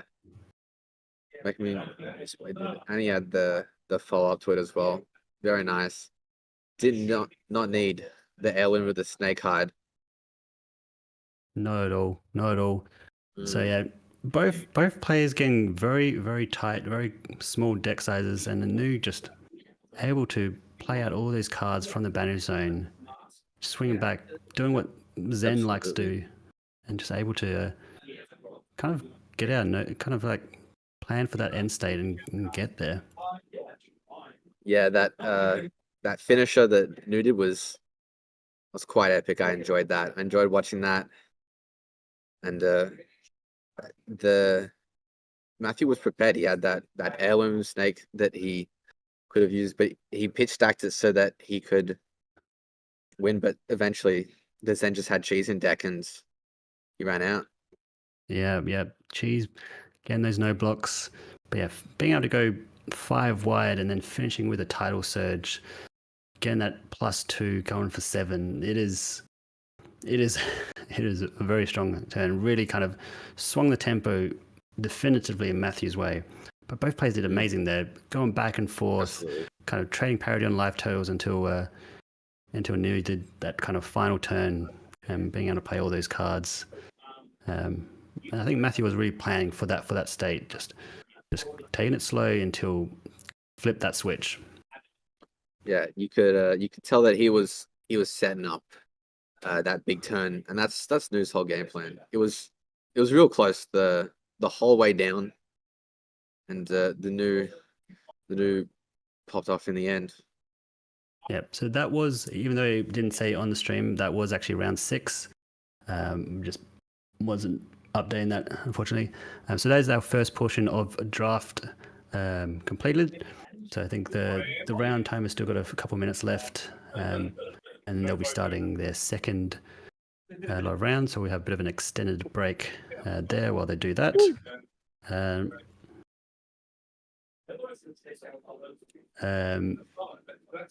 Yes, so that's it for now. And any closing thoughts on that first draft segment?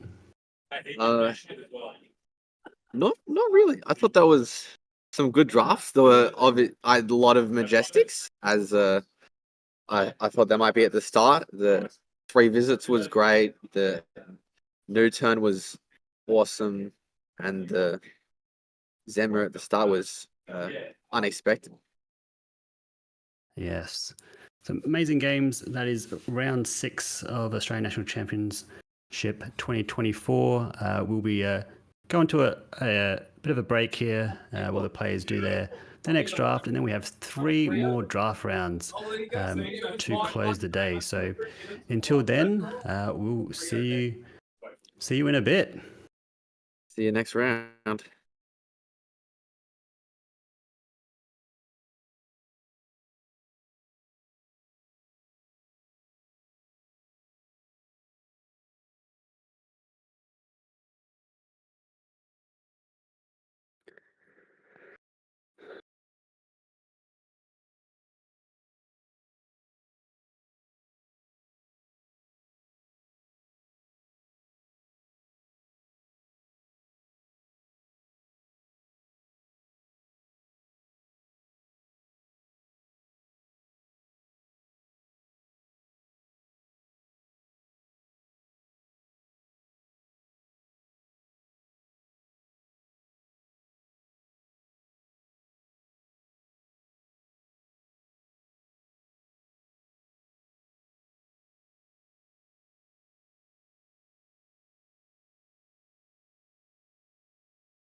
4 computers now have primary control of critical vehicle functions.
computers now have primary control of critical vehicle functions.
All computers now have primary control of critical vehicle functions.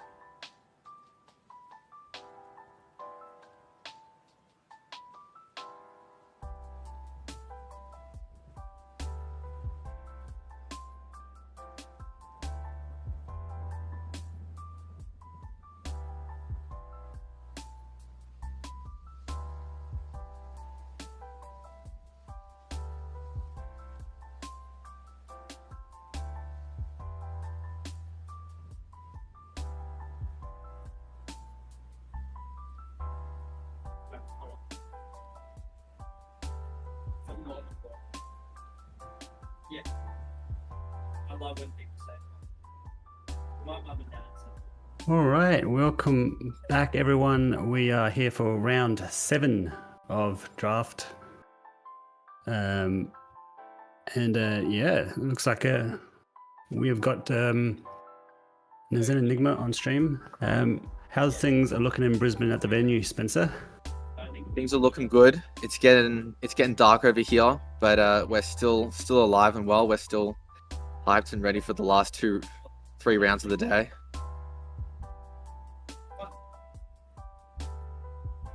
Excellent. So that's good to hear. Yeah, so everyone's done their second draft of the day. So we've got 3 more rounds of excellent action coming up. Just waiting on the names of the players. Yeah. And then I think so we got a Zen Enigma. So what bring some understanding what we expect out of this matchup. well, in CC, this is pretty Zen favored because Zen loves to poke with his tigers a lot, deal like 1 damage, 2, maybe a few breakpoints, and it's very overwhelming. But if the Zen ever takes an off turn or just blocks it, it's very possible for the Enigma just to snowball out of control. So we're hoping the Zen keeps the pressure on, and or the Enigma snowballs, and that's this matchup. Yeah, so it should be Zen going hard, and then Enigma trying to keep those auras up. Wards on the board. Yep. So we have a Robert Piper on Enigma and Zachary on Zen. Woo! So looks like we're starting up now. We'll get that. I'm going, and unsure what the role was, but it at least seems like Zachary is on the play. We do see the whiz and whiskers and the strides here, so some good equipment on Zen's side.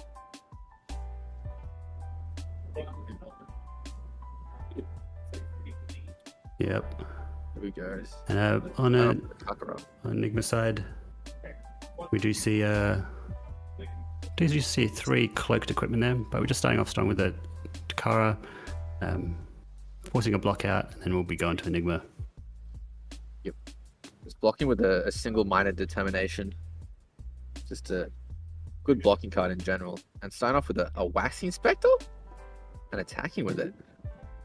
Looks like a waning events there, so pitching that blue. Yeah. So coming in for 2, I believe. It's a yellow.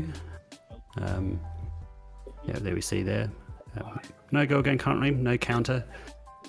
But slowly developing that board state with this turn 1 play. It's interesting.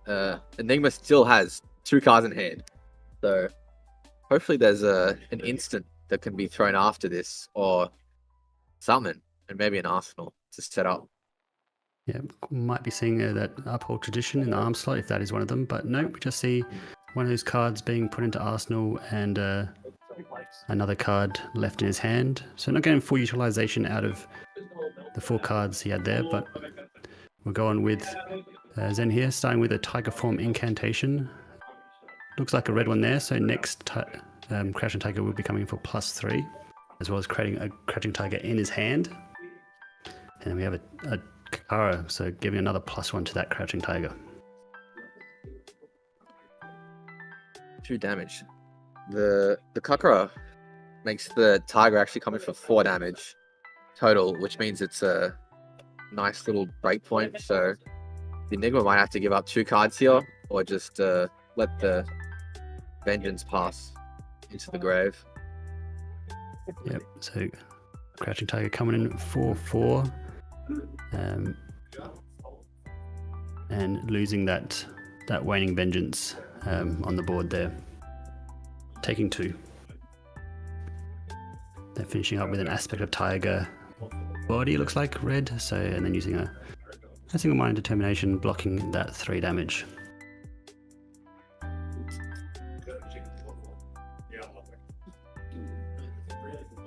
Here we go. Fact-finding mission.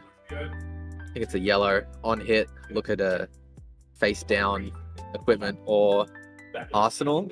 Going for 5. Yeah, 5 damage, reasonable amount of damage. On hit, maybe not as important, but Zachary does have that arsenal card there and that cloaked equipment. So just deciding, is it worth revealing, taking the damage, revealing what it is, or blocking it out, or just blocking a little bit out and being okay with knowing that we'll have that card revealed. So far, it seems like we at least got 1 block from hand, plus the Mask of Wise and Whiskers. Putting a combo card back onto the deck. Changing the blocks, but still doing the mask. I think putting the aspect back into the deck, maybe that's a really good combo card in most Zen sealed lists or limited lists. Yep. So still deciding the blocks here. Mapping out his turn, trying to get the maximum value. So currently just blocking for 1 here. Got a Flex Clause. I think that's an incantation. Maybe like a Biting Harmony Breeze of the Hunt. as well, I think yeah. he did spot a Transcend card in his arsenal as well. So Preserve Tradition most likely.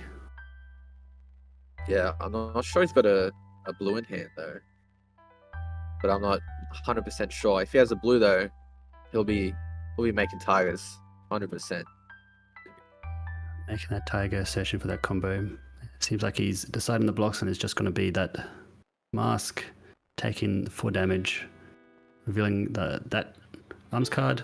It is going to be the Waves of Aquamarine, so giving that +1 to something. And he's going to choose to put the aspect of Tiger body into the bottom of his deck.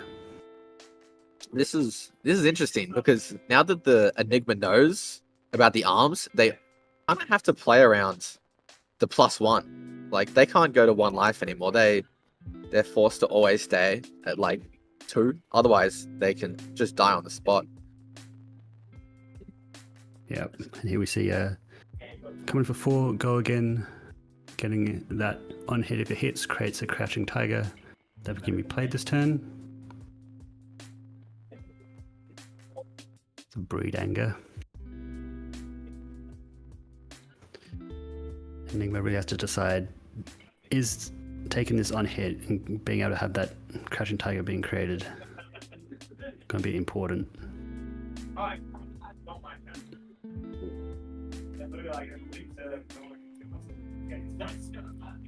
I think he's blocking 3 here. Blocking 2, 1 prevention float, and he might be able to flip up a Kekoi if he really decides he needs to.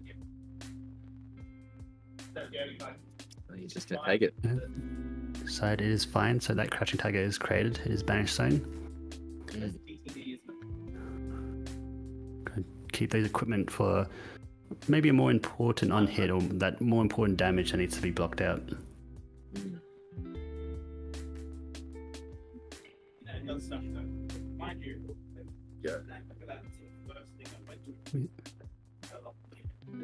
We do see that Tiger form incantation, creating another Crouching Tiger in his hand. It does seem like it is blue, so it is going to give this Crouching Tiger +1. Yep. Importantly, a blue card has been played, which does turn on that a transcend card, which I believe is in his arsenal.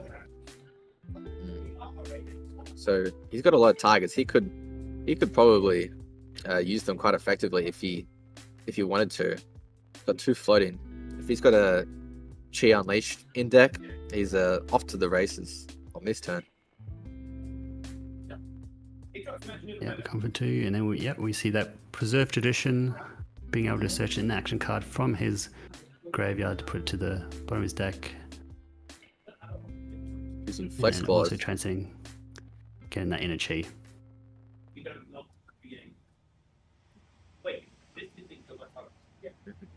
And I believe he did choose that Breed Anger that he played early in the turn.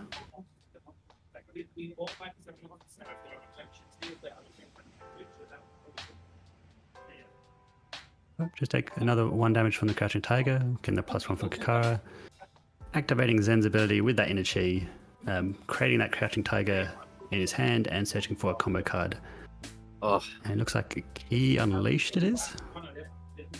he is keeping the information hidden till last moment, waiting for all the damage to be dealt before activating Zen, and then finding the greatest combo card ever. 5 damage. 5 damage coming in. Ooh. Preventing 3 prevention damage there. too. Taking 2 with that Moon Chakra. Not bad.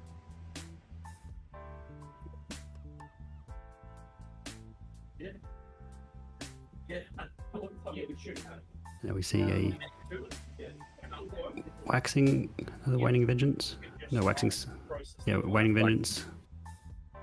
Man, I can never tell the Oh, difference no, between there's the a lot names. to I confused myself there. So yeah, coming in for Yeah. 3, getting that +1 counter, giving it a go again since patching blue card. And what a lovely blue card we see there. Cosmic Awakening. Oh yeah. I do hope to see the Cosmic Awakening back at the end of this game. That would be super duper awesome. Yeah, but if Robert is able to resolve that Cosmic Awakening for at least 15, 20 damage, it could be quite devastating towards the end of the game. But we'll see if we get to that stage, and if we, if that those energies are able to be pitched with it. It's a race between Enigma getting to that Cosmic and Zen trying to close the game beforehand. And here we see an excellent block, Battlefront Bastion, blocking 2 damage, and then able to have that 1 prevention to prevent that Crouching Tiger damage. Super nice blocks here.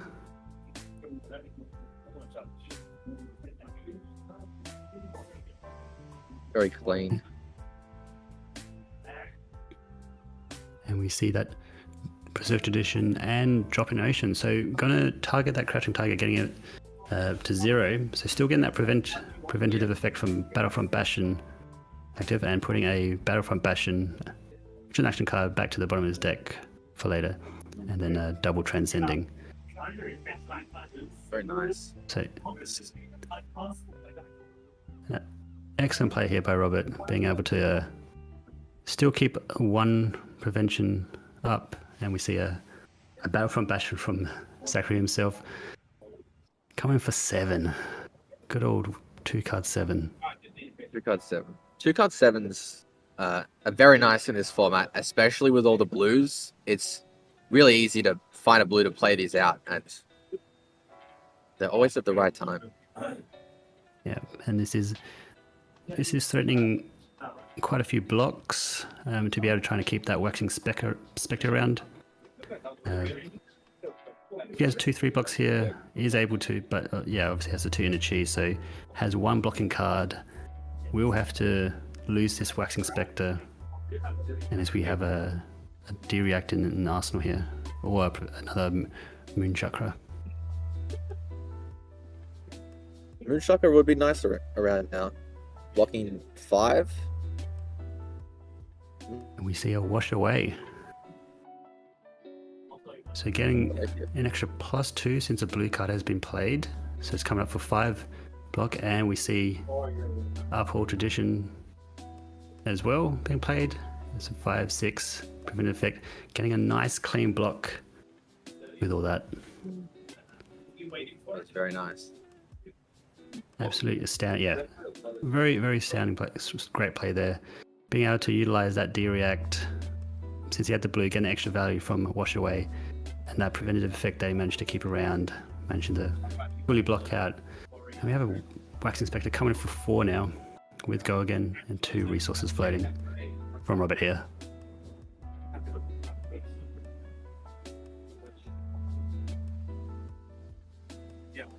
John's getting that right down for you. When I think about what Zen has in his hand, what he can do, I do see an emissary here, and I believe it's the +2 emissary, and I think that's also one of the tiger cards that is an aura that gives you a tiger on your next turn. It's like chi something. Yeah, the blessing of Ki, Blessing or Ki. however it's pronounced. Does also seem I like think it is Ki. That's Ki. Yeah, unsure. But Zachary really mulling over his options here. Doesn't want to take any unnecessary damage. It is 13 to 11, so the luck is still quite in parity. But Robert being able to keep that Waxing Spectre around for another turn, coming for 4 with those 2 counters, and having that Ward 2 if he decides that it's time to let it die.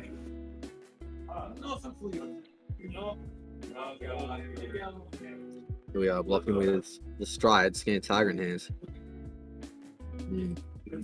Notably, could use the tiger to bottom it to the emissary for some And look at that. big damage.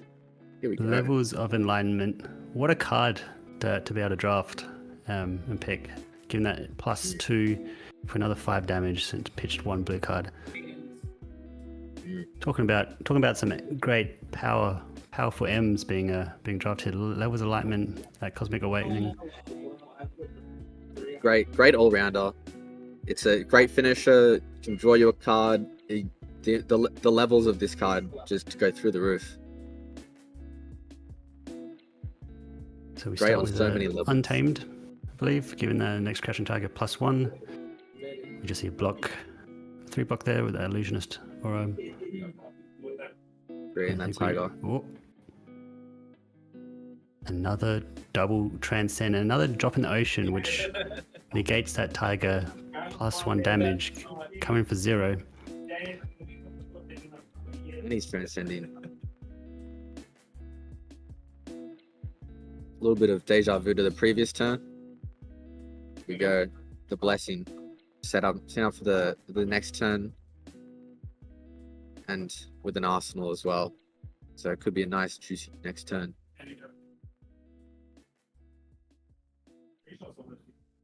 Yep, and we do see that Blessing of Ki being played, so we'll get that Crouching Tiger creating Spanish Own and giving it +3 next turn.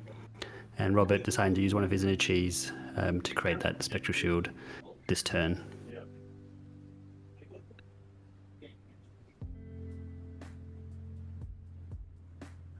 Yep, so T2 go again. Zachary's gone down to 3 here. 3v12. Robert's looking very strong with the Waxing Spectre and a Spectral Shield. Decides to activate Enigma again, creating another +1 counter, and then pitching a yellow. So paying 1 for Spectral Shield for another 2, and then going to finish off with that Waxing Spectre coming in for 4. So really forcing the issue onto Zachary here, needing to block at least 2 cards here. He wants to survive this turn. Yeah, this is the board state, and this is the snowball that Enigma is hoping to achieve. Like the Waxing Spectre has been around for 2 or 3 turns, and you can see the value that it's had against this Zen. Coming in for basically 3 turns of 4 damage. We do see that 2 block there, I believe. So going down to 1. And to 1 plays 12. Enigma has 4 ward on the board plus 2 cloaked equipment. So we'll see if Zachary can get some damage across to deal with Robert's board state and life. He did set up this blessing of key, so hopefully the turn goes very smooth. Here we are with the flex floors for 4. Unlikely to hit due to all this this ward on the board, but we see I believe that's a full block. The Keko. Yep. So No extra tigers this turn. Yep, the Weighing Vengeance being pitched, a blue pitch, so again that Spectral Shield when it destroys with the Skybody Cacao, being able to fully block that out. Then we see another 4 coming in, giving the next, so this is Untamed, giving the next Crouching Tiger +1. So we're looking at this Crouching Tiger coming in for 4 damage. You literally told me that science doesn't add. 1 resource floating as well, so potentially a sneaky use of the arms here if the Enigma hasn't forgotten about it yet. Kukless and I Ward. most certainly did forget about that arm piece, that +1. So yeah, that could be very relevant this turn. Getting a bit more ward removal here. But these plays are doing quite well, long games. But I'm sure Rob here has remembered that arm piece, that +1, and it's just working out. Oh no! If he does pump it up and I don't block, there goes my whole board state currently. He's got 3, 4, 5, 6 ward on the board right now. Maybe some extra block on the head as well. We'll see what he decides to do. We're currently blocking with that Spectral Manifestation and the Weighing Vengeance. And then finishing up with that Crouching Tiger coming in for 4. So again, that +1 from Untamed, again that +3 from that Blessing of Key, that aura that broke earlier this turn. Very, very nice. Here we go, here's the pump. And the Aqua. Oh. He thought that might have been the Cacao, but it was not. So does lose his whole board here. So this is exactly what Zachary needed. Being able to clear the board, disrupting. Rob has no cards to play with, so now Zen can start kind of clawing back tempo here. Yep, no more board, but hopefully you can set up some more. I think that hat costs you 3 resources there, so we might have been 1 short, I think. But that is all right. Save it for a later turn. Yeah, we see the start of Zen starting off with a Tiger Form Incantation, creating that Crouching Tiger, and giving it some power. Then we move into that Kakara, coming for 2, giving an extra buff to that Crouching Tiger. Crouching Tiger for 4. Lots of damage here. Blocking with the Tenet for 3, taking 1. Taking 1 there. And then a Pouncing Key coming for 3. Crouching Tiger was played before it, so it does get that go again combo. And it has that last card in hand to do a bit more extra damage. And we see another block and just Arsenal for Zachary there.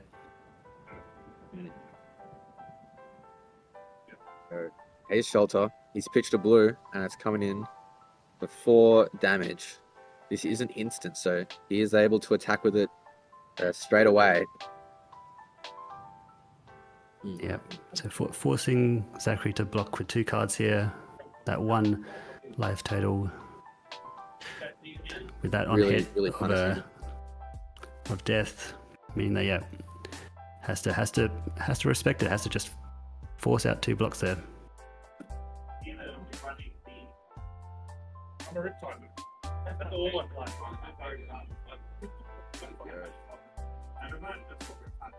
This is a Harmony of the Hunt, bring a tiger in hand.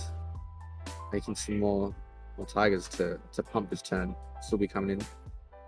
I think it's a red. Yep. So I probably believe it's coming in for 3 here. Way to go again.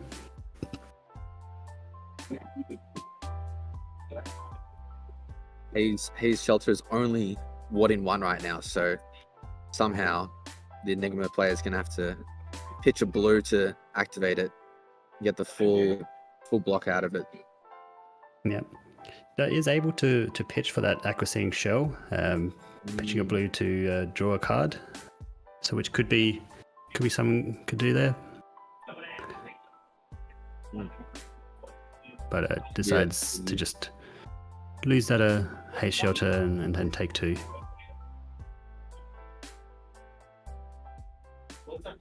Maybe there's no blue in hand. That could be quite devastating. Would be, but maybe those blues will be better suited for attacking. It seems like Robert has decided, unless Lethal is being threatened here, not going to block with any of my cards. Yeah, you could be totally right. We could just see the Aquasine Shell flipped up, and maybe just a big turn. Maybe it's the car we saw earlier. Here we go, another 3 visits play. We saw one earlier today, and we're seeing it again. See it in action. 9 damage. Saw that opportunity to pitch for that Aquasine Shell, putting a blue in his pitch, then playing the cost for 3 vids, and then pitching 1 to be able to attack with it, getting that 9, and that's it. Oh wow! Saying that's it. all that you wrote. Robert able to finalize the deal with that 3 visits, like we saw earlier today in draft. Absolutely amazing. Amazing way to finish it is finishing with that strong 9. And he had the Cosmic Awakening in hand as well, I think, just in case that didn't make it through. Yeah, had that Cosmic Awakening hand, likely would have put that in arsenal, forcing almost all their blocks out of Zen, and then quite possibly getting close to where a lot of those inner chiefs were pitched, and might have been able to come in for that 15 or 20, which would have been very exciting to see. Alas, Robert gets there on Enigma against Zen. Excellent play, managed to create that board state, which Zen just wasn't able to deal with efficiently, and just sealed the deal. I do have to say that the Zen definitely started clawing it back, though. It went to 1 and just started hammering, and it worked. But it ultimately, the Enigma board was too big, too epic, and the 3 visits, 3 pitches, 3 blue pitches sealed it. Yep. I did not see that line with the Aquasine Shell and the pitching into 3 visits. But that's why these players are playing nationals at this high level event. So that concludes round 7. We've still got 5 more minutes for this round, so we're going to take a short break, and then we'll be back with round 8. Only 2 more rounds left of the day, so you don't want to miss this out. Grab some popcorn, stay hydrated, and we'll see you shortly. Toodles.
All right, we are back, everyone. Round 8 coming right up.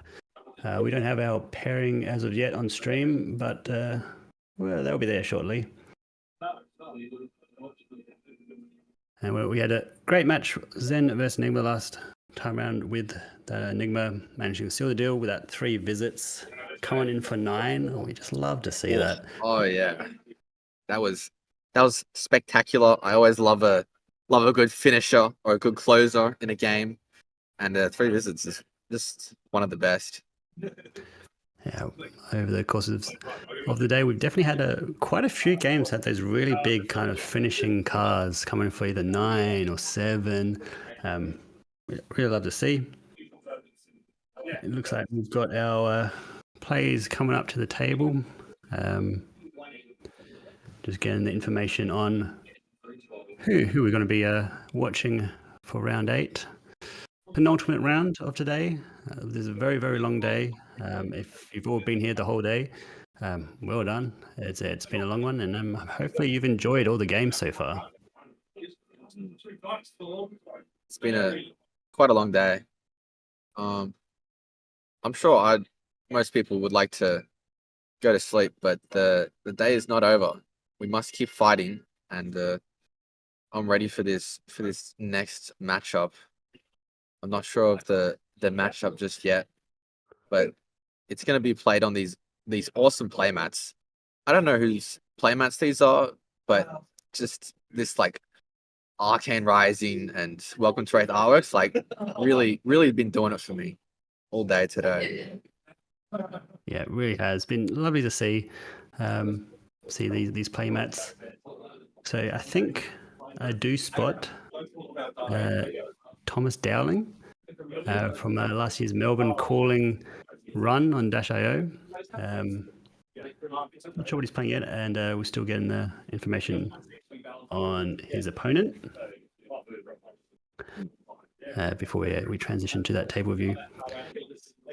But got some very good draft, very good players playing around. We've got multiple kind of just these people putting their time, effort, thinking about their plays, and they don't seem that fatigued at all after these 7 rounds so far. I don't know what their strategy is, but they must have some kind of super strategy, like drinking coffee, or I don't know. I think they're used to it. They've been practicing for this all week. I know my locals have been practicing, so here we go. We've got the Zen versus Enigma. I think we just saw Zen versus Enigma, so we know what's going on. We know the matchup, and I'm ready to see it.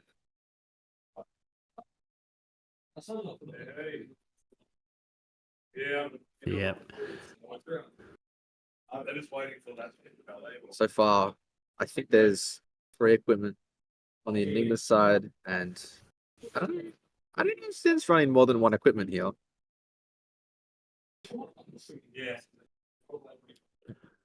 We'll bring across the players, and then we'll fill in the details on the Zen player. So yeah, we do see Thomas Dowling playing that Enigma. His opponent on Zen. So got a bit of a similar matchup as we did last time round. Rolling. So 1. I think they. So what do you like to do when you roll? Do you like to do the odds, evens, high roll, even the poker roll? Oh, I like to. What's it called? I like poker and I like Yahtzee. I don't know if you've played Yahtzee, but it's Yahtzee is a classic. Yahtzee is a classic. What's your favorite? Oh, odds even is pretty standard, but every now and again like to do a cheeky poker roll. So yes. So yeah, the opponent will be a Tiger McKenzie on Zen. On Zen, here's the deck. So Thomas Down seems not sure on the standings on all these players, but we do try to get players in near the top of the top of the standings to play these rounds. So maybe he's doing a similar job as he did in the Melbourne Corn last year, where we're almost undefeated on Dash.io. I think it'll be a thing that people will be talking about for times to come. Yeah, Dash.io is actually popping up again in some other nats. I think there was 2 other nationals that had Dash.io top it. So Dash.io is a little bit of an off meta pick of some here at the Australian nationals, which was an interesting choice. Yeah. I'm not sure what Thomas is playing this round, but we see Fist Pump to start the game. We'd love to see that plays. And equipment-wise, then we have that Mask of the Wise and Whiskers and a cloaked foot piece. So it doesn't seem like he got the Strides of Reprisal. And then 3 cloaked equipment for Enigma there. We do love to see it. We do love to see Enigma with the equipment. Hopefully it's some good equipment. Hopefully we have the +1 arms. And I don't know, would you rather the head equipment that puts an aura back into your deck, or would you rather the Aqua Scene Shell? I prefer the Truce Retold, the Illusionist headpiece. Getting that aura back into the bottom of your deck and that preventative effect is pretty good. But we start off with the Tiger on Zen, playing the Kakara to start off with, and then likely looking just to Arsenal another card. Just getting a bit of card economy there, as we like to say.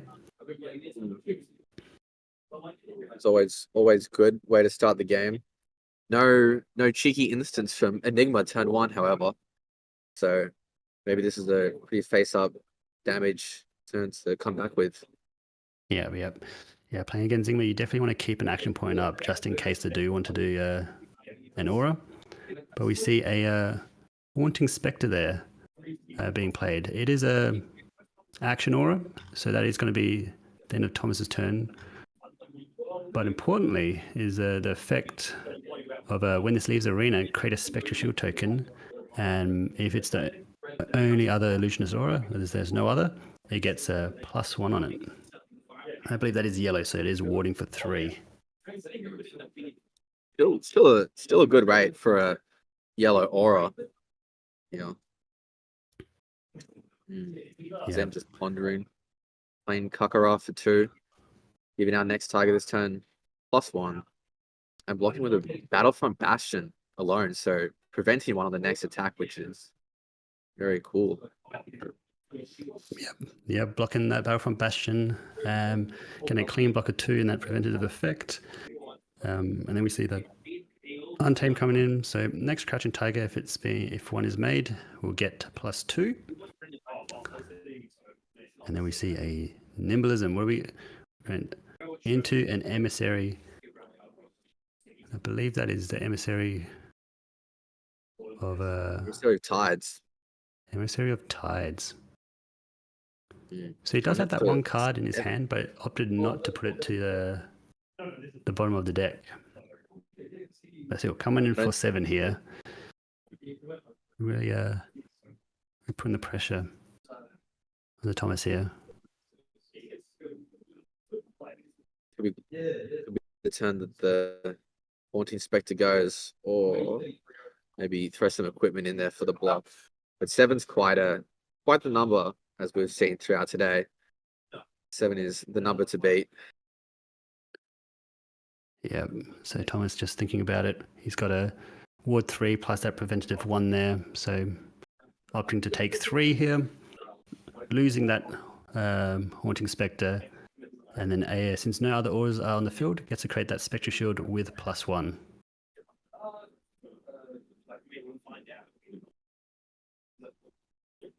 Hey, Dev, do we actually have Fiorians? We have one. No, the system says you have 2 roles.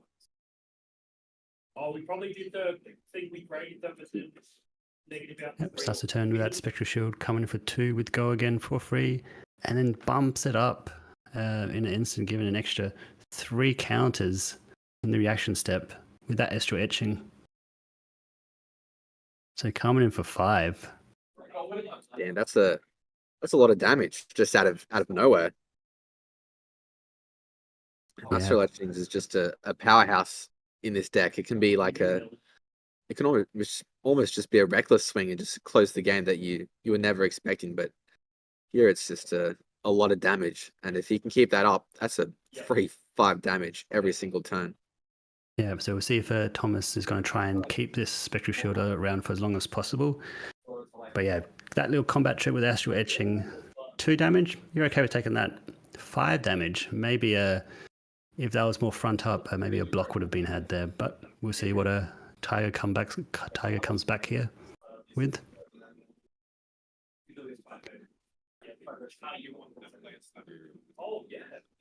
I mean, with the Kakra for 2. Think about blocks here. There is the 2 block in his hand that does prevent 1, which could be of good use here. Yeah, drawing another Battlefront Bastion, getting a nice clean block there if needed. But it seems like he's chosen a different card to block this out. Single-minded determination, blocking 3, and coming for another 2 here. So we do see it looks like a Waxing Spectre and a Preserved Tradition in his hand. So possibly not able to keep this Spectral Shield around until the end of turn. But look at that evasive leap from Arsenal. Very nice. Overblocking on all of these attacks so far. And now we see the droplet here. Coming in for 4 because he has played a blue this turn. Yeah, that flex clause. It was a blue. So bumping that droplet to +2, but does not have go again. So 2 cards in hand. Are we seeing a Transcend that gives a go again? No, that is going to be it. Still has that 1 card in Arsenal and that 1 card in hand. But clearing that aura, that Spectral with the 4 counters is still going to be quite good. And we see a Battlefront Bastion coming in. There it is. Big 7 damage. That's a lot of damage for Zen to have to deal with.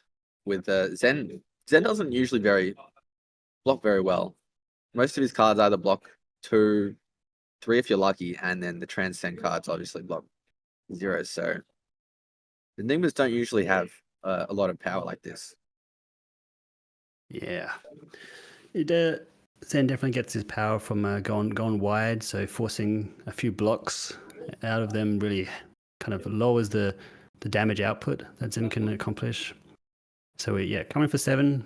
7 is a much better use of the Battlefront Bastion there rather than blocking with 2 and preventing the 1. So can understand why Thomas decided to go this route. It's almost half the damage of Zen, but looks like Tiger's just going to take it. Yeah, he'll say half my life total. No problem. I've got a full hand. I got an Arsenal, and I'm about to let it rip. Sign off with a tenet of something of the moon, I think. Yep. So Moon. What are the seeds? What are the seeds? Red coming in for 3 damage, and I believe he gets to draw a card when he plays his next blue attack. Yep. So did come in for 1, drawing a card, and then plays the Nimble Strike. So took the 1 from the water, the seeds, and the next 1 power base will get that +1. So we'll buff that Crouching Tiger if it manages to make it. But importantly, we got this Nimble Strike, which was able to banish the Nimblism from graveyard, giving it a go again. So we go on another Chain Link wide here.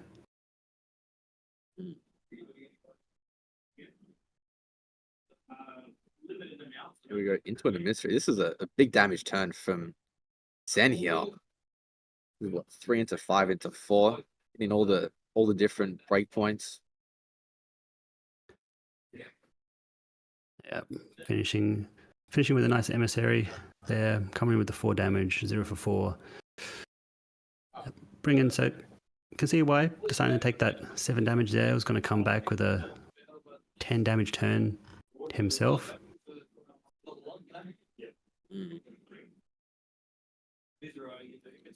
and then blocks with that Battlefront Bastion, getting that one preventative effect, so only taking one there. I was hoping to see another Battlefront Bastion play, but it was a blue.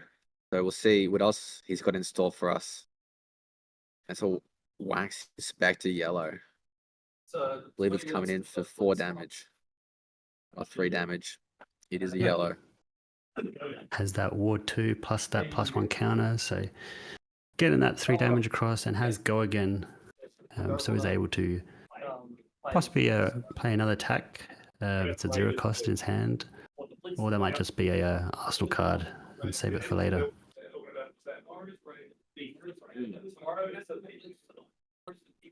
Yeah, there's no top cuts on this I do believe he has 1 floating. No, he doesn't. He used it to attack. So most likely just an Arsenal on this card. Yep, would seem like that. But Tiger thinking about, does he really want to block here? Or can he utilize his whole hand? Is his hand gonna do more damage? Yep, decides it. Blocking is for chumps, as old saying we like to say. And he's just gonna take it. Got another 5-card hand coming in.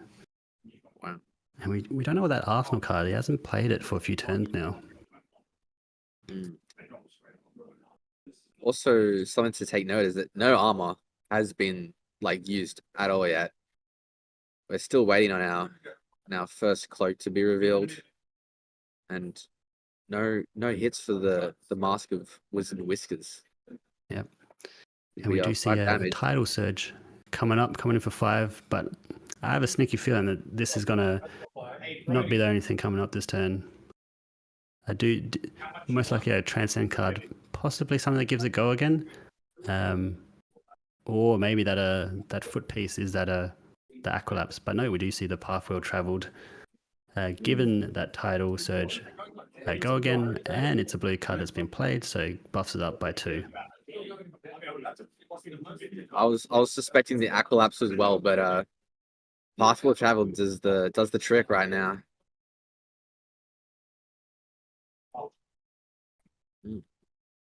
And we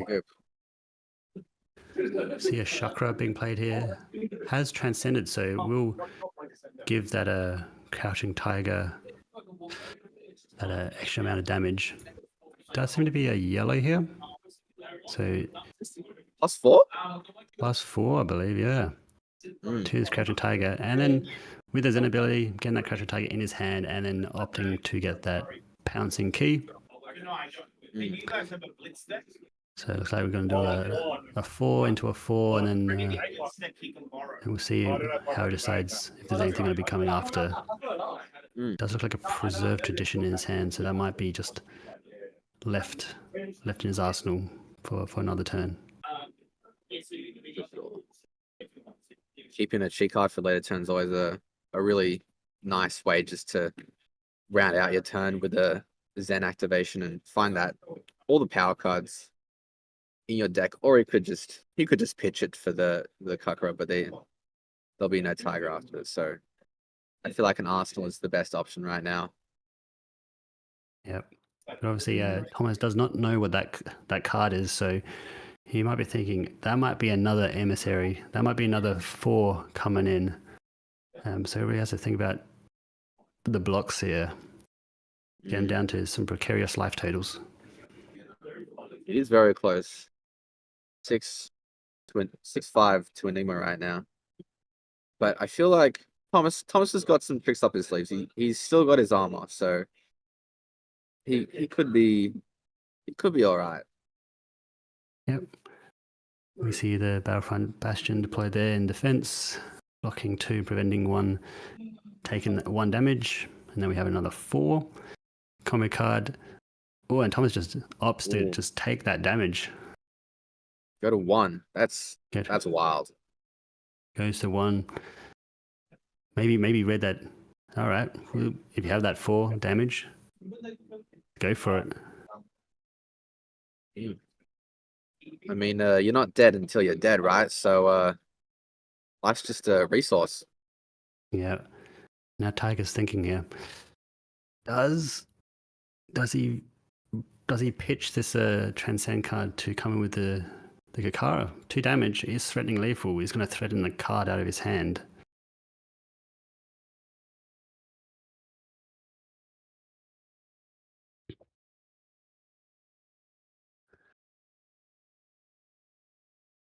Yeah, Tom is definitely feeling like, all right, we'll see what you end the chain with. Is it just going to be that pouncing key? Is it going to be more? If it's going to be more, then I'll have more cards to block with. But if that's it, then he's set up for his next turn. And yep, goes to end. Arsenal's that last card.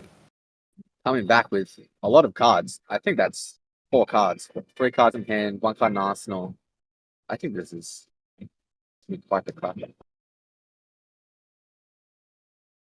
Yep. So he plays that red Waxing Spectre. So coming in for 4 with go again. Pitching that Stir the Pot.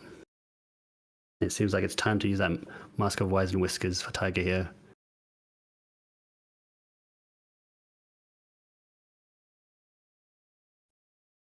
Getting back that crucial combo card that he'll need because he's got the Transcend in his ass. Still getting 3 over the top here. Just seeing if there's going to be any more cards added to this block. Nope. It takes the 3 damage, goes down to 2. And then we see that Vengeful Apparition, I believe it is. It is an actual aura. manifestations. Oh, it could be vengeful. I'm not sure. Solitary Companion. Yeah. Which we were both off there, but we're doing our best. Doing our best. The illusionist cards are the trickiest ones. They're all very elusive. Yeah, all of them have very similar naming conventions across all the heroes. So it is tough, but it seems like it's a blue, so it might be a ward 1 there. So he has 4 ward on the table, and we'll see what a Tiger decides to do here. See if you can break through that 1 health Thomas has, but effectively that has a virtual 4, an extra 4 health there, so more like 5 plays 2. And we start off with that Kakara. He's pitching an invasive leap. Not sure why. That card's really good, but it is a blue, so don't blame him for that. Yeah, Invasive Leap is a great card, but at the moment does not do damage, so it's more useful to have as a pitch card here. And then we see Untamed coming in for 2 again. It looks like, and given that Crouching Tiger plus an extra +1, so if Crouching Tiger is made this turn, you'll get +2. Defending with an evasive leap, like that's a really nice, easy block. Transcending on top of it as well, with Preserve and the Rising Sun Setting Moon. Doing it so that he'll Preserve Tradition first, and then Rising Sun Setting Moon, so he has an option of bottoming the chi if he doesn't need it.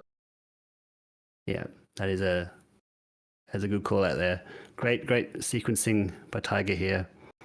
Being able to bottom that chi, if it's unnecessary, trying to get that extra attack rather than being stuck with a chi that might not be used that well.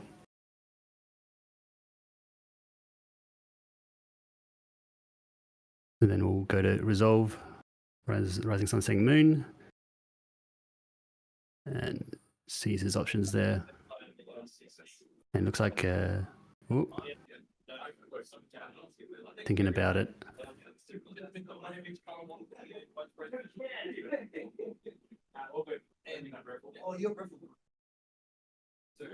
Pondering his options here, thinking if he might need the chi to pitch here.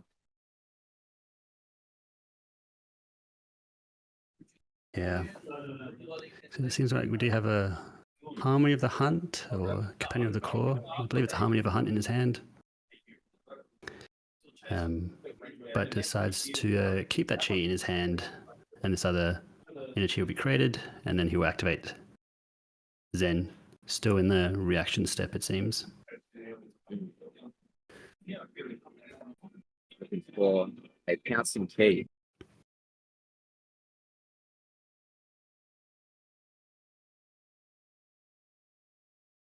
Yep, so has that Crouching Tiger in his hand being made, getting that +2 buff from the Kukara and Untamed, along with that Pouncing Key. So we're looking at a 2 into a 4 at least here.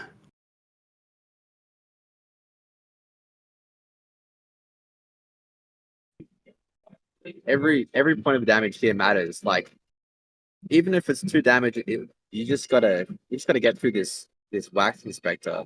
It looks like right now. Yep, still a few cards. Thomas's hand. The 2 is a fairly easy block here, and it still has those 3 equipment that's been cloaked, which he started the game with. So it will be interesting. You would think around now would be a great time to deploy if there's some preventative effects there. And he is on 1, so if he does have one of those chess pieces as well. But we see another evasive leap, blocking it out.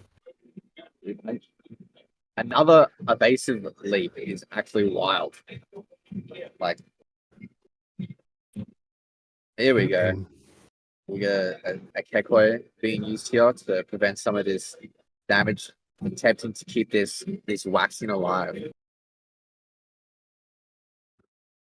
Yeah, but we see that Harmony of the Hunt coming in for 1. Just a blue, but still threatening that Waxing Spectre, and which Thomas dearly wants to keep alive and active.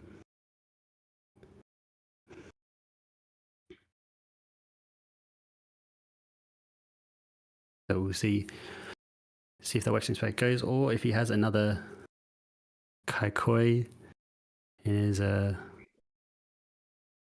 equipment slot. If he's been saving the Kekois for now, it's a great time. Yeah.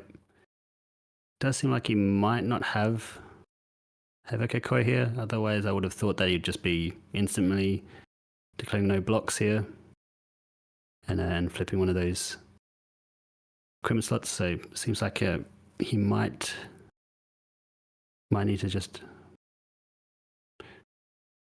deciding to block with his hand, trying to keep that Waxing Spectre alive for another turn.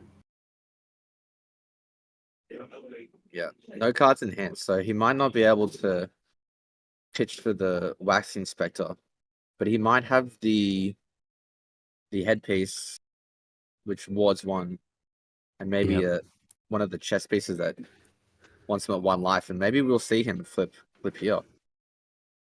Yeah, if it is that mystic chess piece with 1, and he flips it over and does able to get that inner chi, that would be great. But it seems like that is not the case, and he's also choosing not to flip it as well. So very interesting to see what that chest equipment piece, saying that it's fairly certain Thomas has transcended this game. So we'll see what that eventually turns out to be. The rabbit hide has ward 4, but maybe it's not the right time to bring it out. But he's at 1, so if I was him, I'd bring it out. I don't know. I don't know what this could be. Maybe it's a card I've never seen.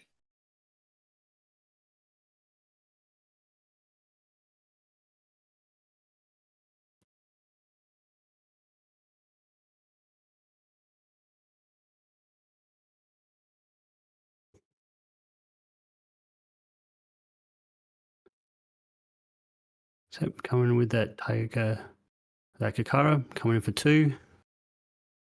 And we just see a block there, a 3 block to block it out. And then we have that Crouching Tiger that was saved from last turn from the Harmony of the Hunt.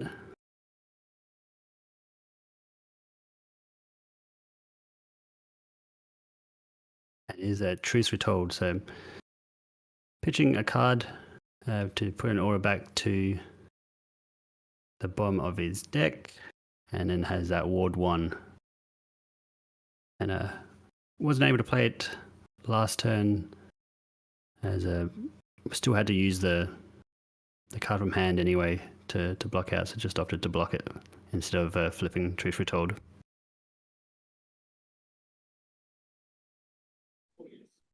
For sure. And now he does have 2 floats, so maybe he is actually able to use the resources, unlike last time where maybe it disappeared and vanished away or something like that as well. Yep. Now coming in with 2 with a pouncing key. Crouching Tiger was played Chainlink before, so this will get go again, and Thomas has decided he can't keep this Waxing Spectre around anymore. And a 7. Another blue has been played, so again that +2 buff on the Tidal Surge. Tidal Surge is pretty big. This is probably the best out of this cycle of blue mystic attacks that gain power. And we can see, oh my god, blocking with a Rage Spectre, Waxing Spectre, and one other card. I think it's something of the mind. Yep, but does block it all.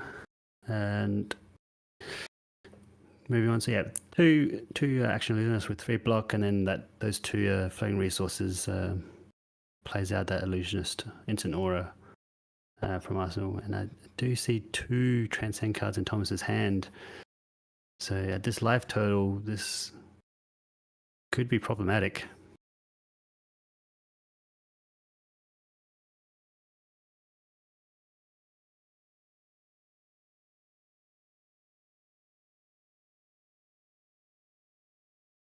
So it looks like we start with a spillover mystic attack action.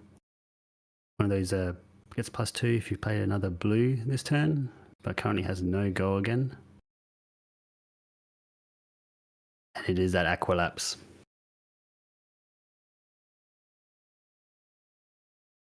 And that's it. The true Transcend card's unable to be blocked. Tiger gets there on Zen against Thomas Dowling on Enigma. It was very back and forth, but Zen was just able to kind of limit the attack actions and limit the board state from Thomas there.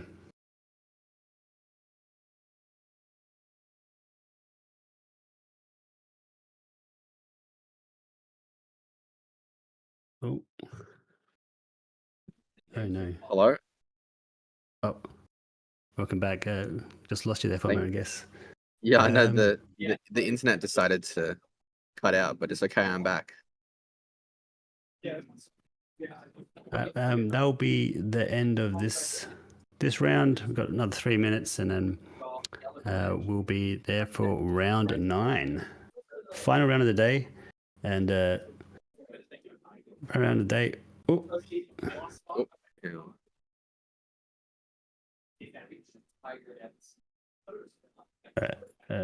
Yeah. All right, Okay. you're back. You're back. I'm back. Okay, cool. Technical bit of difficulties. Bit of end of day It's okay. technical difficulties here. It has been a long day. It's been coming up pretty well. Yeah. But yeah, Thomas there, able to not able to keep that board state and keep those auras up to be able to clear that out. And Tiger, Mackenzie managing to seal the deal there. Yeah. That was a close game. Just missed the end of it. But that is the game. Yeah, well played by both of these players. So we got a couple minutes left. We're going to take a short break before we head into our final round of draft and also our final round of the day. So till then, we'll see you in a short while. See you in a little bit.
Ladies and gentlemen, welcome back to our 9th and final round for the Australian National Championships for Flesh and Blood 2024. Bit of a surprise, I'm back.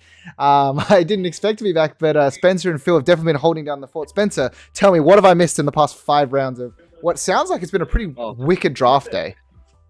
It did. The drafts today have been like absolutely phenomenal. We've seen like crazy new pop-off turns. We've seen like 3 visits come in for like ridiculous amounts of damage, and it's just been so many majestics and it's been going crazy today.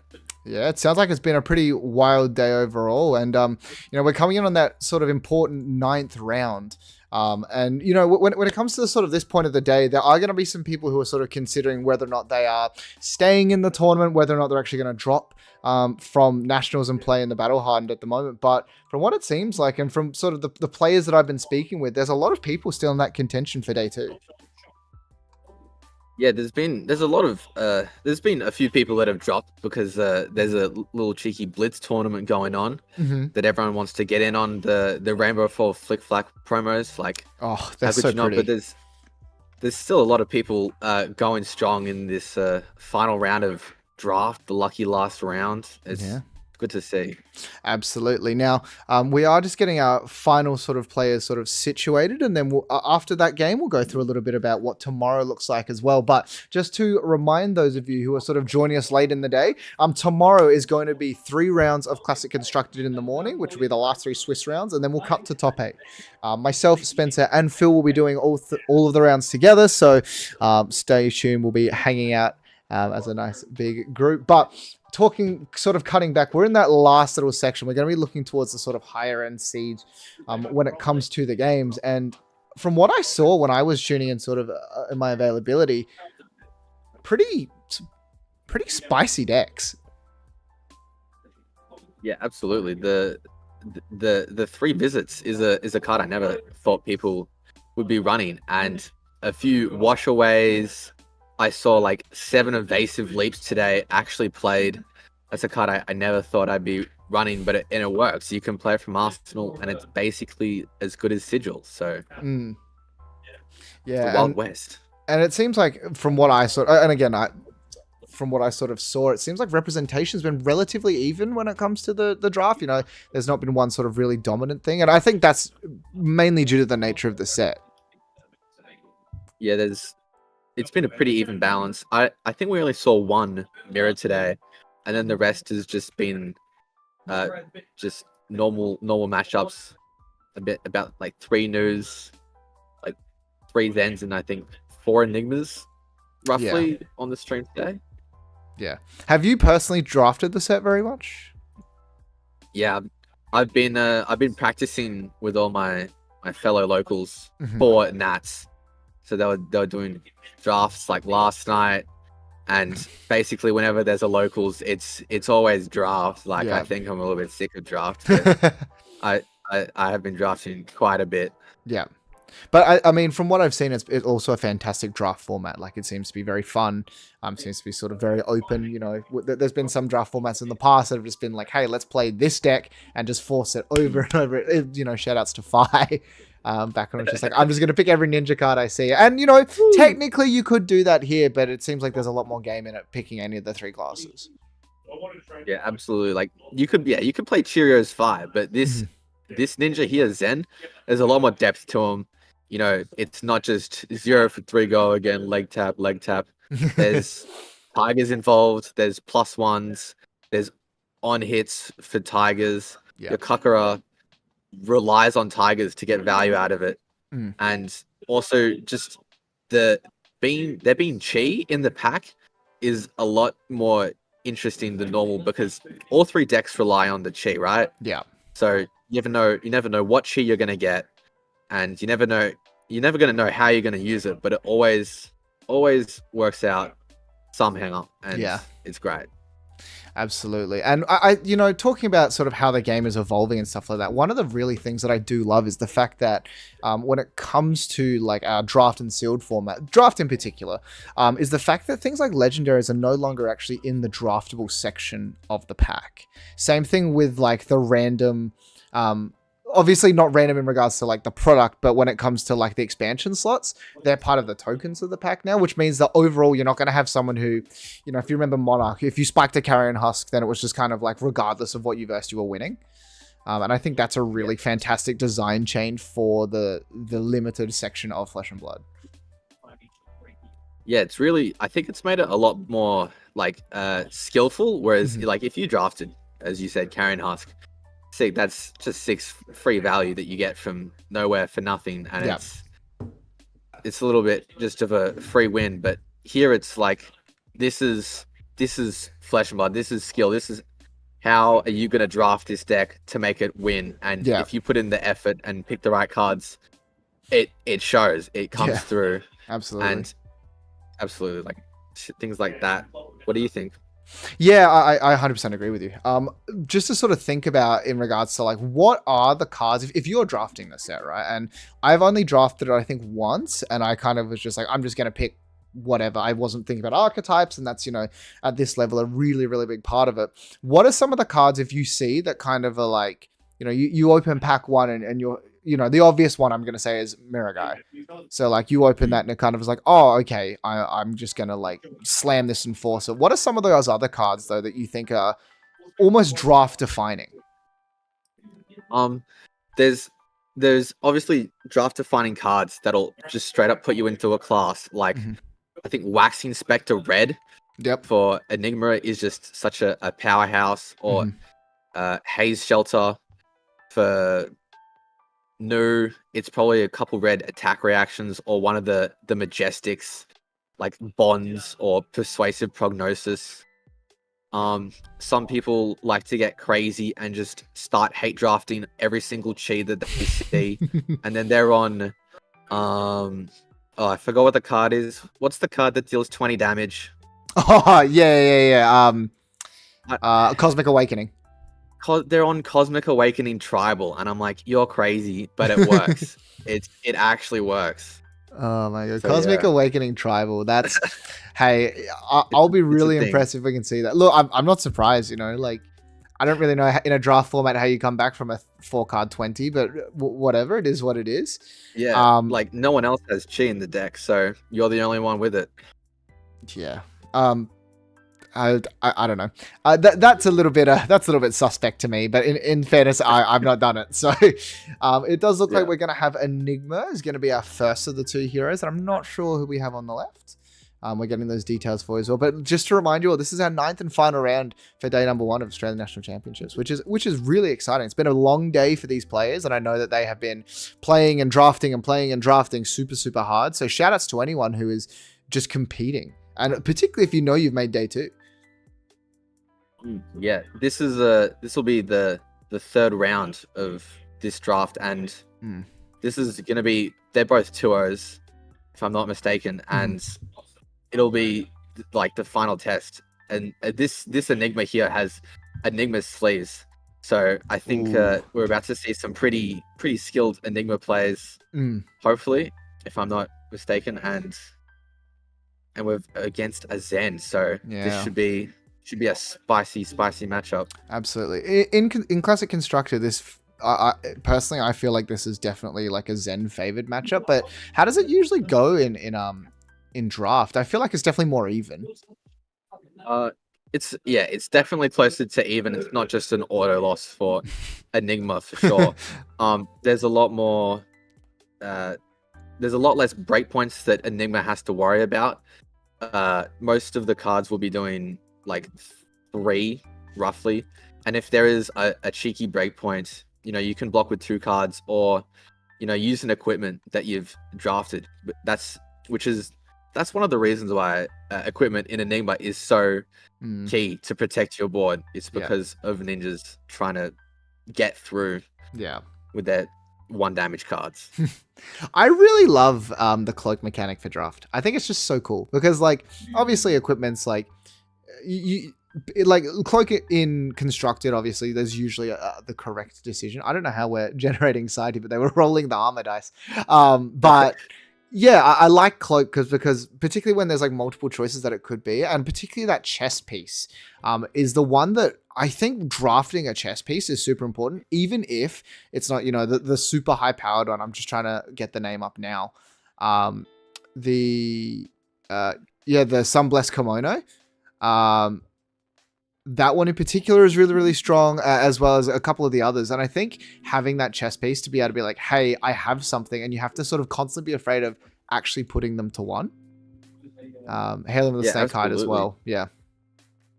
There's something about this format with the cloaked equipment that you just can't get in CC. Yeah. In CC, like, you know, Enigma's going to be running a certain type of arms and everything like that.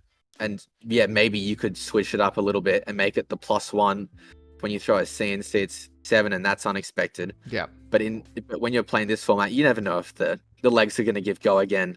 You don't know if the arms are going to buff, or it's all a mystery. And you can try play around it, or you can just, you know, let it be. And if it happens, it happens. You can look at it however you want, and it's really, really fun. Yeah, I think overall this is like such an incredible draft set and such an incredible just limited set overall. And a real big credit to LSS. You know, the design philosophy sort of changed a little bit over the past with Fab 2.0, and then sort of the removal of like supplementary sets completely and just having the expansion slot. But I think the reasoning behind it is definitely come to fruition. It's really sort of showed how much effort and time and just absolute finesse that you have in these limited formats, which to me is pretty incredible. We're just getting the details now, but it does look like a full equipment suite on both sides, which is, again, very important. Yeah, I believe it's Zach versus Sable in this matchup, and both of them they're some of my locals, and I know they've drafted a lot, and I know how much they value their equipment here. So this will be a quite a tight matchup. It'll be good to watch. We're about to see Zach here. I think he's starting with the Companion of the Claw. Yeah, I'm just updating the names real quick, and then we'll jump in. We'll just jump in right now, actually, just as I update the names. Okay.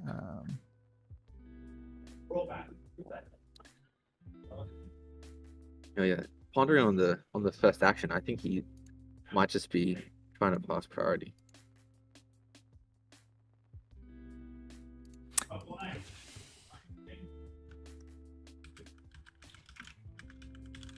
Yeah, and we talked a little bit about this during the classic constructed section, but like passing priority into Enigma with an action point can be really important, because them playing on the end of your turn is very scary. Yeah, absolutely. I mean, Enigma just getting turn 1 or turn 0 value even is just like free leg up on the game. Like, yeah, you have to fight real hard to come back from it.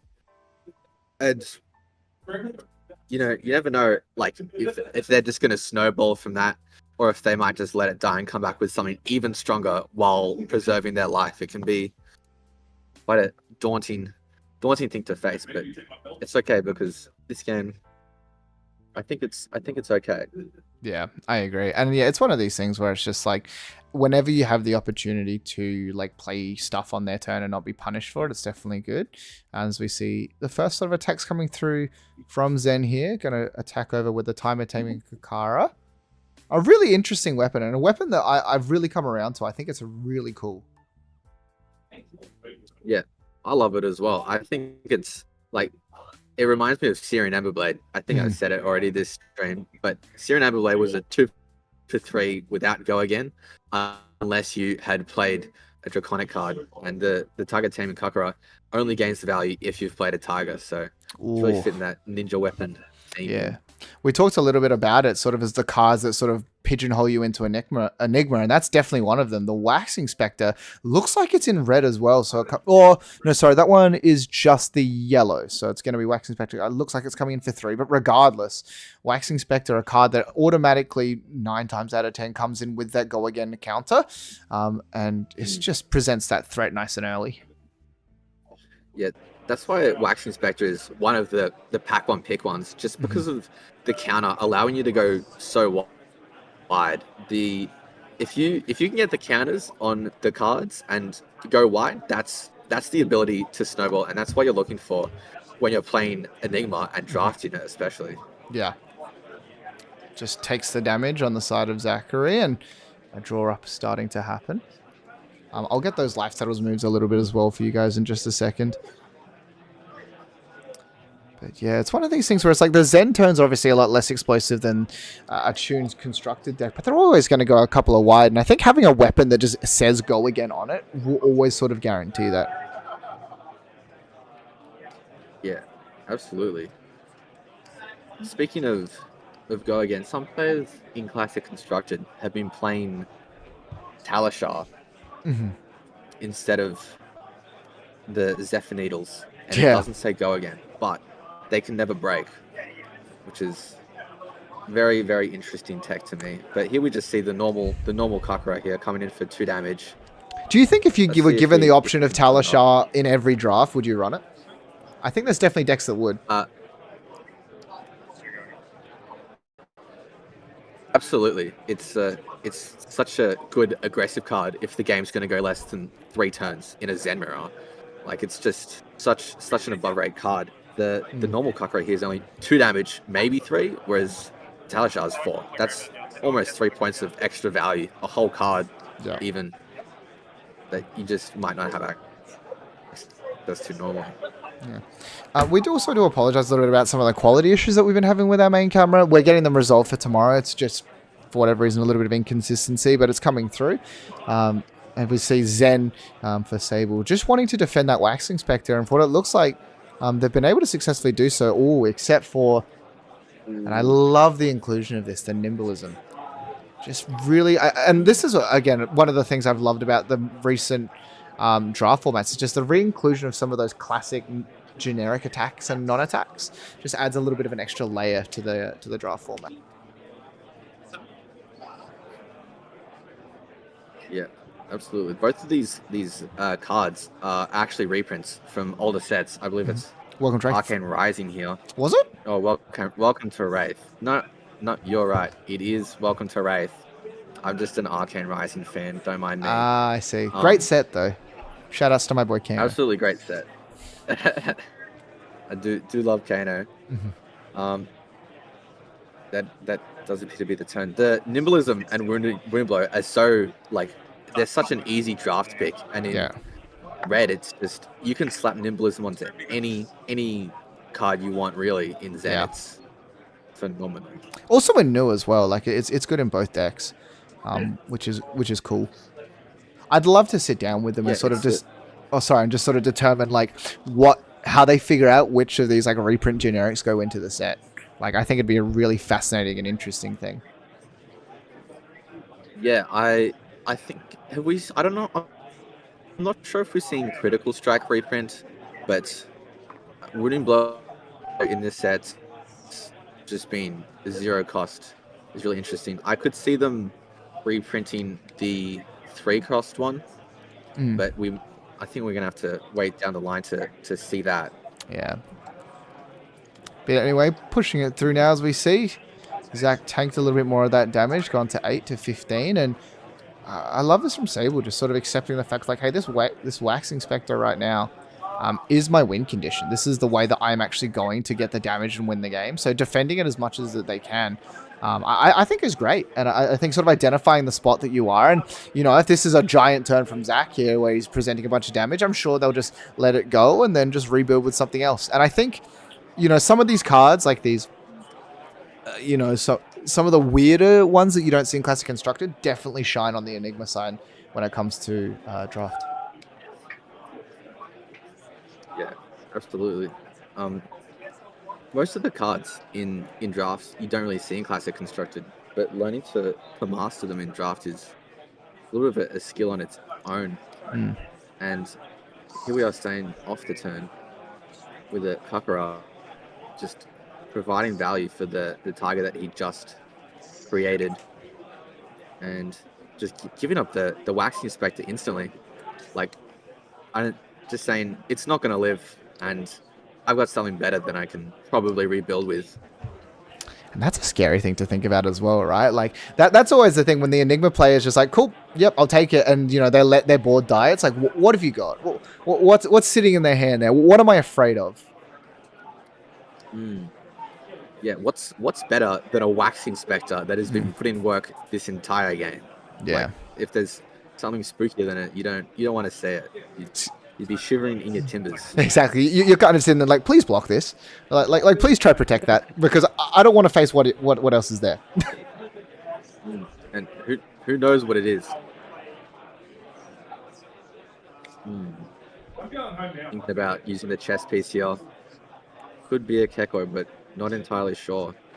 Maybe there's a better line that could be used here. Still 2 pitches in the pitch zone available. I'm not sure what kind of 2+ cards this Zen could have up his sleeve here, but This is very interesting as well. Like Sable's really being proactive with the equipment usage, which I think is really good. Yeah, so like using the Skybody Kokoi there just to sort of soak up a little bit extra, and a lot of damage coming through. Judge? Bit of a judge call coming out here. Judge! Can we get some tiger tokens? I think Zach might have missed his tiger creation at the start of the turn. Oh, no, I think they're just actually asking for some tokens. Turns out they need more. Yeah, they just don't have the tokens. You want to More talk? tokens? You want to talk about things that are scary? Having Thank you so much. having to ask the judge for more tokens of these things, they're going to smack you in the face. Like if you're on the Enigma side, that's not what you want to be asking for. Yeah, no. Zach's showing like all 5 of his tokens. Hopefully doesn't have to use them all in one turn. If he does, that is the spooky. Look, if that is the case, I'd be asking, have we accidentally taken our like blitz deck out instead? Because that's that's a lot of tigers. Yeah, that's a lot of tigers, and that is it. Even in the life total, it's a little bit closer. And Sable here with, I think, 2 cards in hand. Isn't a mystery. I believe this is the one that can let you sink a card and draw a card, but Sable seems completely fine with the card. Yeah, this one, just trying to identify. It's a little bit challenging with the camera to sometimes identify. But yeah, I believe this is the Emissary of the Moon, just a 0 for 4. But yeah, you can put a card from the bottom, and if you do, you draw. So setting up a little bit of damage to chip back, and then just set up an arsenal most likely. I do see an evasive leap in Zach's hand right now.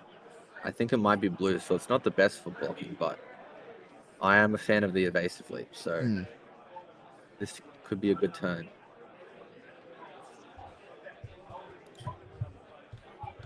I believe that is a Breed Anger in his hand, but I'm not sure if he has a way to make a tiger in there. That is the thing as well. Is like sometimes you just don't have the tiger generation. But hey, we'd also full suite of equipment could potentially have the ability to sort of cash some of that in and perhaps give some stuff go again that might not normally and go for another one of these big turns. So it's interesting to see. Yeah, absolutely. The equipment, like we were talking about earlier, could be absolutely anything, and he might have an Aquascene shell right now. That could probably almost just fix his turn on a whim, but it could also just be Skykoi. So this is also, just keep in mind, representing half of his life total right now. So if he wants to take 4, he's gonna have to push and push through this 11 life point lead right now. I think the only other benefit that Zachary currently has is they do have still the 4 bits of equipment remaining, whereas Sable only has the 2, and importantly doesn't have the chess piece left. So doesn't have that sort of like way of not gaining a bunch of life, but like gaining a bunch of additional block that you might not be sort of prepared for, because that is traditionally from that chess piece. But no, it's just going to take the damage, and 5 card hand. Let's see how much we can crack back for. Absolutely. He does not mind taking that damage, which is a little bit spooky for the Enigma here. Obviously saying, like, my hand's very nice, and I would like to keep it that way. Mm. He's pitching the Tenet here. Playing the Breed Anger for 2 damage, create another Tiger in his Banish Zone. Keep a note, this is a blue, and he does have a Transcend card in hand, so he might see a little Transcending this turn. Yeah, and you know, transcending is definitely something that's like very important with all of these decks, and their hero abilities really do have some really great utility. It's going to really depend on how much Zach was able to find in regards to combo cards, because sometimes if you're sort of drafting more of just the like, I'm just going to take the best thing in the pack and try and just play for value every turn, it's a little bit harder. But if he's found a couple of really nice combo cards and was able to string some of those, like if your previous thing was a Tiger cards, that can definitely blow some people out. Yeah, 100%. I think he's really pondering on this decision right here. Does he bottom the blue evasive leap, or does he like water the seeds? And I think he's gonna prefer the water the seeds. We'll see how he pitches.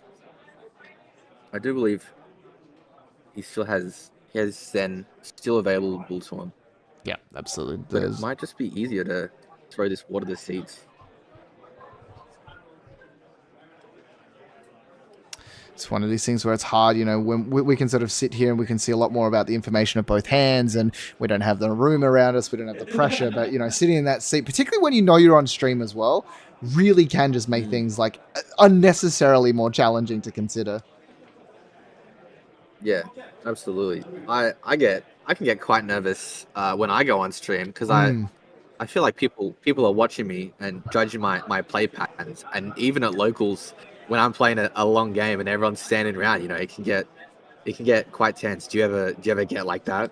Oh, absolutely. I have a couple of very distinct memories of people standing around when I was playing Icelander, and I've made some very strange plays with some very with some people standing around before, and part of me is like, this is hilarious because I've just waning moon myself in response to them Oasis respiting me, but that's what I can tell you about another time. As we see, the Zen ability being activated here, and we have found that combo card, and this one, like I was sort of saying, yeah, the ability with the Breed Anger, just to be able to generate yourself another Crouching Tiger. So again, another way of just potentially even chipping more damage in. 2 Tigers available. Exactly. He could just... Oh, I think these are both in his Banish Zone right now. So yeah, he might unable to be arsenaling one of them, but why not throw the 2 Tigers?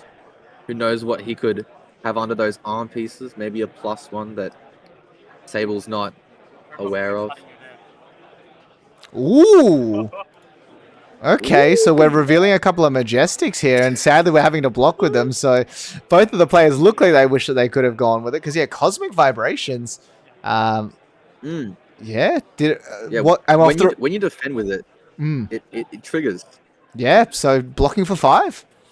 The whole thing gets blocked out, and that's a really nice, efficient way of blocking it out.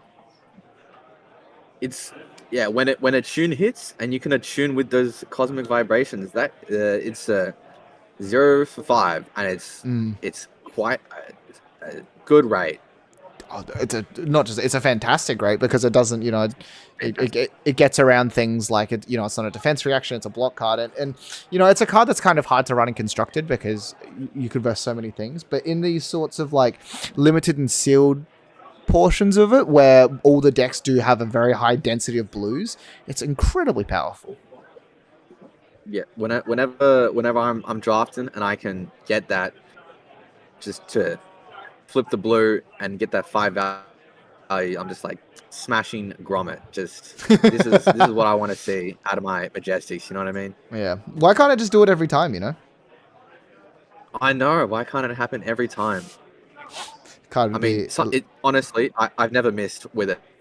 Damn. So it has happened every time. How many times have you used it? Once.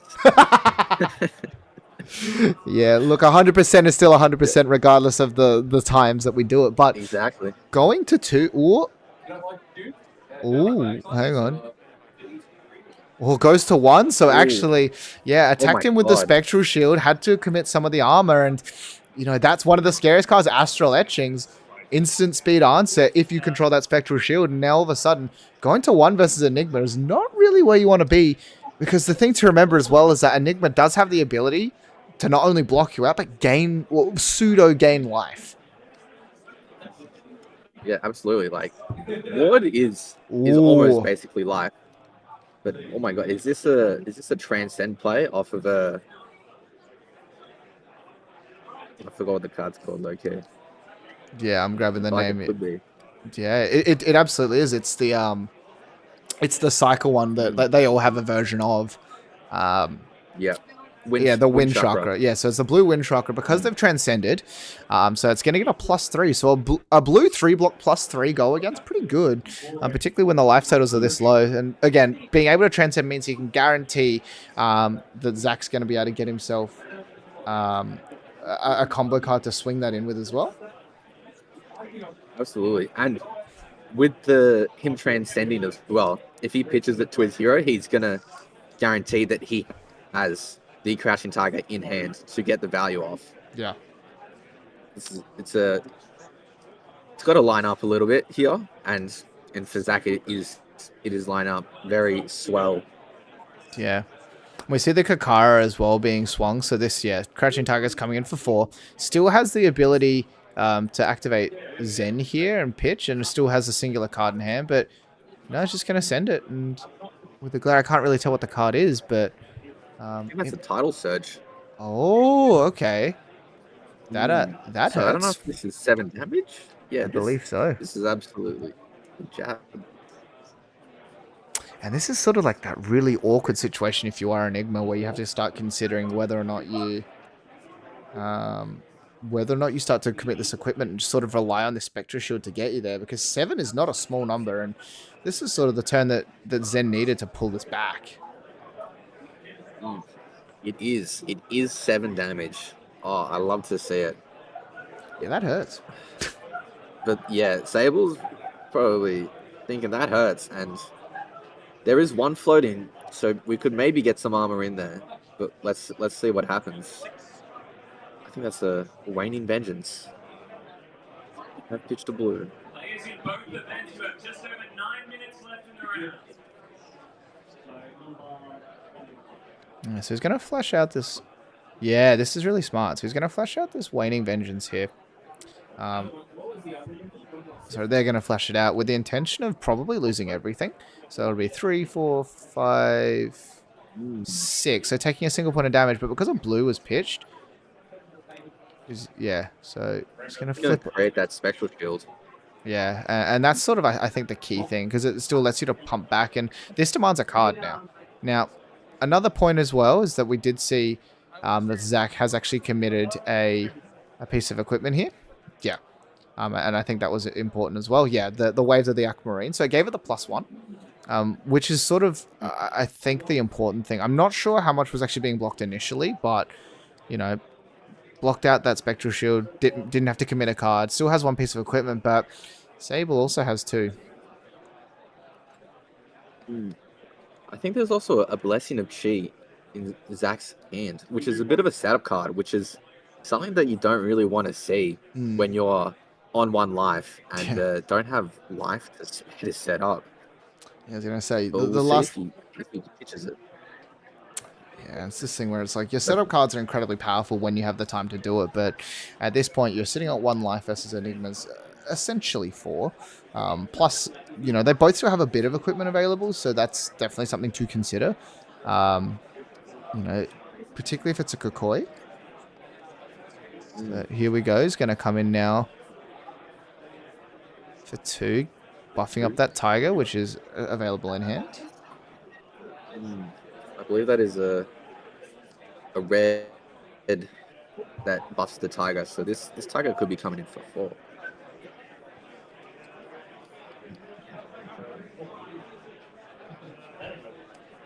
Ooh, the double transcend. Whoa! Double Transcend and both giving -1 to this Yeah. Kakura. So it's 0. Both players laughing about it being absolutely nothing. It's Yeah, and hilarious.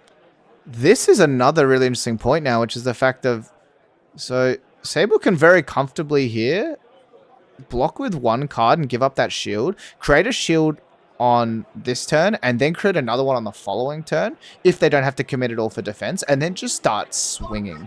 And this is where, like, kind of like, you know, your old-fashioned ninjas and that sort of thing, the Kadachi locks, where it gets a bit scary, and just another 4 coming through, so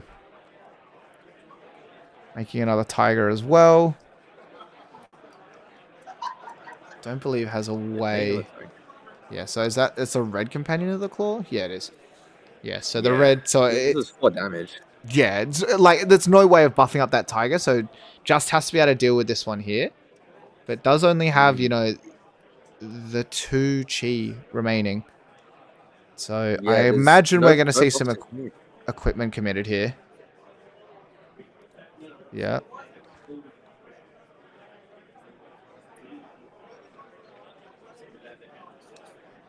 Here we go.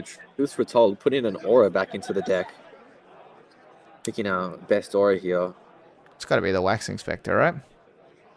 I feel like it's got to be the Waxing Spectre. I mean, I would pick a tune all day, but it's not an aura. Hmm. Or the Red Haze Shelter. Thinking about this, this is the final round of drafts. Everything is on the line here. Yeah. Not everything, but most things. Okay. Picking the Haze Shelter. Gonna get the Haze Shelter, which is another incredibly powerful card. So 2 resources floating as well. So currently declaring, yeah, no blocks, goes to 1. It does still have a chi remaining in hand, and that's like the important thing as well. So yeah, activating the Enigma ability. And adding the Preserve Tradition as well. So being resource efficient there. Gonna swing in now for 3. Doesn't cost anything because of the Enigma ability, but importantly, Zachary was able to keep a card in Arsenal. Yeah. I hope Zach has a 3-block in hand, because I'm not sure. Doesn't appear to be. If there was a 3-block in hand, it'd be a very easy block, right? 100%. He would have just snapped blocked with it, but otherwise he's got to give up 2 cards here, which the Uphold Tradition is asking for.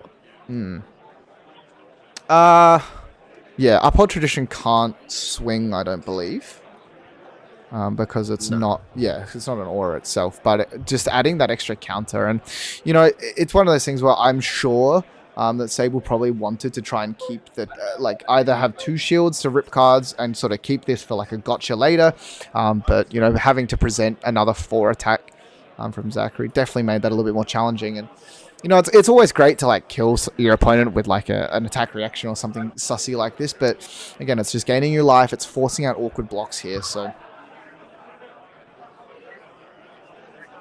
For sure. He does have a 3-block.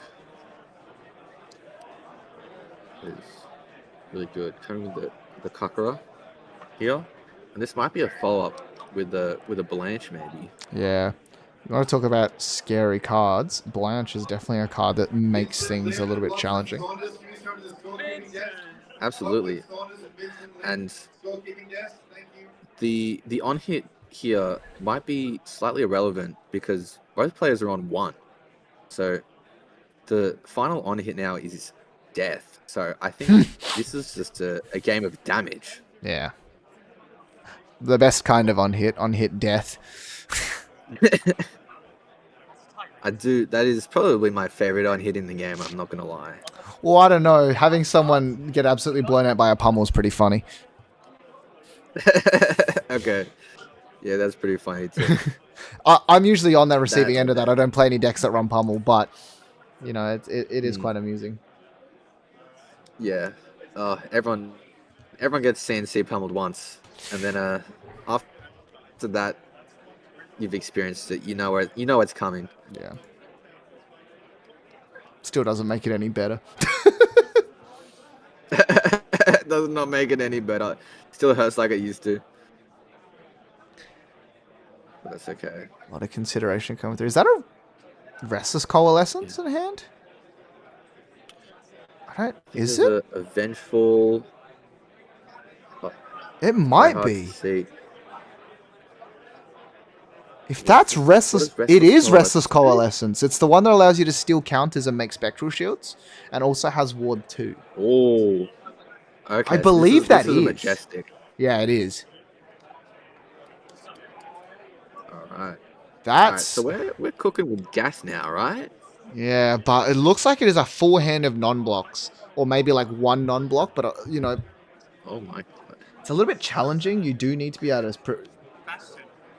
Here we go. Yeah, Restless Coalescence. So it's going to take one of the counters off that Spectral Shield and immediately turn it into another one. So then eat itself, and it generates a bit of value here. Still 3 cards remaining in hand too, and that's sort of like the scary thing. Crouching Tiger for 1. Yeah, let the Uphold Tradition eat that one up, and then the Blanche comes in for 5, I believe. I believe 5 damage. 5 damage is 5 damage. Yeah. Now, it does have what appears to be a couple of cards in hand that do allow you to soak this up. But it does sort of leave you in a situation of you don't have a huge amount in the following turn, but I guess probably the big thing going through Sable's mind, as you saw, counting the deck, not a huge amount remaining. And also, what are those boots? What are those boots? He could be saving them as a tactic to, maybe throw Sable off with a go again or something. But you never know. I think the only cloaked boots that they could be are the Kokois. I'm just double checking because the other ninja boots aren't cloaked. No. There could be Aqualaps, which gives go again, but true. I don't know if go again right now is the best. Unless you want the block off them. The block could save Zach a whole card right now if Sable decides to swing both attacks next turn. Yeah, and look at it this. It doesn't look like it. It looks like just sending the wash away and the waning vengeance. Yeah, the waning vengeance is going to generate another shield as well. And this is sort of the power of the Enigma ability. Because now we have only the 4 cards for the Zen. We're going to swing the 2 damage, and it's going to demand it's going to demand a card. And there is a Transcend card in Zach's hand as well, so might be limited. Does have the 0 for 4, and we were talking about giving go again. Perhaps this is the time where you got to just present a card and just try and go as hard as you can, because the moment you give this Enigma, multiple, like even a singular card in hand, your turns just get a lot harder. You have to strip their entire hand every time, because otherwise it's just like 2 and then 1, and you are just ripping cards. Yeah, absolutely. Like, where it's down to the wire on this game. Like, I don't know what Zach could possibly do. He does have a leap, evasive leap in his hand, which he could transcend with right now. But it only blocks 1, which is the problem. Yeah. Man, this is so sick. So what we've got? We've got a Blanche in hand. We also have what appears to be a Wounding Blow, one of the Transcends, and then the Leap. Yeah, just going to block with the Blanche. Plenty of damage that we want to see. And ooh, okay, interesting. We have a Transcend available for Enigma as well, because we have the Deep Blue, which is the defense reaction, but just blocking here. No need to use the Sigil for its ability. Yeah, Wounding Blow. Wounding Blow. Now, he does have the Chain hand, but he cannot transcend with it, which is a little bit annoying right now. Yeah. Might have to Arsenal it. Yeah, it doesn't give you any value, just like sending it as well. So you try and, I guess what, keep it and just pop it in Arsenal. Yeah, you gotta keep it. It's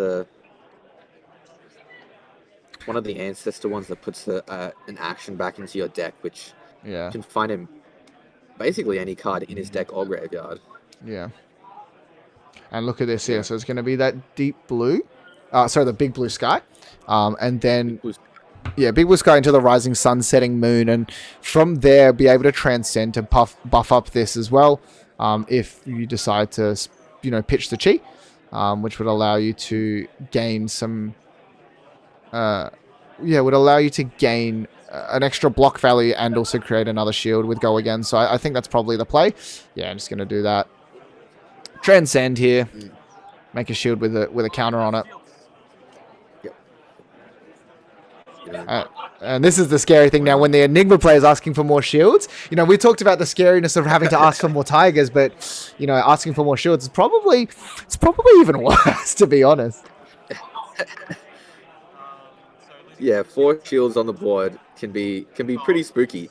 All you need is 1 blue, and it's a go again, go again, go again. That's like 4 damage for a blue. You're playing pistol dash at this point. Yeah, reveals those finally at the boots. It does look like the Kukoi, I believe. Yeah, gives go again.